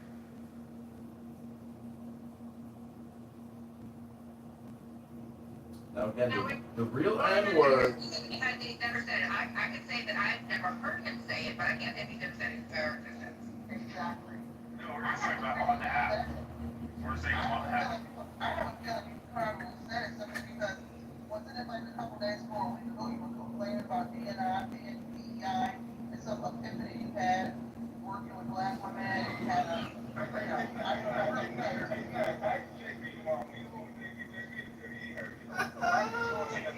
You are so full of shit, Hakama. JB, hold on. Hakima, you're violating the rules. You're bringing in trauma from other rooms. Yes, you did. You said to bring in JB from another room. I'm not bothering. Well, listen, I do live stream myself. I'm trying to bring forth trauma from another room. Hakima, I live stream myself. Violation of the rule. Hakima, the fact that I live stream myself, the fact that I live stream everything I say in here on this app, there is no way that I'm going to sit here and use the hard R N-word. It's just a fact, Hakima. Saying axe all the time, that's not saying the N-word. No, I never said it, and I don't say it, and I will repeat for you. I live stream everything I say and everything I hear on here. If you think I said a hard R N-word, I encourage you to go back through all my videos and try to find somewhere where I say hard R N. I never do, and again, I live stream everything I say. Explain how to look for it.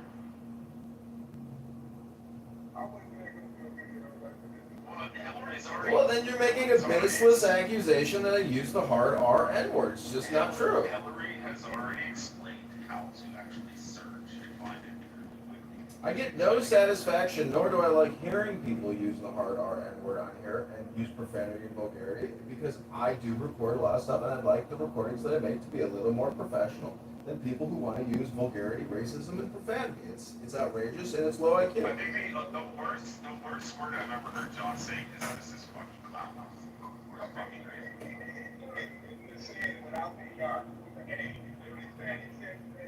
No, not really. He doesn't even use it as a pejorative towards somebody. He's just saying the clown house is fucking crazy.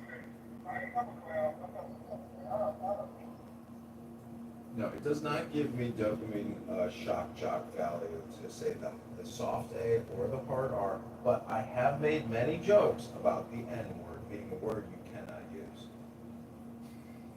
You know, and when it was so prevalent, John, like he would just call Mike and he would go, oh, well, there was this one situation. He would, explain when you actually said it, but he can't.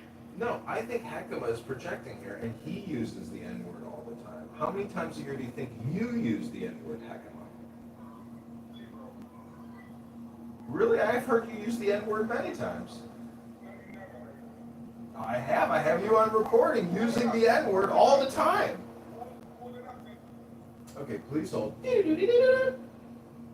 Okay, May 17th, 2025, you used the hard R N-word 6 times in less than 3 minutes. June 17th, 2025, you used the hard R N-word 18 times in less than 6 minutes.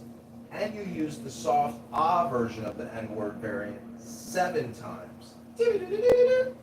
July 4th, 2025. On Independence Day, you use the hard R N-word.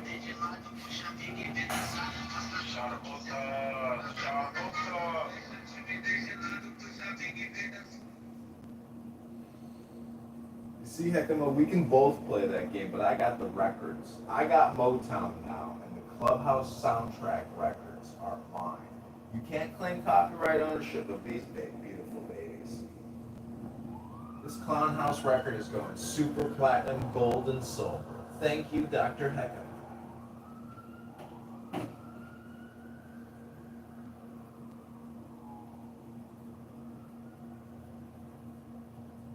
Somebody in the chat said this is a racist room. Actually, we're just on. Yeah, Jazzy. We make fun of a certain race, the human race, constantly. Jazzy is the most racist person on this app.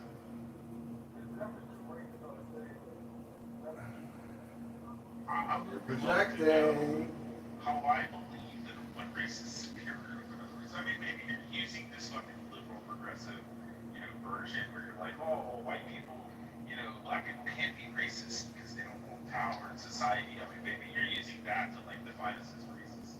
But like the ideal of the classical definition is one person believes that a race is superior and another race is inferior. I can attest that I don't think John or I either of us. I mean, Well, Hekima, is Okay, it? so let me ask something. So if you call black people, you're not black, and you call a black person any variation of the N-word, whether it's the ER, No, it's not racist. is that racist?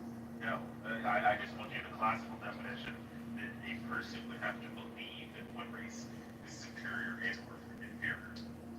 Okay, well, never mind the classical definition. What about the clubhouse definition? Oh, I don't believe the clubhouse or the liberal progressive, all the black people hold power, so they can't be racist, all that kind of shit. Nah, even if you You guys can all go into the chillism room and listen to fucking Lions on Act talking about how blacks, what she calls her Hebrew Israelite, are superior in every which way. And white people are demons and dogs.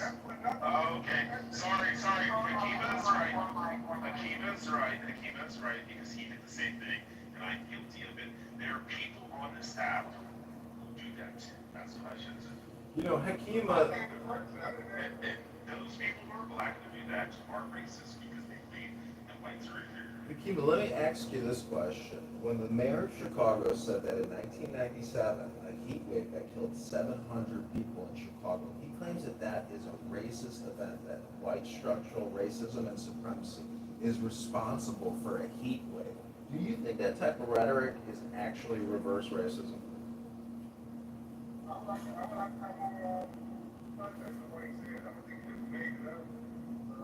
Well, he says that housing in Chicago doesn't have central air, so you have to have a window unit like I do in my shitty asshole apartment.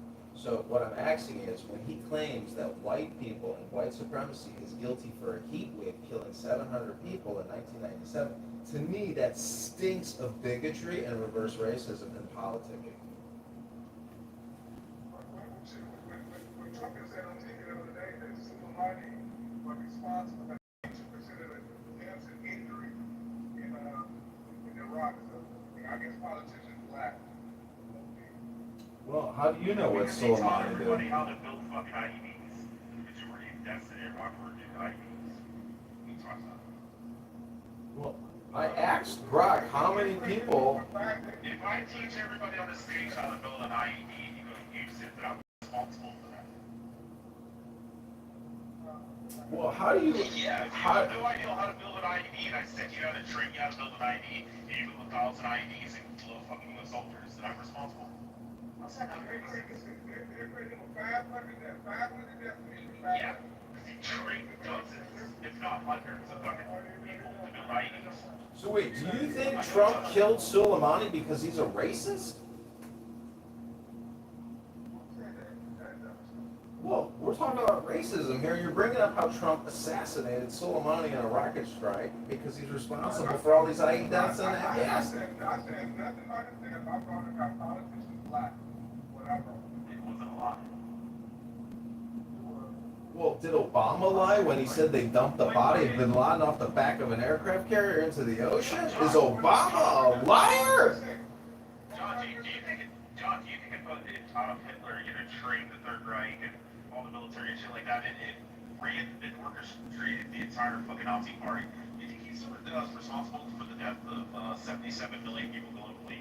Or you think it's just every individual is responsible for those individual deaths? No, it's the person who fucking led them into fucking battle. Like, millions of Germans are responsible for the Holocaust. Yeah, somebody trains fucking people how to build IEDs. You're like, always not responsible for the deaths. When they did turn around and use IEDs to blow up. Well, I don't know what Soleimani did and didn't do with regards to those He was one of the IEDs. greatest fucking IED builders and trained fucking tons of people how to build IEDs. Okay, listen, I need to like the product. Oh, come on, because they were. Improvised explosive device. Okay, thank you. Well, how Heckema is bringing up a far right. I think Hillary thought that it was one of those implantable. I thought it was just pregnancy. It's something. I was like, dude, what's that? No, it's pipe bombs. Pretty much. Well, let's just confirm this quickly. Hakima, what would be the number amount for every ADOS in the country in order to settle the restitution or the payback? What is it called again? Reparations. What's your number? Is it 1 million, 10 million, quadrillion? Like, what's your real, go-to number here? Wait. It's the 10%. I'm only answering. Okay, Roger, I just want to say I'm only answering Trump because Trump gets lumped in with Israel racism and COVID. So I think we should all blame Trump.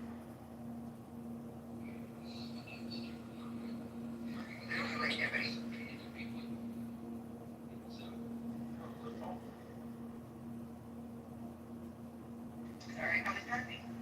No, you're good. Yeah, what is the most popular clubhouse topic? Racism in Israel. Yeah, everyone please respond to the poll. If you can't see the poll, you probably don't have the latest update of Clubhouse. So if you'll update the app and then you can see the poll and then you can more fully participate. You know why racism is the number one topic? Is because it is the absolute opposite of transcendence or higher level consciousness. Thus, racism is the lowest hanging fruit on the totem pole to play the communication game.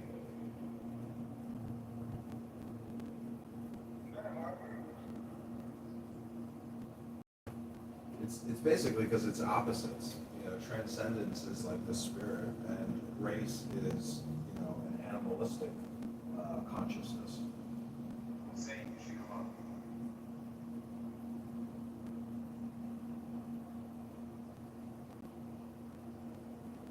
Because the brain is pink, right? I mean, like, everybody's brain color is the same. Exterior features just don't have the same color. Yes, but mine is all nice and smooth. See, I work it out to make sure that I got the wrinkles in it. I do, like I'm on Clubhouse.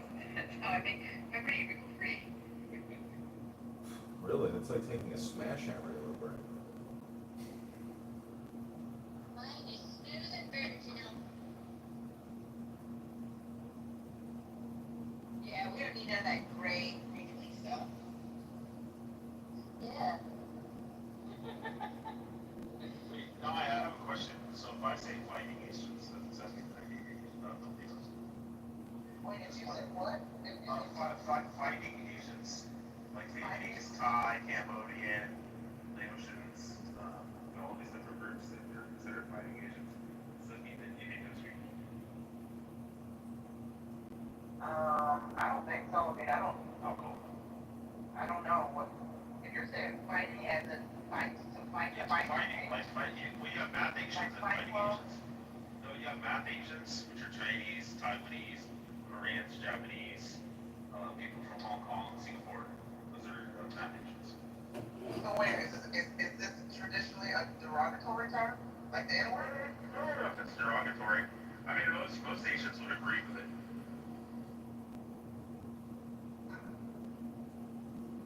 Yeah, I don't know. I mean, It's mostly the way the comedians ask people within the Asian community when they spot somebody in the crowd. Wait a minute, are you math Asian or fighting Asian? Like, oh, I'm fighting Asian. Which means something Latino or Thai or. well, listen, if the community is not offended, but I suppose I have no dog in the fight. I won't try to coach at you if you for explanation at this term. If they don't care, you know. What if part of the community is offended by the term? Why are we worried about hypotheticals?